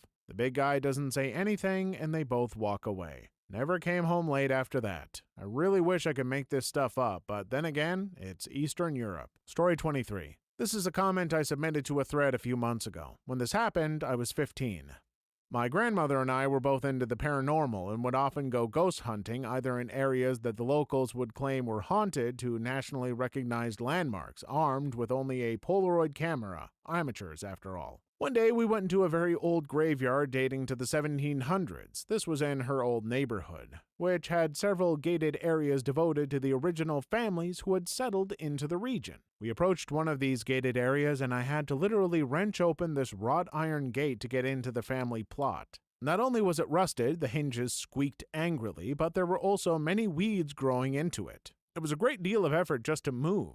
We toured around the family plot as I snapped a few pictures on the Polaroid camera for about a half an hour when we noticed storm clouds were moving in. Grandma said it was time to pack it in before it hit. I agreed. As we finished up and turned to that wrought iron gate again, we noticed that it was no longer open, but it closed to its original position. We stood for a moment registering this, and before we could comment on it, the gate, which was a bead open in the first place, soundlessly opened up, allowing passage. We wordlessly walked to the car and started driving home. Once we were free and clear of the graveyard, we started talking about what had just happened. We couldn't decide if the gate opening was a friendly "have a nice day" or "get the F out." I'm a skeptic and don't typically watch many of those ghost hunting shows, aside from Ghost Files. Watcher, call me. But I have to say, I would do anything to watch a ghost hunting show that was a teenager and their grandma. Please like and subscribe if you made it this far. I hope you'll enjoy the rest of the video and have a wonderful day. Story 24. Another creepy moment. Flashback to me, about 3 years old, riding in the car with my mom. I point out a 67 Corvette Stingray and start talking about how I used to have a car like that. My mom decides to play along and ask me questions about the car. Conversation continues for a bit and finally ends in an awkward silence with this statement. Before I was here, before I was your son, I had a car like that and I drove it off a bridge. Fast forward 13 to 14 years, I have no recollection of the previous series of events, but I'm at the age of learning to drive and thinking about my first car. I mentioned in passing how my dream car would be a 67 Corvette Stingray. My mother's response was a very emphatic, absolutely not, no way in hell, I forbid you from ever owning that car. And she proceeded to tell me about the conversation she had with me years ago. Story 25. This happened about 13 years ago. It was October or November, and there were no leaves left on the trees around our neighborhood. I was in elementary school, and my brother, 6 years elder, had just got a new camera to take with him on a trip to Europe with People to People. That night, he and I walked down the block to a convenience store to grab a drink. On the way back, we noticed one of the neighbor's trees looked like it had a ton of leaves and was rustling despite it being a windless evening. Once we returned home, we grabbed that new camera to use the flash to see the tree better because we couldn't find any bright lights and walked back to that tree. We stood across the street from it and listened to the rustling for a moment before my brother raised the viewfinder to his eye and snapped a picture with the flash. At the instant the flash went off, all I saw was what seemed like 1,000 glowing red eyes staring right at us, then a horrid amount of squeaking and flapping of wings. We ran back to the house as fast as we could while whatever was in the tree swooped at us. We ended up sporting a few scrapes. A few minutes later, we ventured back out to find the ground where we had stood was covered in bird droppings and a few feathers. Evidence that tree was full of a murder of crows. I gotta ask my brother about that picture tomorrow. Story 26. My fiancé and I were leaving our friend's house at close to midnight. This was in a nice neighborhood, but I got a sudden feeling that something was majorly wrong. Just as we were putting our stuff into my car, I hear a car engine start up the street a ways. I tell my fiancé to hurry up and get in, trusting my instincts. At that moment, a pickup truck peels out and speeds towards us, cutting off my car from the front. This was in a cul-de-sac. We could see the face of someone deranged. I wasted no time slamming my car into reverse and backing toward the exit, then flipping around and trying to drive off. He raced and partially blocked the exit, but I managed to get through. We raced through the several residential streets as he tried to shove us off the road and corner us. We finally got away after getting to a main road and going 115 miles per hour towards the police station while my fiancé was frantically trying to get the police to us. We found out later that the guy was a local meth head with a sizable rap sheet whose girlfriend lived next door. Apparently my fiancé looked a little like her and he thought I was picking up his girlfriend. This experience caused us to get our concealed carry permits. 10 out of 10 thrill ride though, would do again.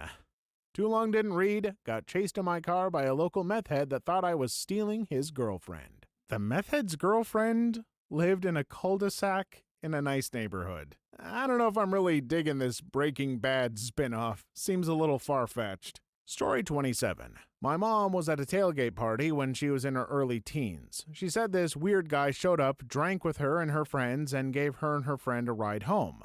They both realized that he wasn't driving them to where they had both asked to be driven to. He was asking them a lot of inappropriate questions, and my mom got sketched out. He made some kind of comment about my mom being too tall for him to take. She had no idea what that meant, but she had a signal with her friend when something weird was happening, and my mom gave it. Both my mom and her friend requested to be let the F out of his car. He wouldn't let them out, but he did slow down, so both of them jumped out of the car and ran. Years and years later, she was watching the news and recognized the guy who gave her a ride as Clifford Olson, a effing serial killer. Her friend called her and said, "That's the effing weird guy who tried to drive us home that one night." Story 28. Junior year at college, my friend was staying over before he went abroad. After going out, he fell asleep on the couch and I went up to my room. At around 3:30 a.m., I wake up with a really weird feeling, and when I turn over, my friend is standing there, just staring. I ask him what he was doing, and he kind of snaps out of a trance and says, "I'm getting in bed with you." I tell him, "No, you are not," and he says, "No, don't worry, I'm just getting in bed." So I sit up, put my hands on his shoulder, and say, "No, I'm sorry, but you can't sleep in my bed." He got really serious and looked me straight in the eye and says, "No, you're effing not." Then went back to the couch. I tried to go back to sleep, but I was terrified, and after about 15 minutes, I locked my door because I was scared. The next day, I bring it up, and he has no recollection of it, but he says, "Now my texts make sense." He texted our mutual friend saying how peed off he was and how he wanted to kill me. But I'm still alive and we're still friends. Story 29. One night I was out with some friends running around neighborhoods doing stupid crap like moving yard gnomes and whatever. Well, for some reason, me and a friend ran away from another friend to ditch him in the middle of the street. It was a joke, and we were just laughing about it and running, not saying anything else at all. We ran into someone's backyard, and I stopped right next to a bush, and I'm just losing it, laughing hysterically. I look down at the bush I'm next to, and it was actually some dude crouched down in someone's backyard, staring up at me. He lost his crap and ran for his life, and I didn't realize what had happened until my brain processed why the F a bush ran away from me. So kinda creepy on my part that I found some guy scoping out a home, also hilarious to think I was a demon child bringing judgment day upon the wicked. That man must have found Jesus after that. It's kinda wild to think that you may have scared off a home invader, or worse. You could actually be some kind of accidental hero. Way to go! Story 30. I was younger when this happened, around 6th grade or so. I lived with my aunt in Mount Shasta, California. I would ride my bike down the street until it ended by some railroad tracks that was surrounded, and on the other side of the tracks was where the local pizza joint / kid hangout place. I've traveled that path plenty of time and never had problems, but one day I felt off about going that way, but decided to go since I had friends waiting. As I get to the tracks and step off my bike, a middle-aged guy steps out from behind a tree and starts walking toward me. I wanted to run, but I was too scared and just stood there frozen. He walked up and started asking where I was headed, and I managed to tell him I was going to see my friends. He looks over his shoulder in the direction of where I was headed and just looks back at me and asks, "Don't be afraid of me, boy." I thought I was done for. But just as he put a shoulder on me, someone yelled from behind me to get away from me. I look back to see a guy stepping out of his car at the end of the road and walking towards us. The older guy just turned and started running along the tracks toward more trees. The guy in the car made sure I was all right and walked me back to the road and told me to never go there again. Story 31. When I was 5 years old, a knock came to the door. Since I lived in the country, I really didn't think much fear about strangers. I opened the door, and a tall man in glasses and beard entered my home and said to me, "Hey, little guy, wanna come help me find my dog?" He proceeded to grab my hand. While all this was going on, my mom was downstairs doing laundry. She heard a voice and came up the stairs screaming and yelling for me. I turned around to look at her with Winchester shotgun in hand, and when I turned around, the man was gone, door was shut, and no one was running away from the home. I was almost kidnapped. Crap. Story 32. I gained a few hours one day. I lived in the country, so my garbage needs to be taken to a dump. They open at 1:30 on Wednesdays. That's my day off, so I figured I'd take the trash. I waited to leave until around 1:45. I got there, dumped the garbage, had my usual talk with the guy working, and left. I started driving away, and my clock said 11-something. I pulled over to freak out a bit. Maybe I read the clock wrong. Maybe I thought it was 1, but it was 10. So I turn around, I was on the same road, and I go to the dump. It's closed. I know I was in there and dumped the garbage.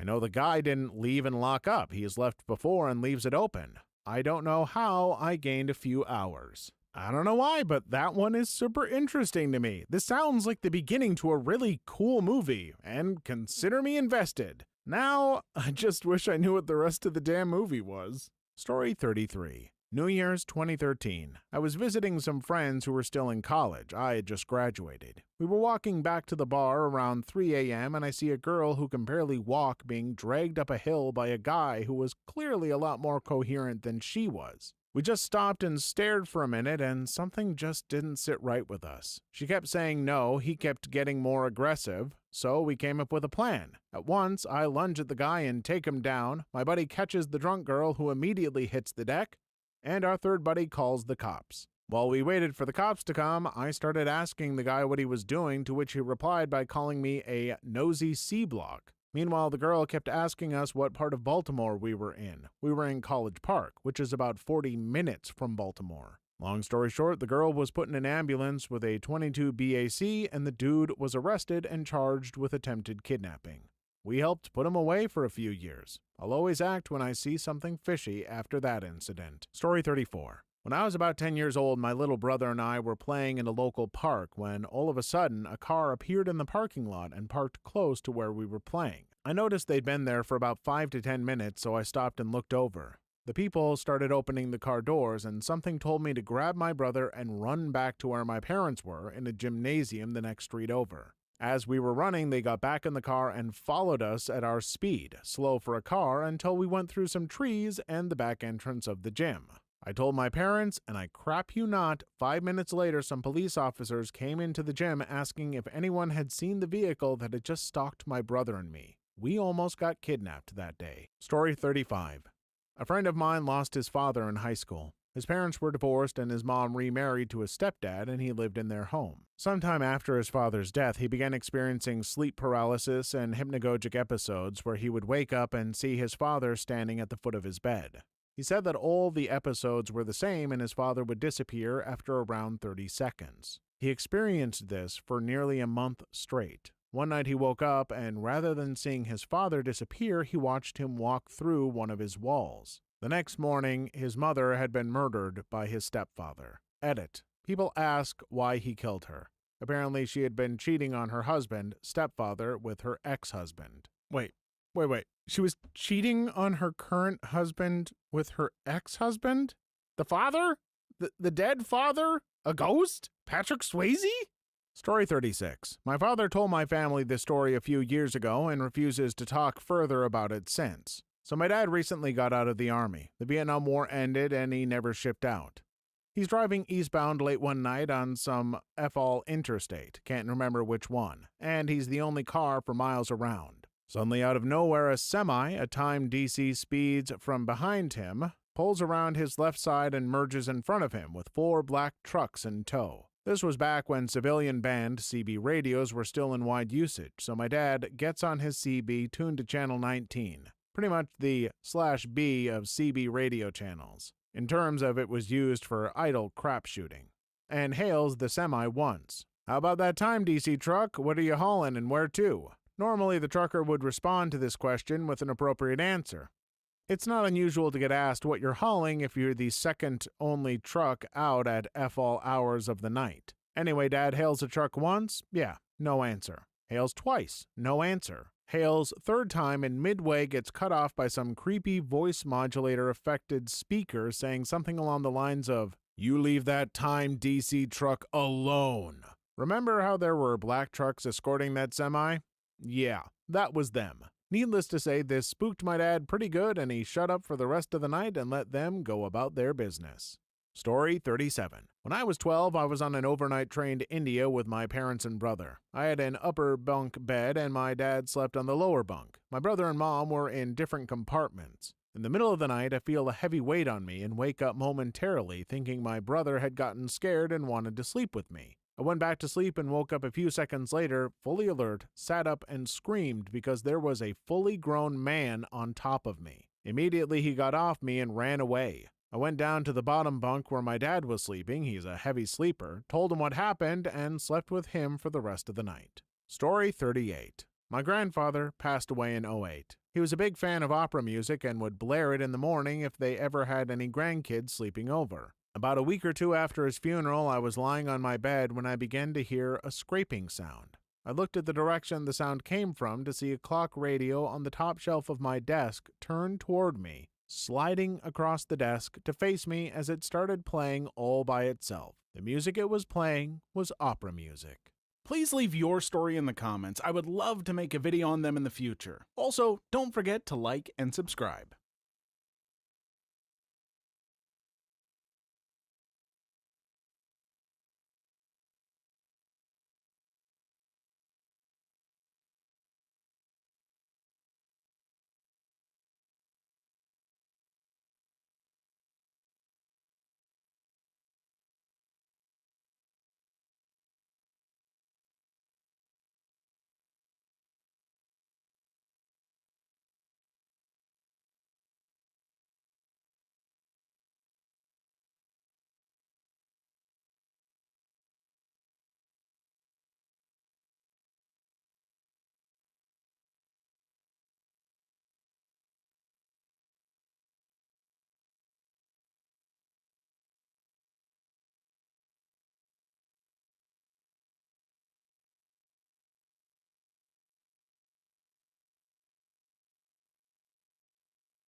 All right, we just finished eating and played chess while we're eating.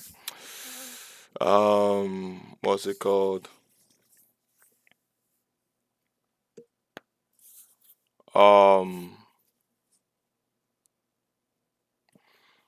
I was winning, demolishing this guy, and all of a sudden, it starts counting down for me on auto resign or something like that, as though I don't have good connection. But and that's the second time this happening, and the first time it happened too, I was also winning. Maybe people have found a hack for chess.com app, and when they start losing, maybe they just make the other person force the other person to resign. Well, that was very shitty. It was a very shitty feeling, combined with the fact that I knew that I was losing this trade. Well, today has been shitty, but it's all good. It's all good. It's been shitty, that's for sure. Let's take another back tests. Another day on the back tests. 5, 6, 5 minutes. 1, 2, 3, 4, 5, 6. Alright, so we wanna put zones on the consolidation points or supply demand basis. So right there, we wanna put lines on the lows I would use right there. Lows and highs, we want to put a line there. We want to put this is a nice base actually. This right here, it's not too bad. It's not the best though. So we'll just put a line right there. Let's put it here. Let's say the line is here. And we have this high to risk, and then we have the other. We'll just risk this high. And alright, first candle. This is a good trade though. Oh, to take this trade, you'd have to be risking under this black candle right there. Alright, first candle destroyed. So it's pulled into, oh yeah, there's this high here.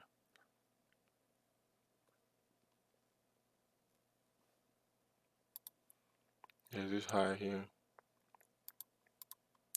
Let's see how it behaves. Obviously there's this supply here, but we're not using that. I'll give you one more candle.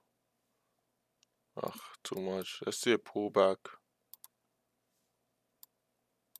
Well, there is no pullback. So your best bet was to have taken this trade here on the green candle, risking the low, obvious low right there. About 130, looking for 200 plus. So and that's what happens. Or if you waited, you wait. That's a good candle right there. But I don't like the prior candles, so wait. Yes, sir. Now this is the trade. This right here, taking that, risking down there. Just the lows, 60, looking for 120.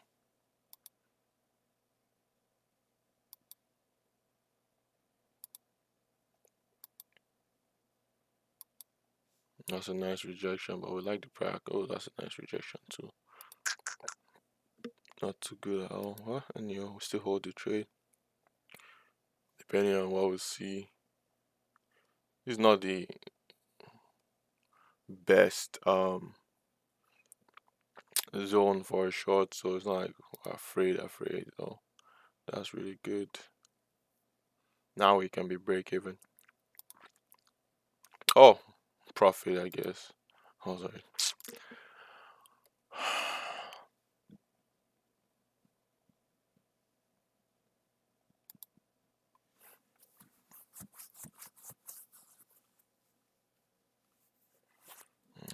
that's it.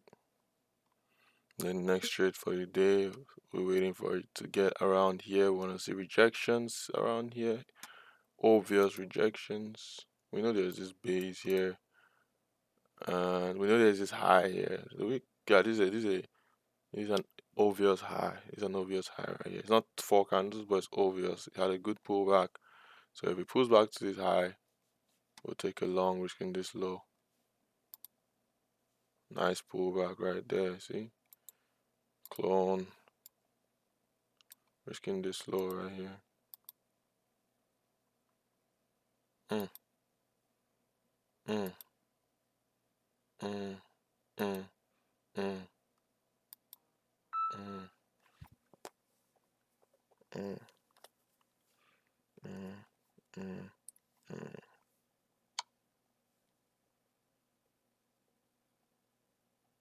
Oh shit! We're able to continue the chess game. I thought it. Um. Okay, that's really cool. I guess things are going okay, kind of.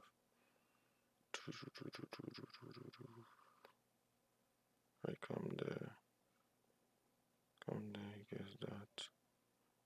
I go up. Okay.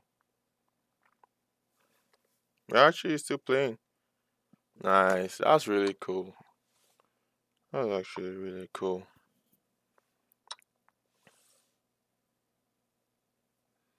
Oh, that was his plan. Oh shit. It was so long I didn't even have time to factor in that plan. Oh well.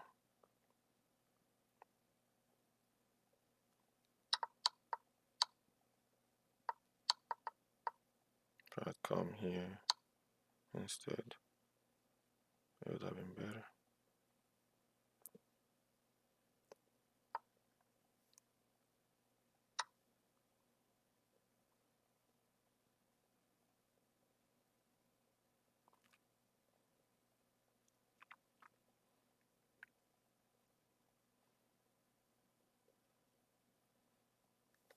Alright, so back to this test here.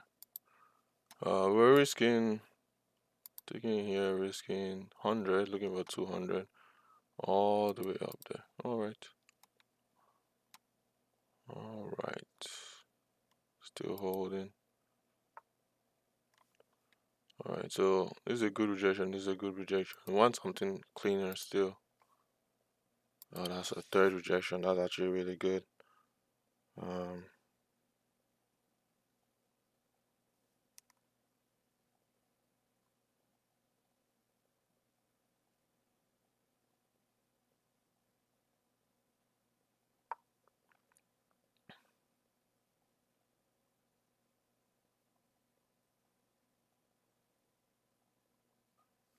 that's actually really good right there.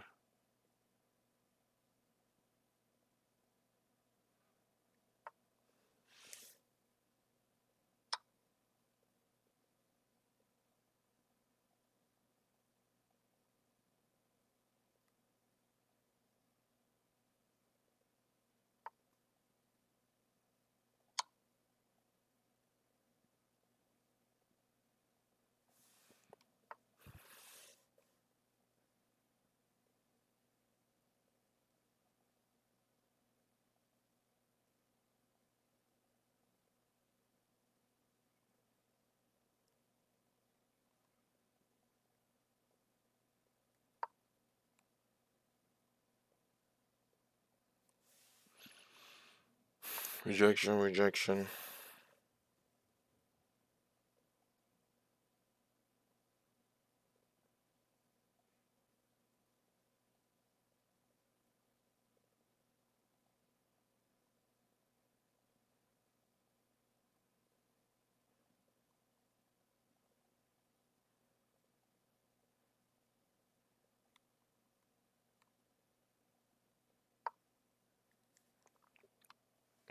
Rejection, rejection.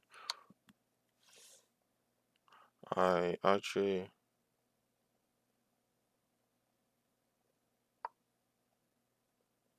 I actually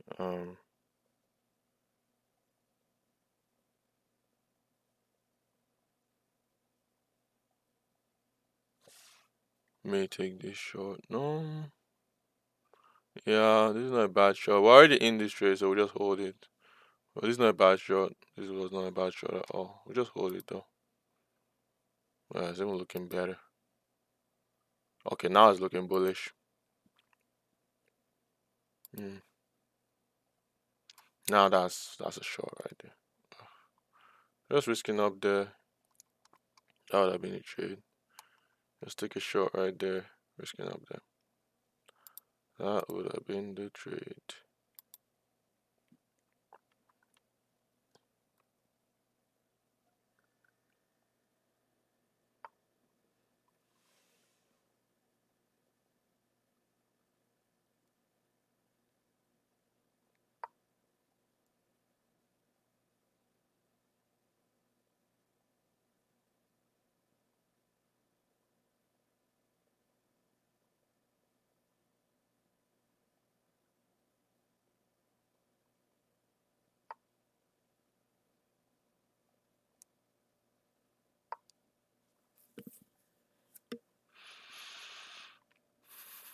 Oh, what break even? We took that trade anyway, so we'll just keep holding.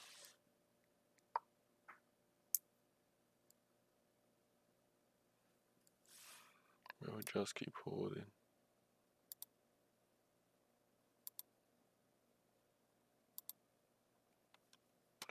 Break even right there.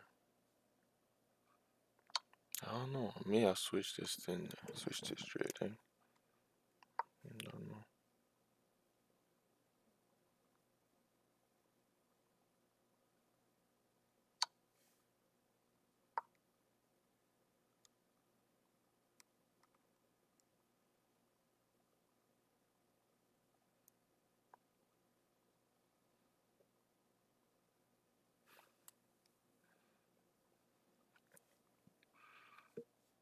Because that was such a beautiful shot right there. We had this base that formed, right? This whole base here. Taking this short. Risking up here. I mean, I guess if it's in the base, might as well risk the high of the base. So right there. So it'll be something like this. So after the third candle, something like this. Risking 100, looking for 200 still. Oof, all the way back down. Let's see if we get it.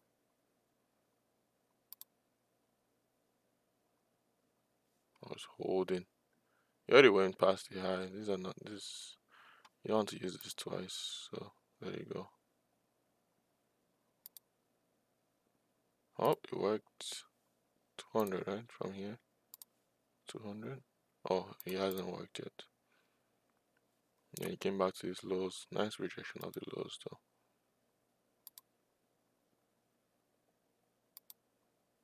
Nice pullback. Oof. Thought that was gonna be heavy, but it's okay.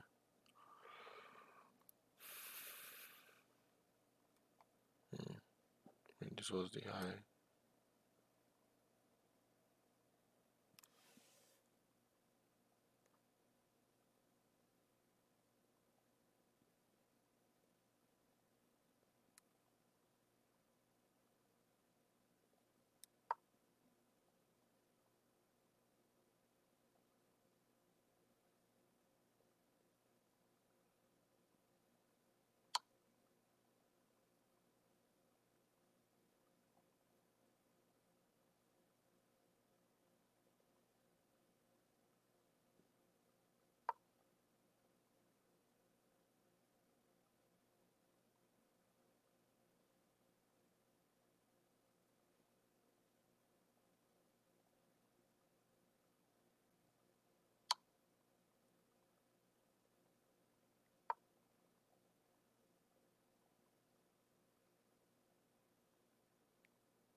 So if it was here, let's go down there.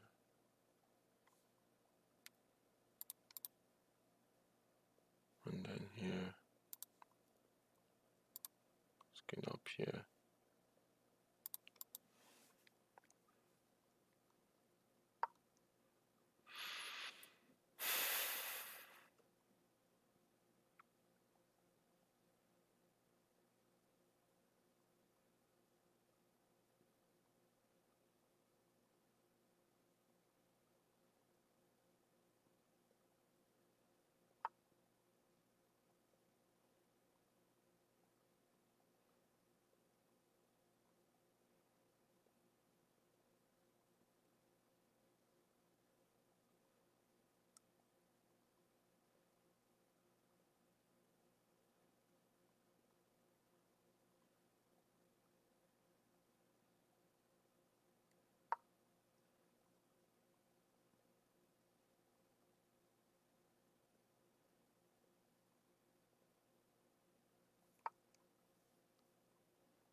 Oh, I just won my chess game. Alright, so yeah. I think this is a high with this low. Yeah, I think this is what this is. I mean, it's two candles, but still looks good. It looks like a high, so that's what makes it high.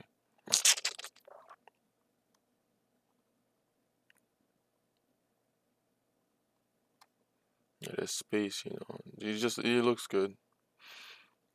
That's why this was a fair trade right there. Maybe I'd have turned it around on this trade.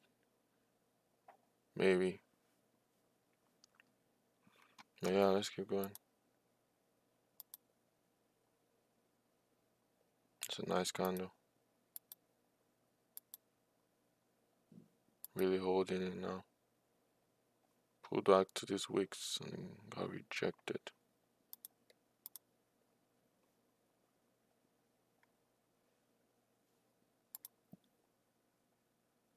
Oh, we lost our trade already.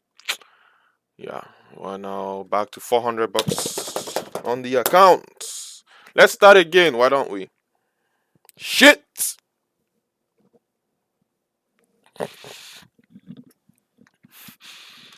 I need to go exercise. But anyway, yeah, I'm just gonna finish this. Probably done now, actually, and then I'll be done.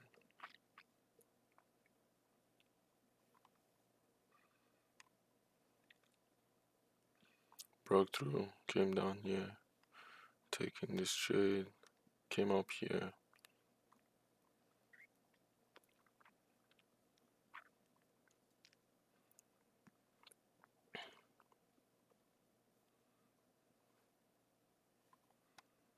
This is not the high. These wicks though. Rejected nicely. Like, you gotta respect this Gotta respect this momentum. Could have taken this there. Skin down there, 75. Give up 150.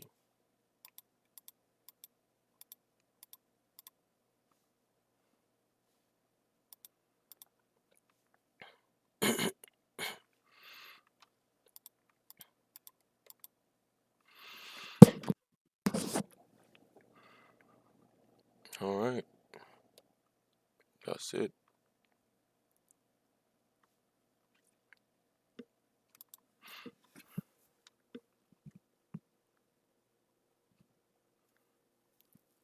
To relate that to today, there was no real. So this was the base, this was the base there, this was the highs. So we had the high here.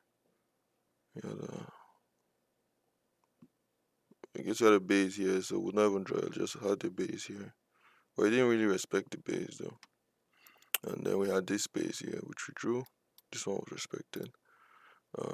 We had this low here, we should have drawn. This low aligns with this high. Or you could have just said, so it's gone up here. Right, it was here. So we had most recent high, basically this one here. And honestly, I probably have reduced it high to this point here. And then we had this low, which already has its own, and we had these wicks here, so I just put the candle there.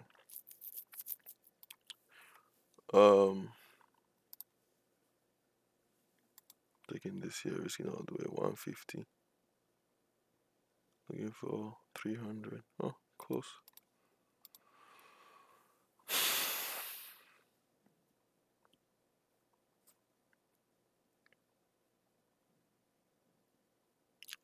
So when it's pulled down here,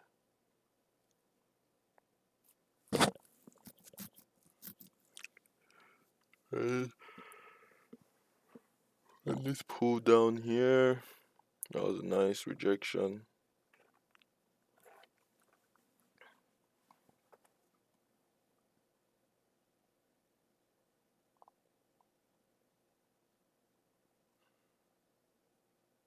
And then this red line, rejection plus the momentum downwards. That was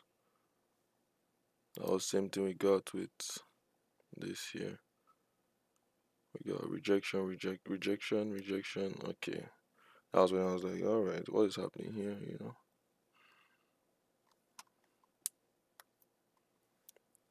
It's not even breaking through the line. So it was a good risk there.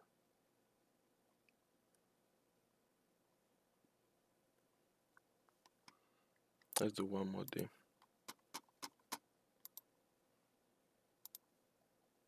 4, 5, 6, 5 minutes. 2, 3, 4, 5,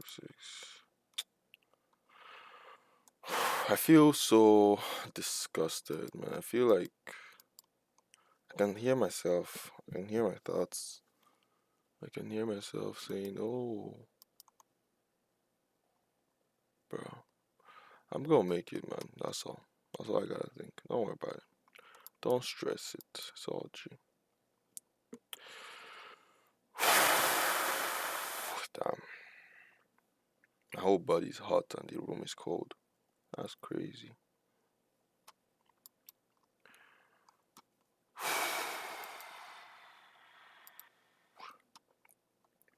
All right, so we gotta let's go from top down because it's downtrending, right? So from top down, we got this high here, we got this base here. This whole thing's a base right there. It's pretty big though. I don't like big bases, but whatever, we'll just draw it there. Or we'll just do what we did, we'll just draw a line right there. Draw a line right here. Or we'll draw a line right here. So if he doesn't go past the line, we'll raise this high. Actually, this high. All this high, and then if he goes past, we're gonna raise this high. Like if he doesn't, so this one went past the line. Right? I'm saying doesn't close above the line, kind of thing. We'll risk this high or this high, and then if it does, we'll definitely risk all the way up there. So that's that. They already have this green line. Coming down, we have this high here. Technically this is a consolidation, so it's a base. That's a base right there. That's a base. This is just a high right there. This is a low. Bunch of wicks though, so put it down here, put it there, and then we had this high. Okay, we'll just put this here, and then we'll put this here. Oh yeah, yesterday the longs 2%, 2%, 2%. Well, no, maybe. Yeah, for sure. Here for sure. Here. Taking some out. Risking, adding to 2 there. Two shorts here, 2 longs here, 2 longs here, 1 long here, maybe, or 2 longs here, 1 long here, 2 shorts there, and then pulls back. Doesn't get to this high yet, quite yet, so it pulls back all the way down to these lows. Probably close this short here, close 1 short here, holding the other short. This happens, getting again long there. Only 2% probably risk just this low, and then if you pull back, would risk the other low. And then this high, risking this low, and then it hasn't broken yet. It's not a bad one. Risking this low, it's not a bad one. This one risking here, this one can risk here, and then it hasn't broken yet. Oh, by this time I already done trade. This will be our last trade. This will be our last trade here then, right here, risking this low. 2%, and maybe we would have even closed the short around there. All right, so for today, already at 725, line there. I don't think it's gonna be respected, but let's see. That's a good rejection. At very least, one is come to this place here first.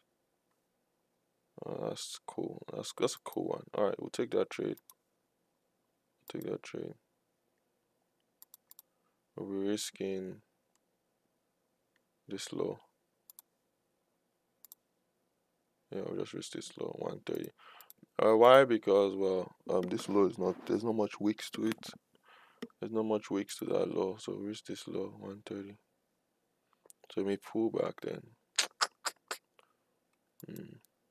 No, we'll just risk here, 80. There you go. So in case we lose, you know. Okay, now we get the, so we lost that one.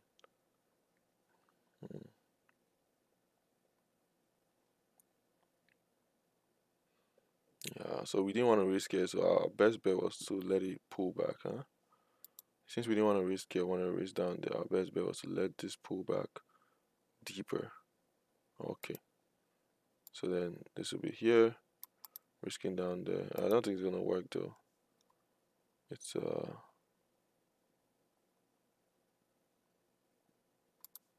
looks pretty bearish, aligning with the downtrend. So this would be a loss if we took that trade long, which we would have taken a trade, so it'd be a loss. And then I was just thinking if we even had a trade up here. There was no trade up here. There was this line here, rejected. If we are taking this, we'd have to be risking all the way up there. So this risking up there, 140, looking for 280.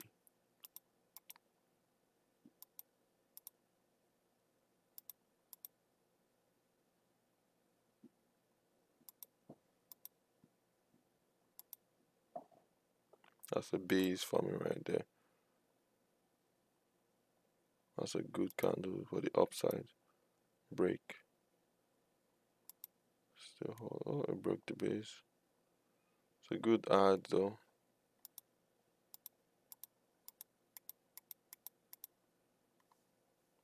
So 280. Would we have gotten 280?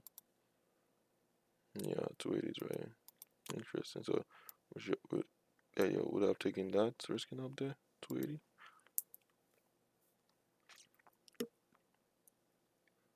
because there would have been this line. It should have been this line here. This line. I mean, this line was already there now. This line should have been something like this. And if you took this line, then the only risk is up there.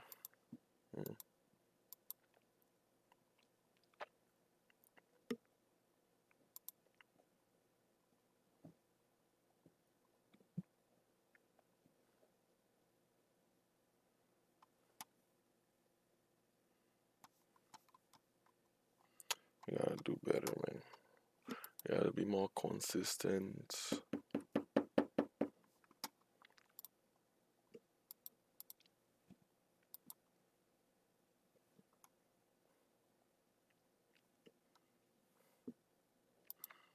The next trade is this is a base right now. So if we get a push into the base, rejection, yeah, that's a good trade. That's a good trade, risking the high of the base to the short side, giving that we're downtrend and risking up here. Moment with our main account. I was gonna say momentum. Main account.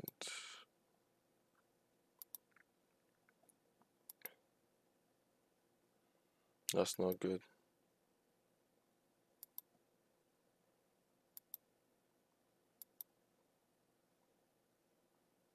That's not very good.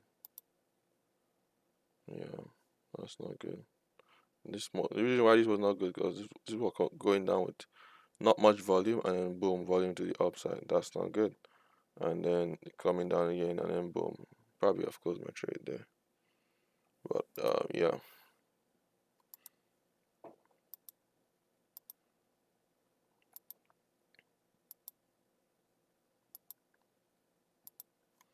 So now I would like a pullback to this point here.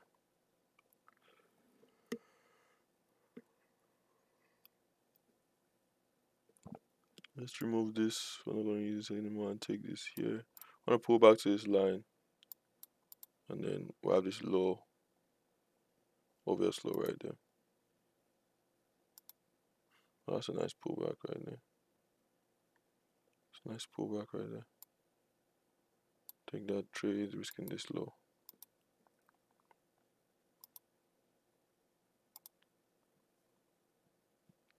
It all went to shit.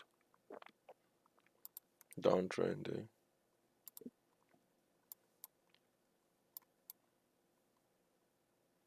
$7.30 here. Downtrend. 7.30 was this kind of. Oh, so when it broke up, then we. Oh, okay. Okay. Because today also was a downtrend. 7.30 was here and then it broke down. So it became a downtrend. Okay.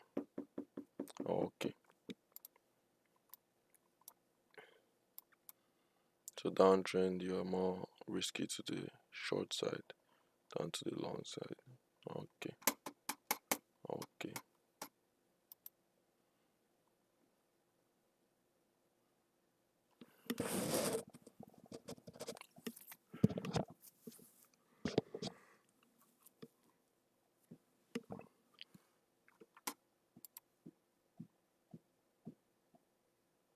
Price on a downtrend, you want to see momentum at those points where you want to see good momentum. Okay.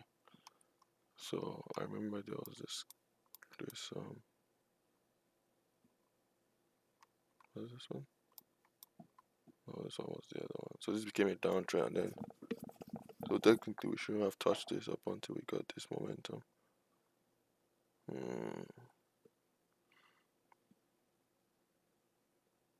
And see momentum, good momentum upwards. So that's good momentum. But there'll be no opportunity to take this trade. And that's fine, right? Okay. It never became an uptrend, so okay. There's one I'm looking for.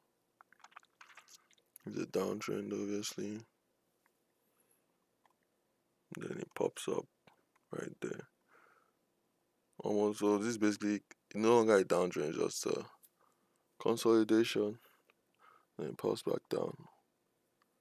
So then you need to take this skin all the way down there.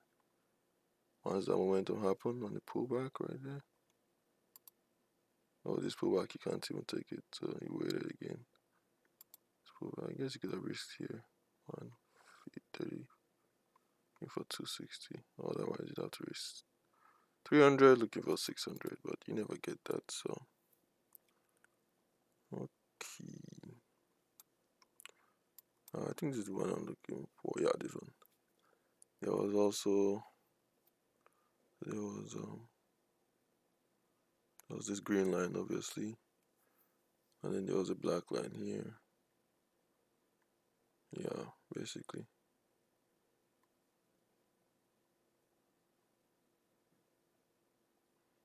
And there was this base here.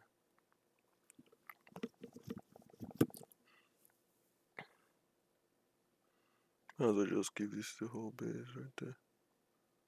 And there was this black line there. So once this occurred and then this volume came in.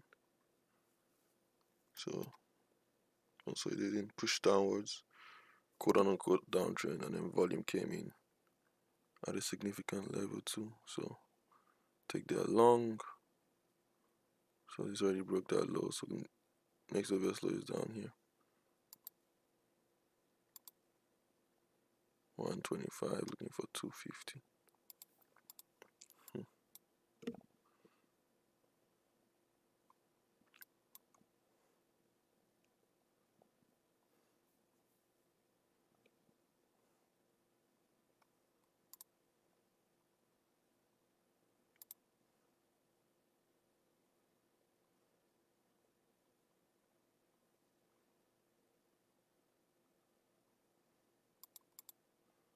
Then became an uptrend. 1, 2, 3, 4. It became a base. Obvious low is down here. Pulled back. Could have taken this trade here. Risking down there. So like this. 90. Looking for 180.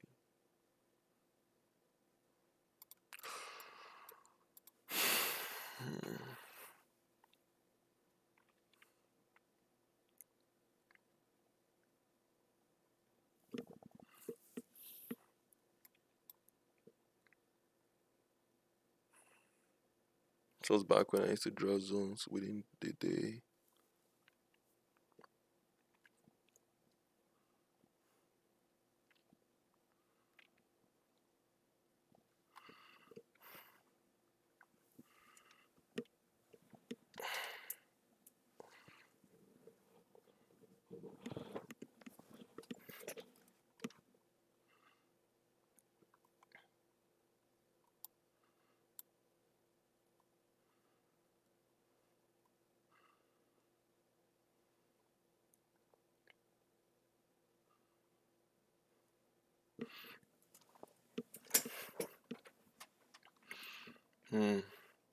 So we may not have even taken because we're looking for that pullback on this, right?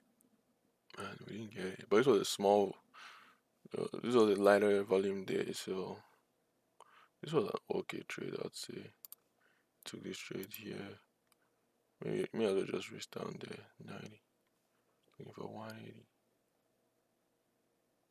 180, done.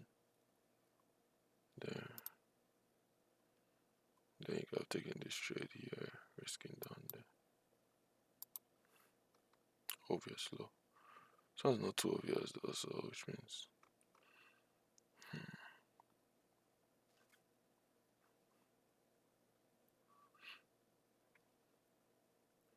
wanted that pullback, eh? You wanted that pullback.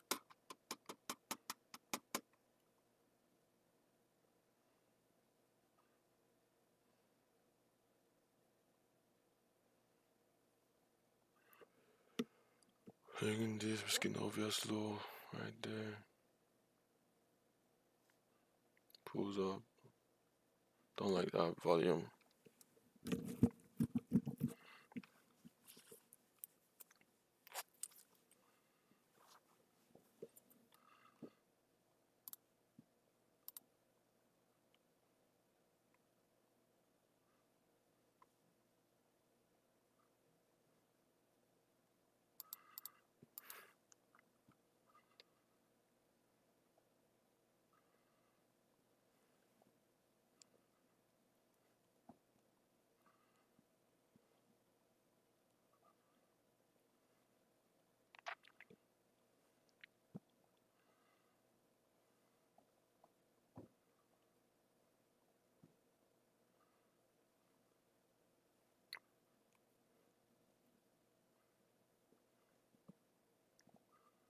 Oh, this is 7:30. That's not too bad.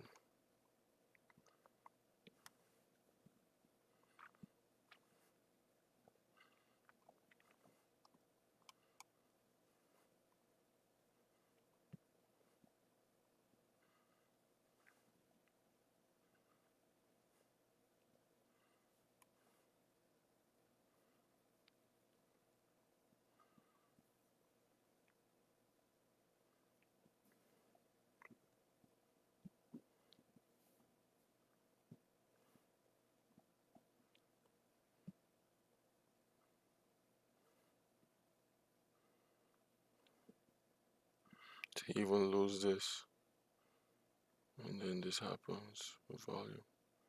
Taking this, risking down there.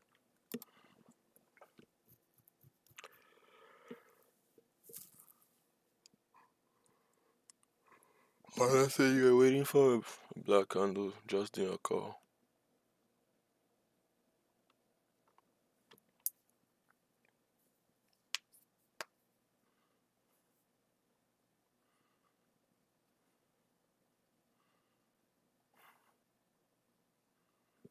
Mm.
Volume.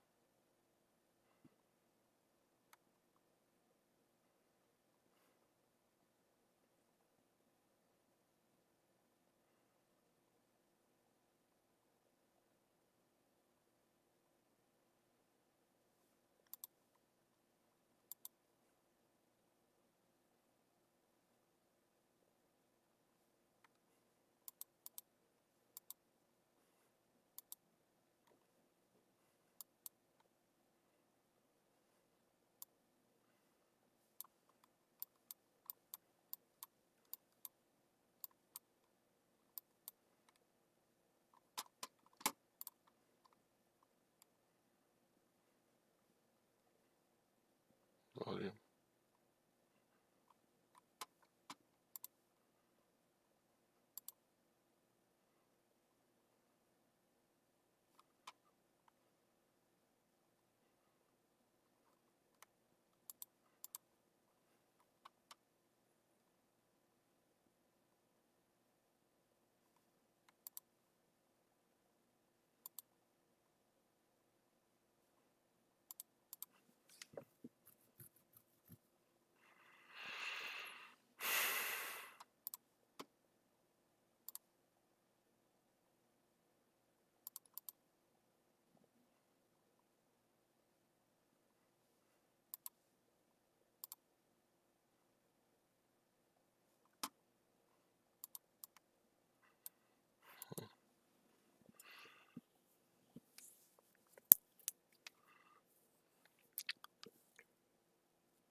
Volume.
140, 280.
Alright. Am I still streaming? Oh, yeah, man.